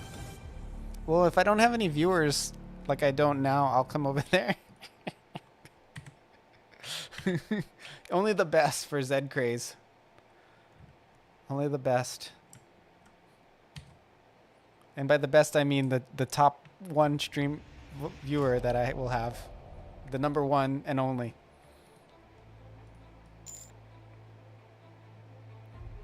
Oh, so basically, you see what it's doing? This actually works, but it's always converting it to a positive value.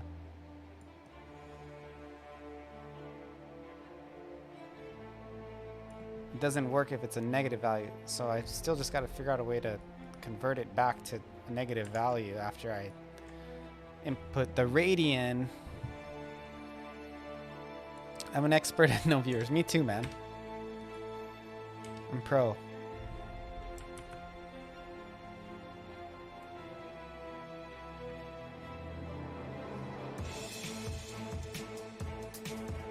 Oh, there. Issue.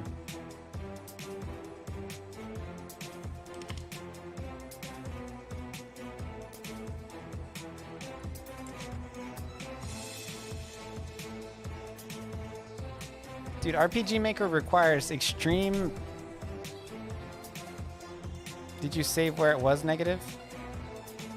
Look at this code. I got half of it. Halfway there. Halfway there, baby.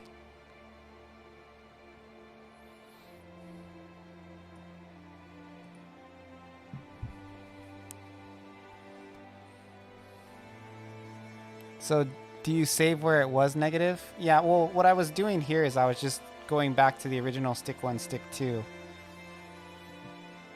So now I can detect if it's a negative y, but the x is not working for some reason. Why don't you detect the X? If stick 1 minus stick X is less than 0, X equals X minus X.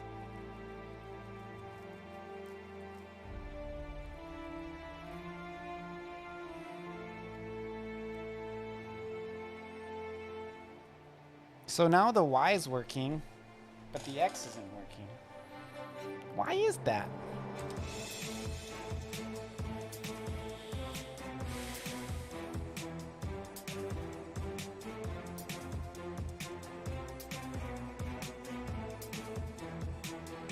Let me try to see if the order matters.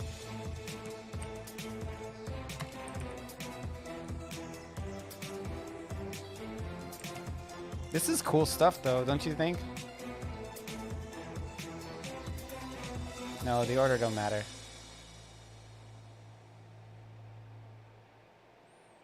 I need the full 360. I only got a 180 going on.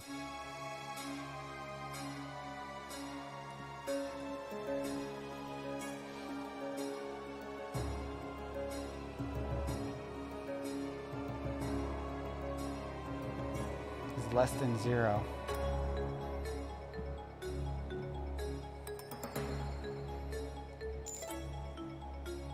I'm no fan of maths.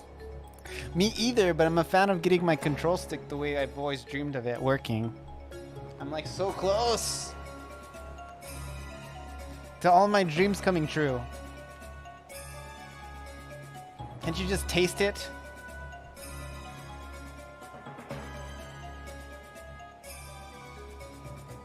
It is weird that the... So do you have to put these parentheses around it? You can't just do negative X like this?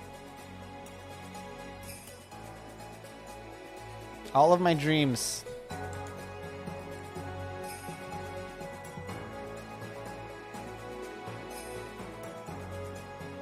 Okay, so that like gave me a weird...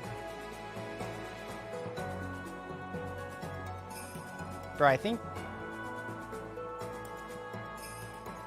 that parentheses doesn't work. I think you just put a negative sign in front of it.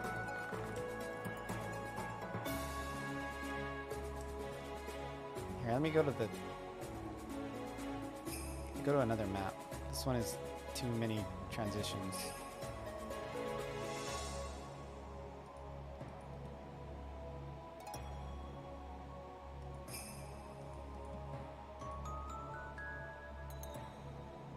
I think that parentheses was the issue.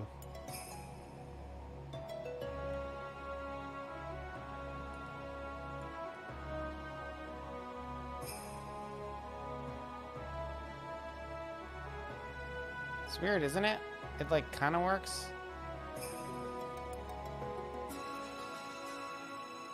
I think because it's resetting when you...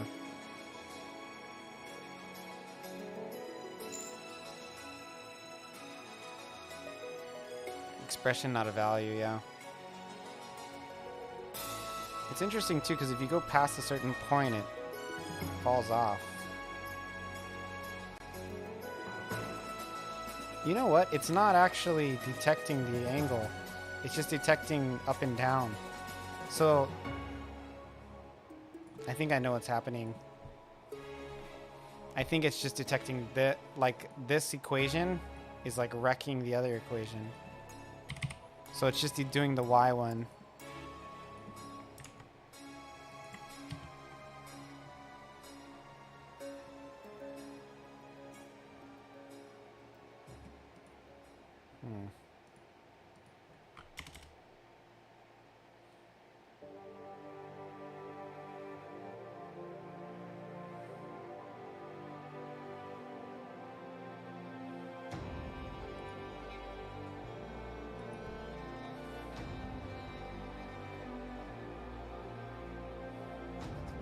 Yeah, when it's an expression, not a value. That sounds right.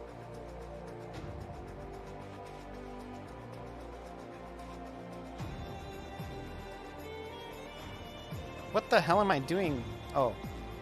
Wait. This is right.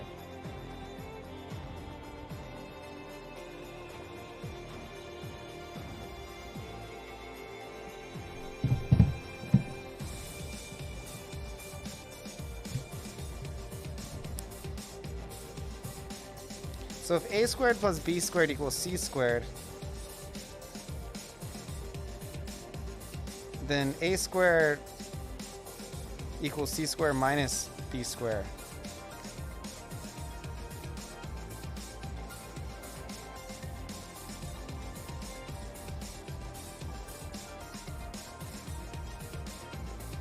It's weird because it seems so close to what I want, but it's also like broken as fuck. It's like inverting itself.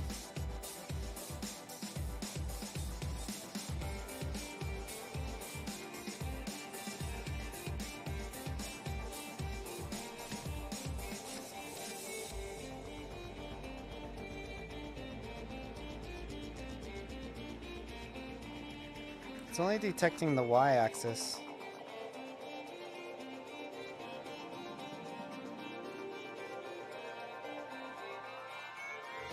It's like if the radian on the... If the radian goes above it on the x-axis, it doesn't work. It's very strange.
Why does it disappear right on... Maybe I have to do...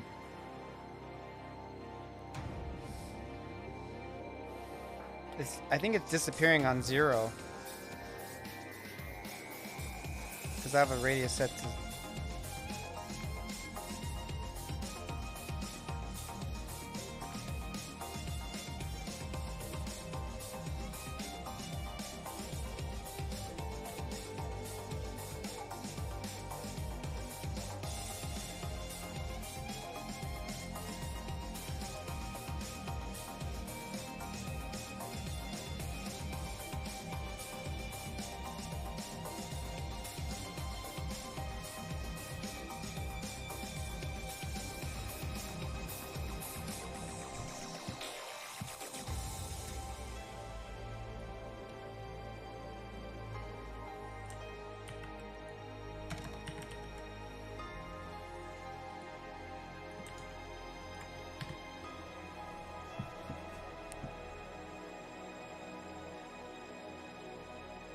Okay, so I think these two are like hurting each other because one will go make it go on the sides.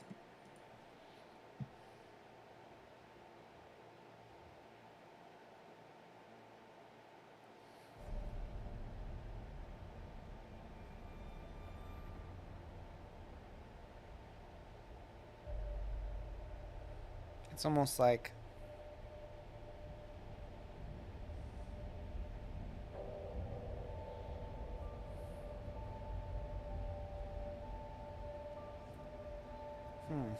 I don't see why they would like conflict like that, but it looks like they are.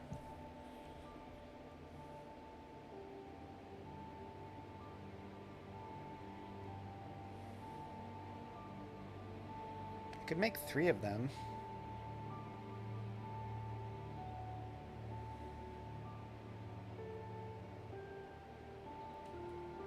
Let's do it with else's.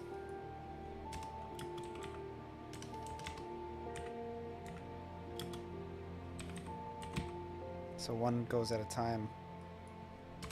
Constrict it.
Okay, so this is if they're both negative.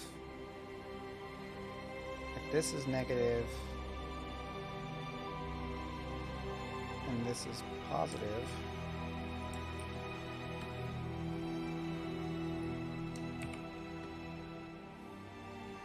you just do the y.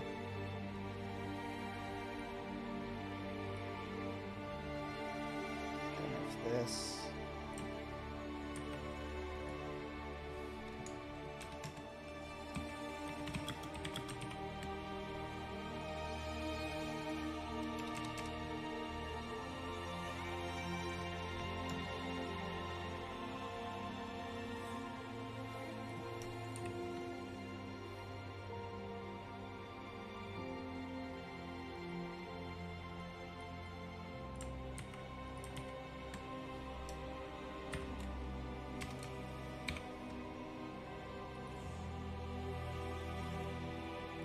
should do it.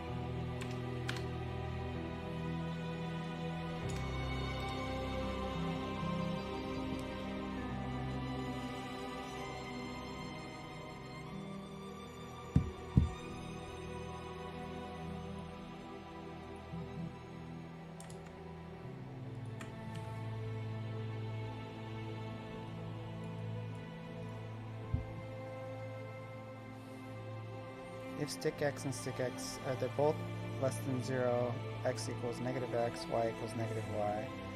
Else if stick 1 and stick x are greater than 0, but stick y is less than 0, it's actually stick y should be negative. And this one where stick x should be negative. What the hell?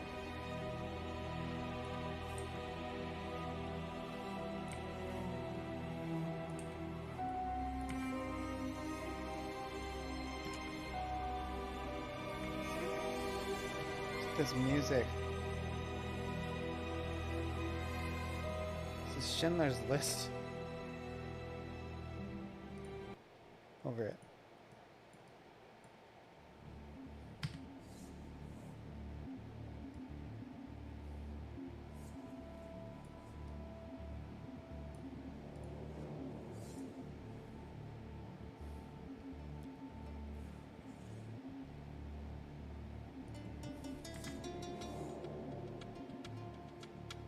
$3.23.32. Oh, bad.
That should work.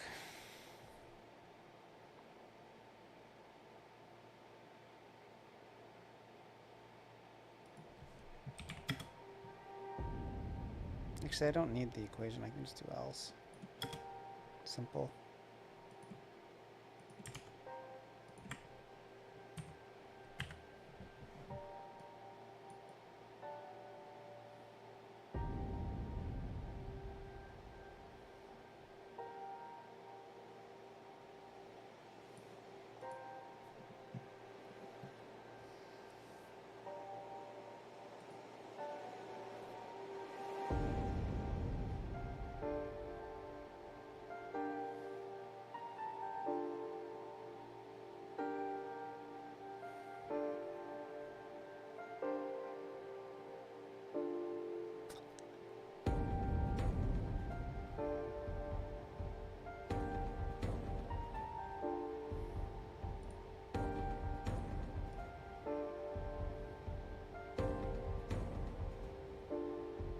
It's only doing it on the Y.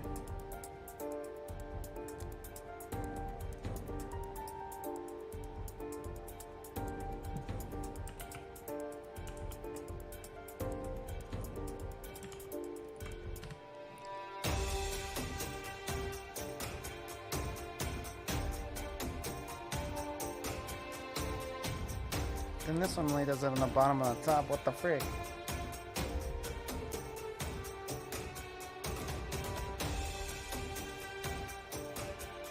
Oh, I think I see what's happening. Because I set Y here, so then it fucks up this one.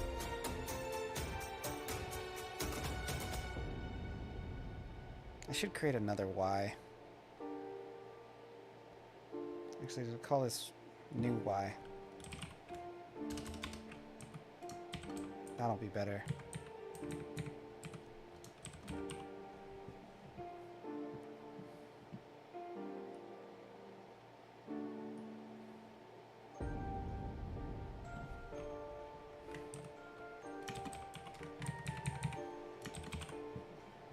That'll actually work. I'm pretty hopeful.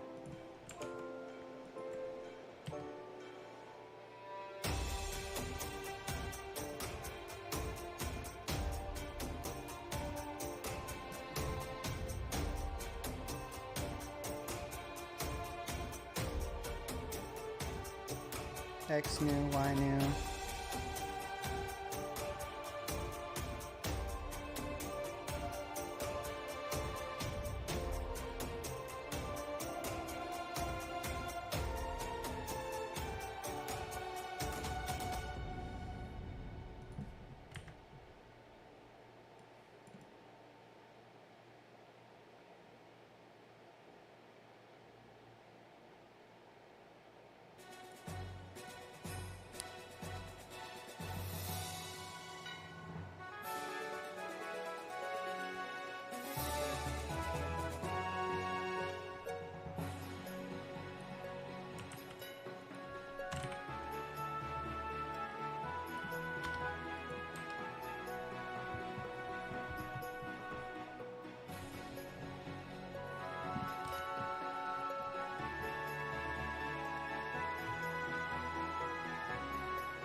Why did that mess it up?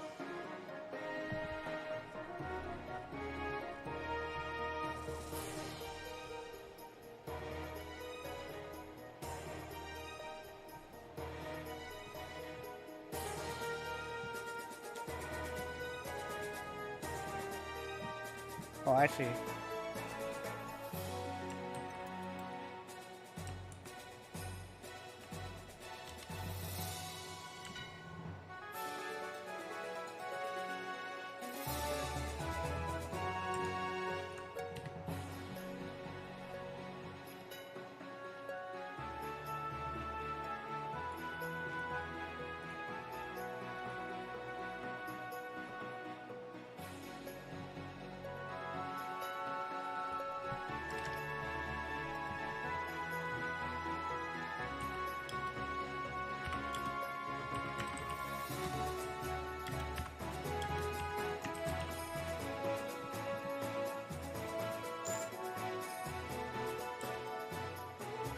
Do you think you'll release Android version anytime soon, or is I'm down to release it already, but I haven't been able to be approved on Android.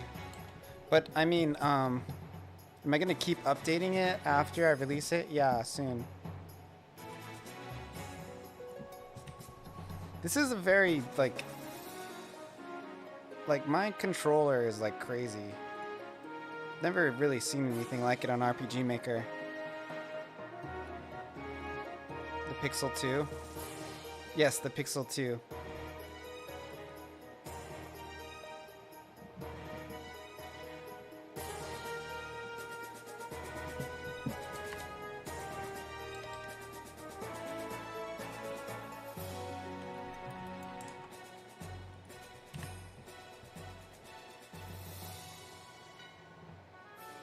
The frick, dude? I don't even know what's going on.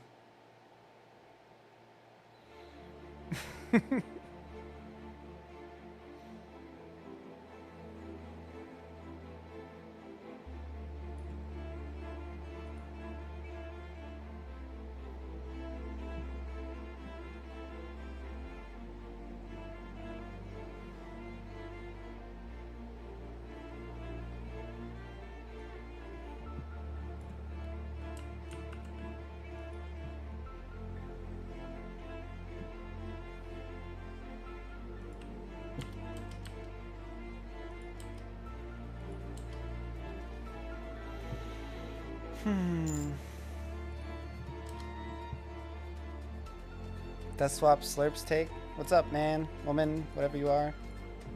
Thank you for coming to my stream. I'm just torturing myself with some bad coding. What the frick is happening?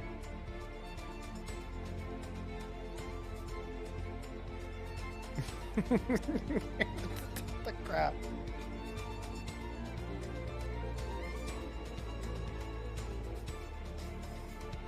Okay, so it looks like it's preferring to stay in the bottom right. And it's not converting, so I'm getting no negative values. It looks like. Only positive. Which is weird. I don't see why I would only get positive values.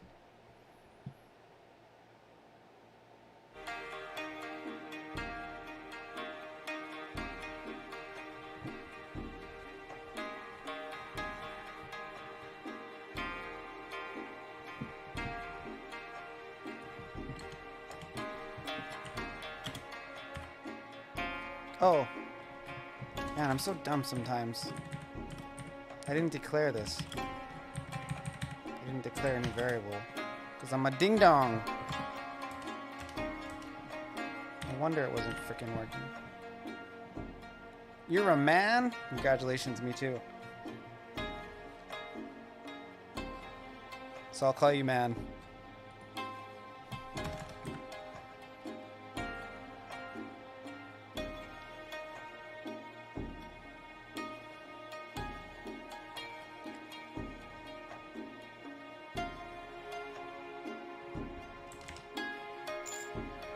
Just call me Levi. I'll try to remember. Like Attack on Titan.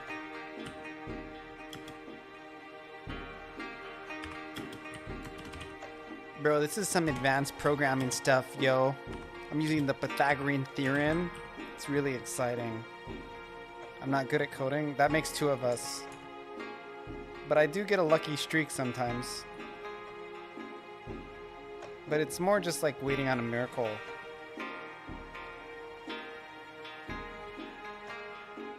I'm like absolutely horrible. Me too. Ask Code More, he'll tell you.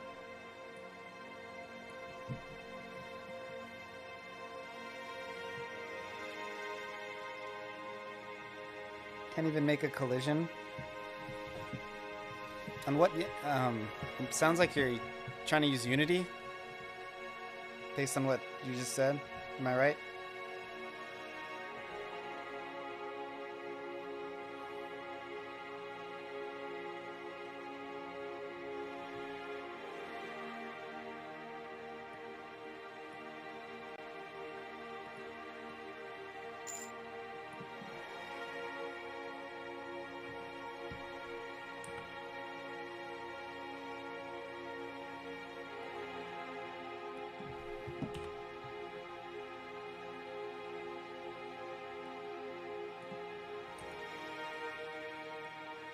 Game Maker. No need collisions. Just run through all the walls. It's a feature. This is my game. You can go through walls. It's a special feature I built in. It's pretty ingenious.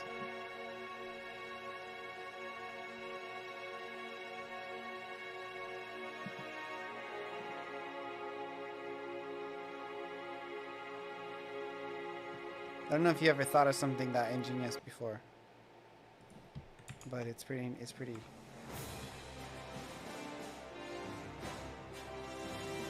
What the freak is going on? It's getting worse and worse as I frick with it.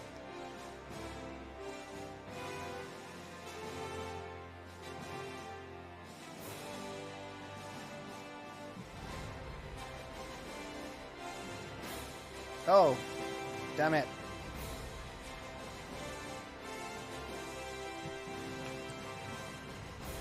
I see one thing I did wrong.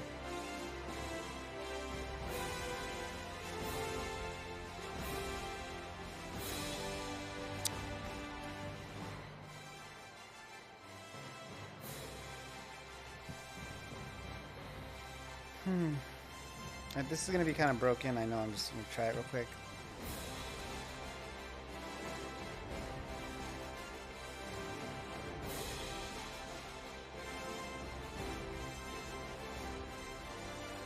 For a pixel RPG. Very cool.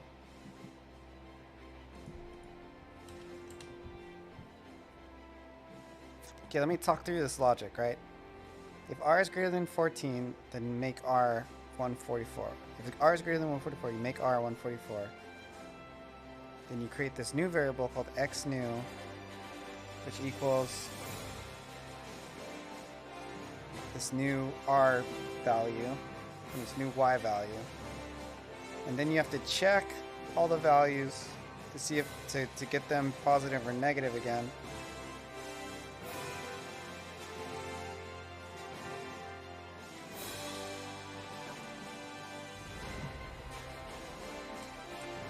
Then you have to convert them back into positive and negatives. You can do that here actually.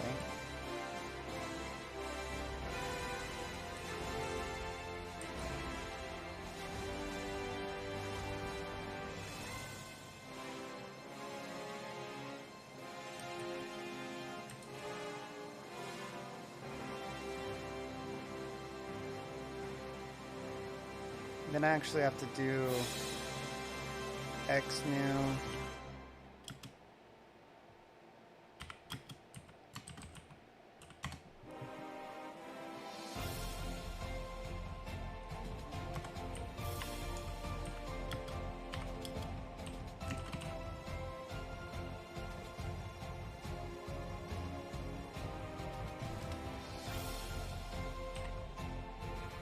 Yeah, I got a pixel RPG of my own, kind of.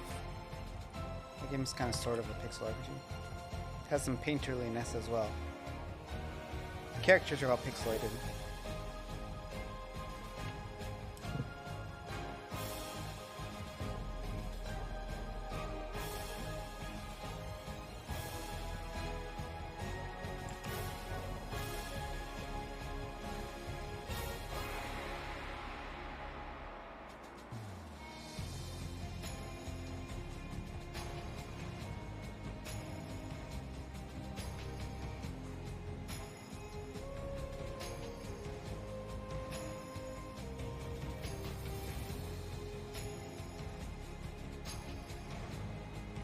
What the freak?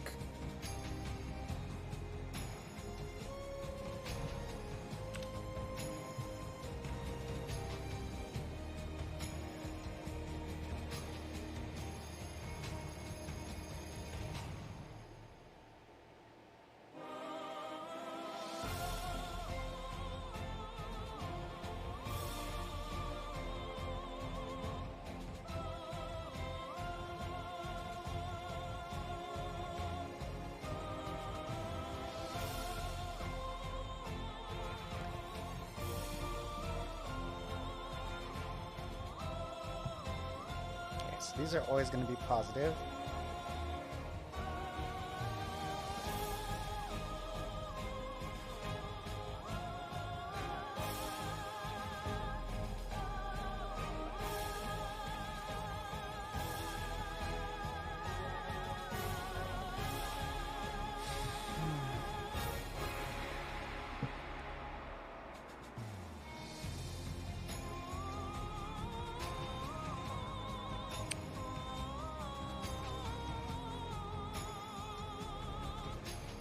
What am I doing?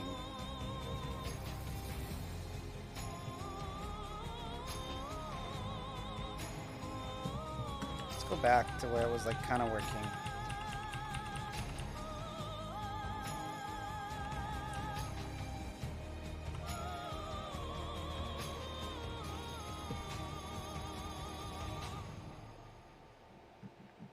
Which was here, right? This was when it was sort of working.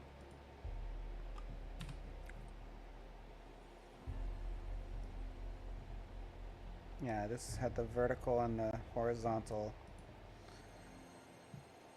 So the thing about this is you're grabbing an X and Y, and when you do the X, it changes the Y, and when you do the Y, it changes the X. So what I tried to do before was make a new one for each of them, and then call it back at the end.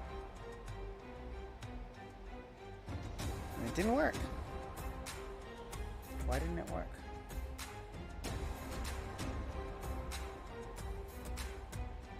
Let's try it one more time. Just a little bit more.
Save this sucker.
254.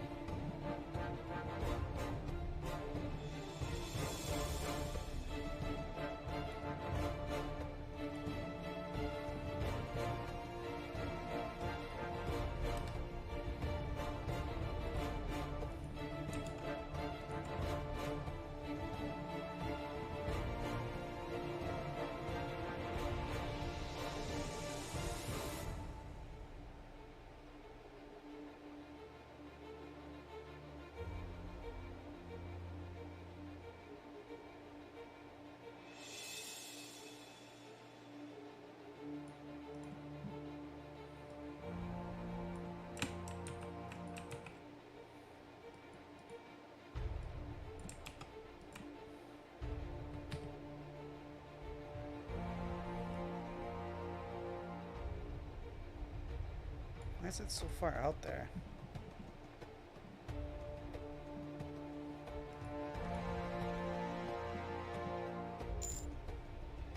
Gotta stream, have a good one. Yeah, hopefully I figure this out someday.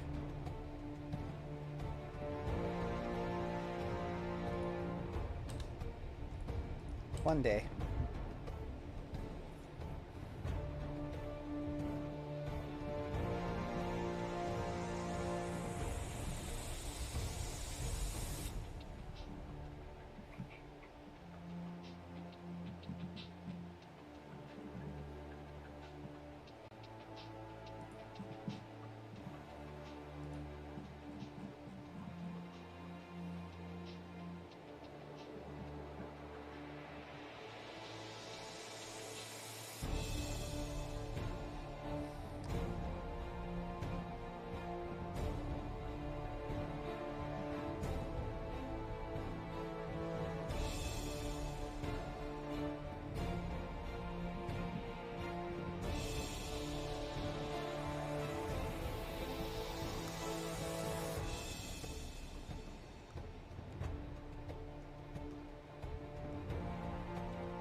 Okay, so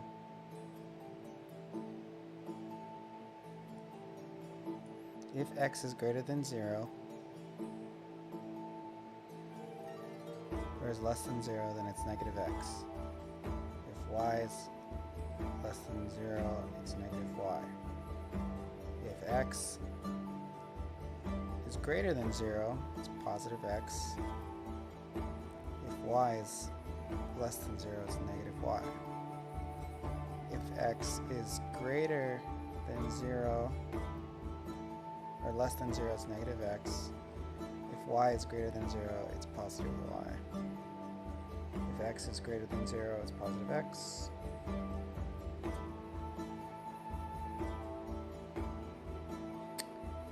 If y is greater than 0, it's positive y.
41.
God. What am I missing? Missing something.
Hold on. Stick y minus stick 2y. So the origin is stick 2. So stick y minus stick 2y is less than 0. So the origin, or the plates you are now, minus the origin, will be a positive number. So then that would be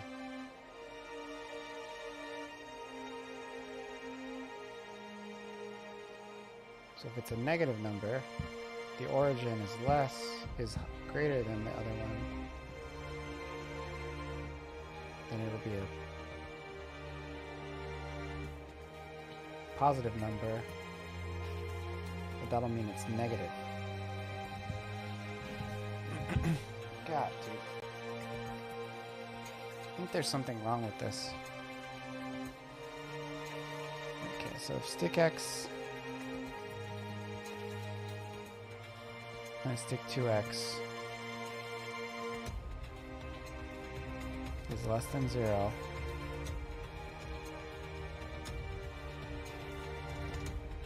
then stick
Just to replace them all with the new X. I did that already and it didn't work though.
I need something for 0 too.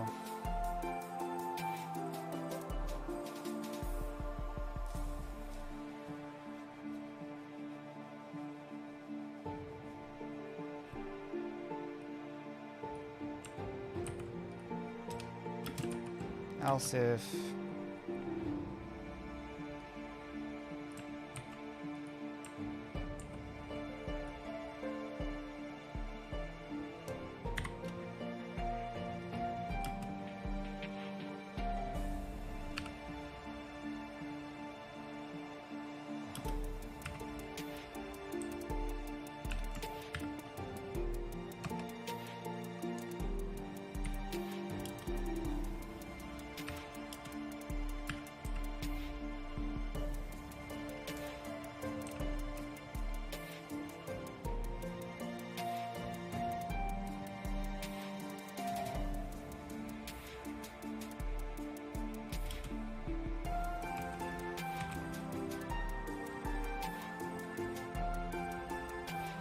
I should really split these up into an all X and an all Y, and they should just be separate.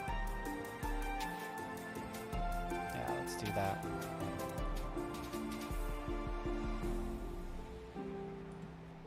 That's how we're gonna do it. X equals 0. Okay, so we're gonna take out all of the Y stuff next. So let's just double it, and then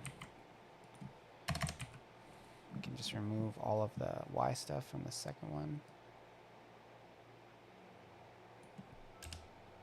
No Y stuff.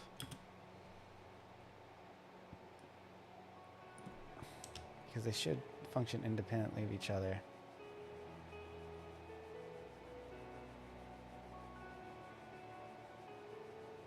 That's actually all you need right there. This is a much more efficient way to do it. Else X equals 0. So basically, if X is positive,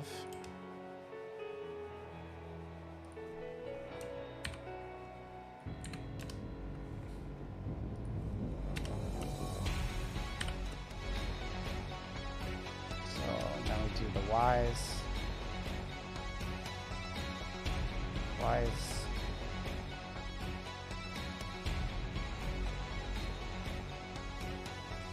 Y is more than 0.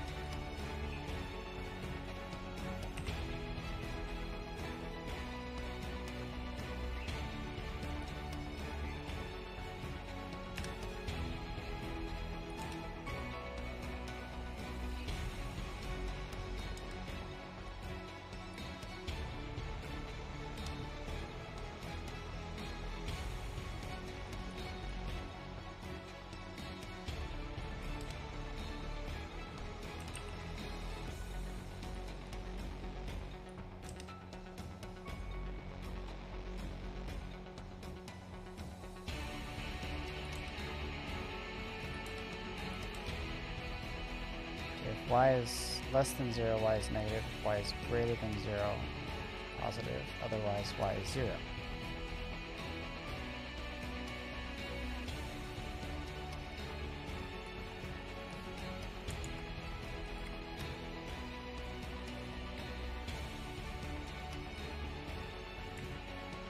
There's the error, 253.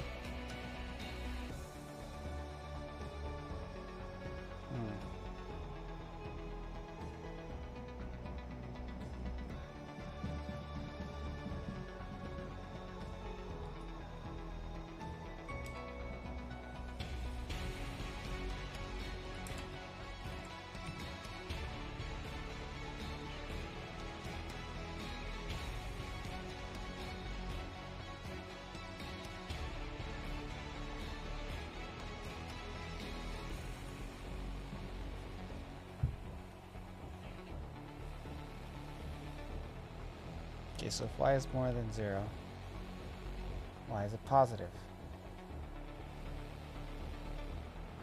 If Y is less than 0, Y is a negative. Otherwise, Y is 0.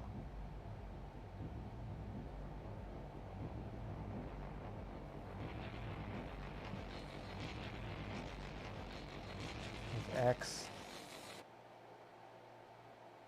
is more than 0, if 0 is more than X, if X is less than 0, then X is a negative. Oh, shoot. Typo. Maybe that'll help.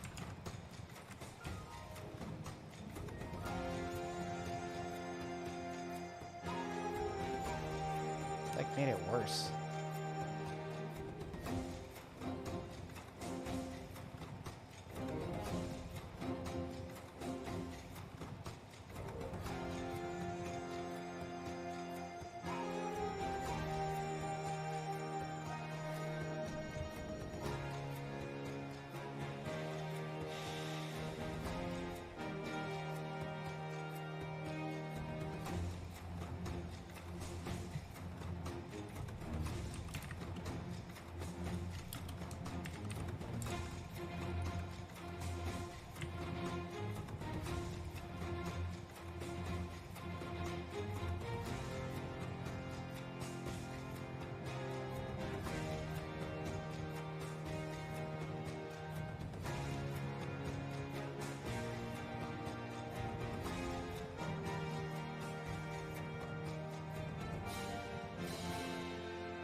It's like inverting them. It's weird.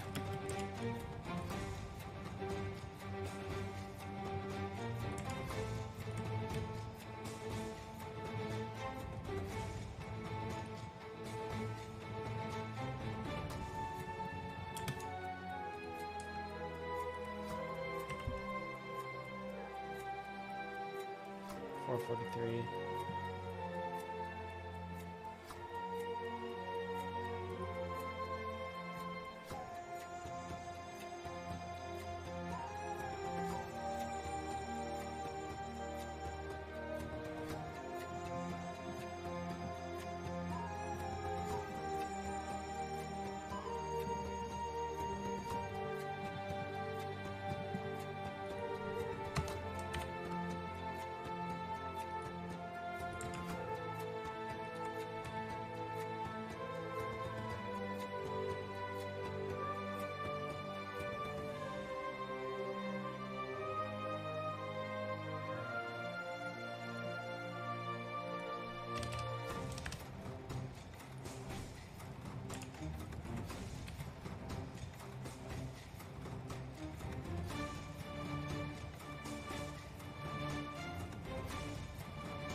R is more greater than or equal to 144, R equals 144.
Ah, fuck this shit, man.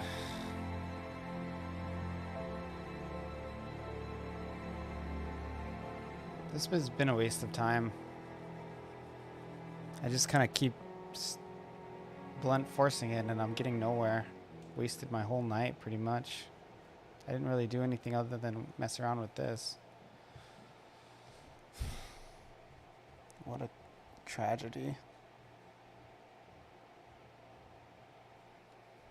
I want it so bad to work the way I want it to. It's like I just get tunnel visioned and I can't think of anything else other than trying to get the feature I want to work. I really should be studying up more on JavaScript and just trying to figure out how to make a circle with JavaScript. There are like a lot of methods to do it. It's a little bit beyond me at this point. So I just have to get better. Kind of blew it. I should have just been studying tonight and not trying to do it, but I just want it so bad.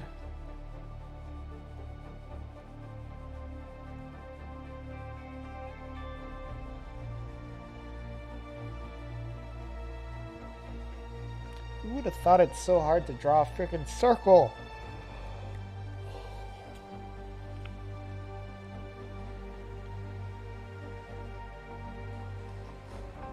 Jesus.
Oh shit.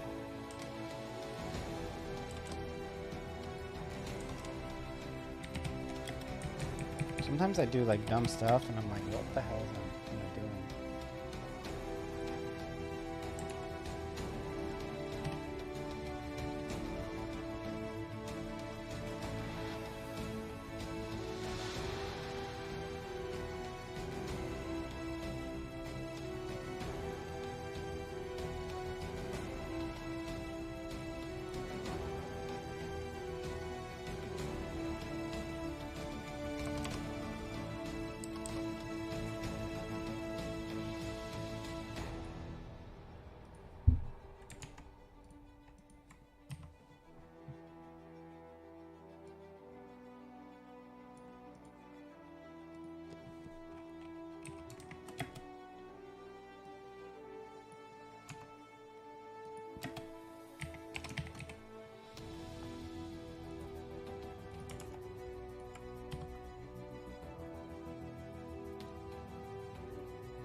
easiest way to learn math and science.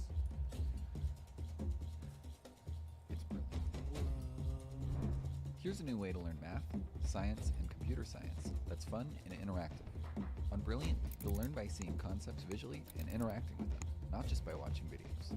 Check out courses in topics like algebra and geometry, where you'll learn new ways to think and solve problems. With over 50,000 five-star reviews on the App Store and Play Store, Brilliant is great on it.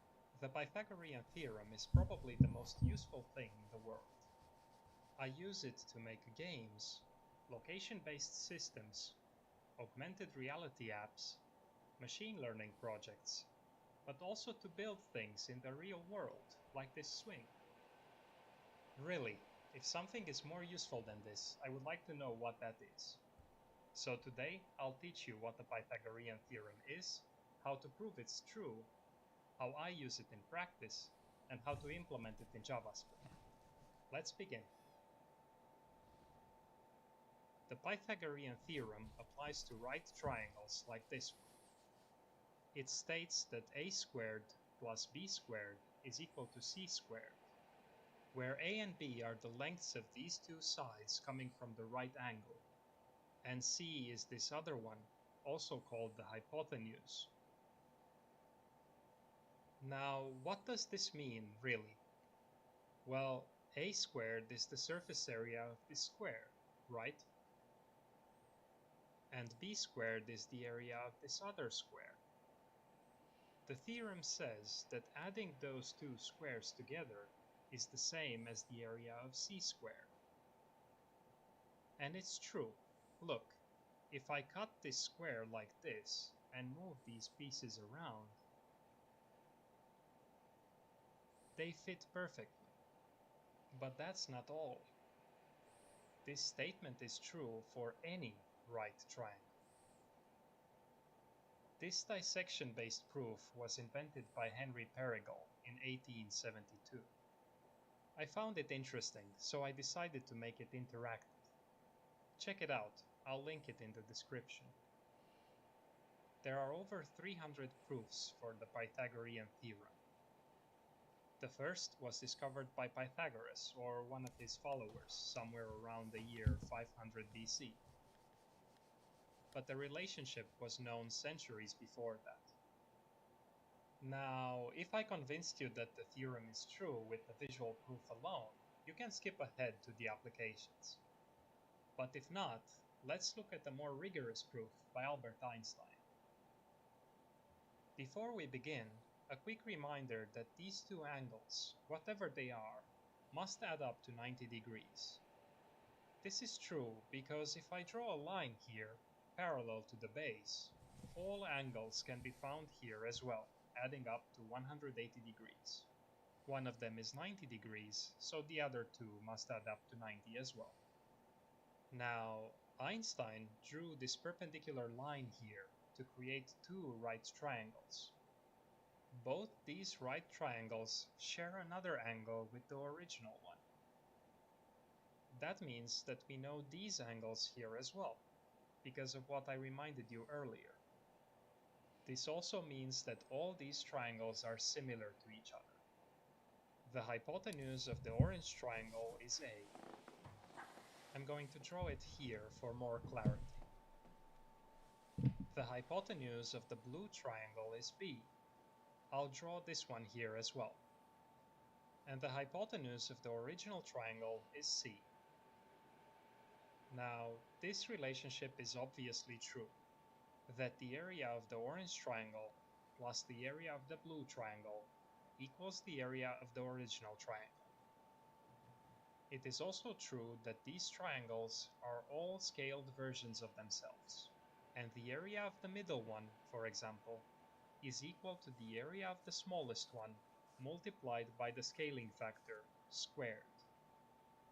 We get the scaling factor from the ratio of the hypotenuses, and squaring is necessary when dealing with areas.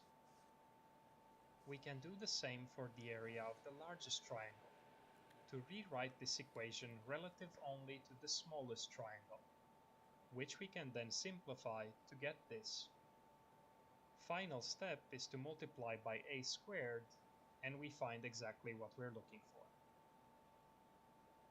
Now, you may be wondering, didn't Einstein do some more serious things than this? And he did, eventually, but this is what he was doing when he was 12. Okay, great. We are now pretty confident that this is true. But so what? This doesn't look pretty useful as such. I mean, how often do you have to work with squares in this way? And the truth is, you don't. At least, I don't.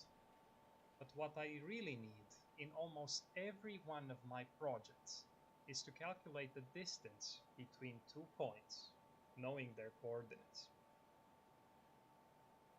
So let's write a function called distance that has 2 points as parameters. I first need to find a and b by calculating the difference on the x and y axes. Then I can use the Pythagorean theorem to get c squared, and then I take the square root of that to get the distance, c. Now, to write it more proper, you should take the absolute value of the difference here.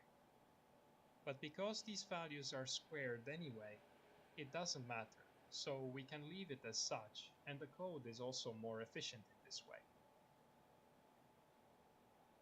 To test it, I made this simple app where we have 2 characters and the distance between them in pixels. We can move these characters around to see how the distance changes. When the distance is less than 42 pixels, the characters touch each other. This is an example of a very basic collision detection that you could use in some game. Here, I'll make it so that something happens when the characters touch.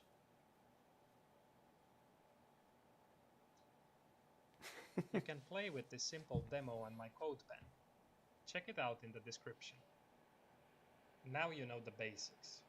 It's time to go pro. Here are some tips. First, instead of using the square root function here, change it to math.hypot, which is pretty much the same, but it also handles overflow and underflow problems if the numbers are very large. Tip number 2. You can actually work with squared values here. I lied previously when I said I don't. You just leave out the square root here, but then you need to compare with the square of the value. The behavior is exactly the same, but in this way, the code is faster because the square root is slower to compute than a simple multiplication. Tip number 3 is practice. You won't learn if you're just looking at videos like this. So I made a game where you type code as fast as possible and without making mistakes. The faster you type, the more the cyclist will accelerate, and the further you'll reach.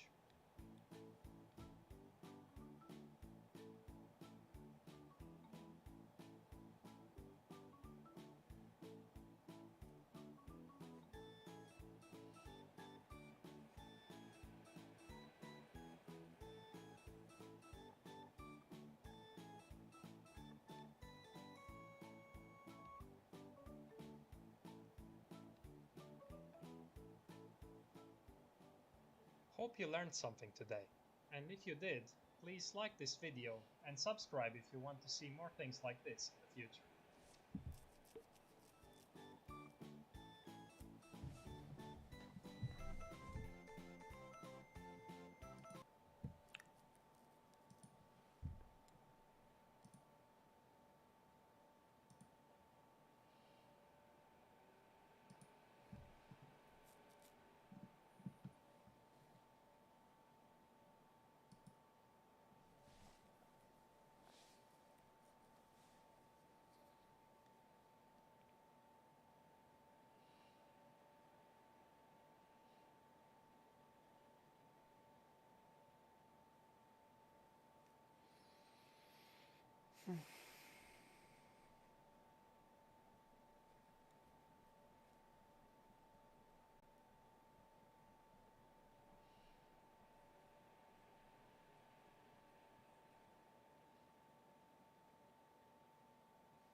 hero. You're our hero. You passed the first test with flying colours. Although I feel like he should be voiced with opulence just from the outset. Everyone knows that mystery means evil in a JRPG, so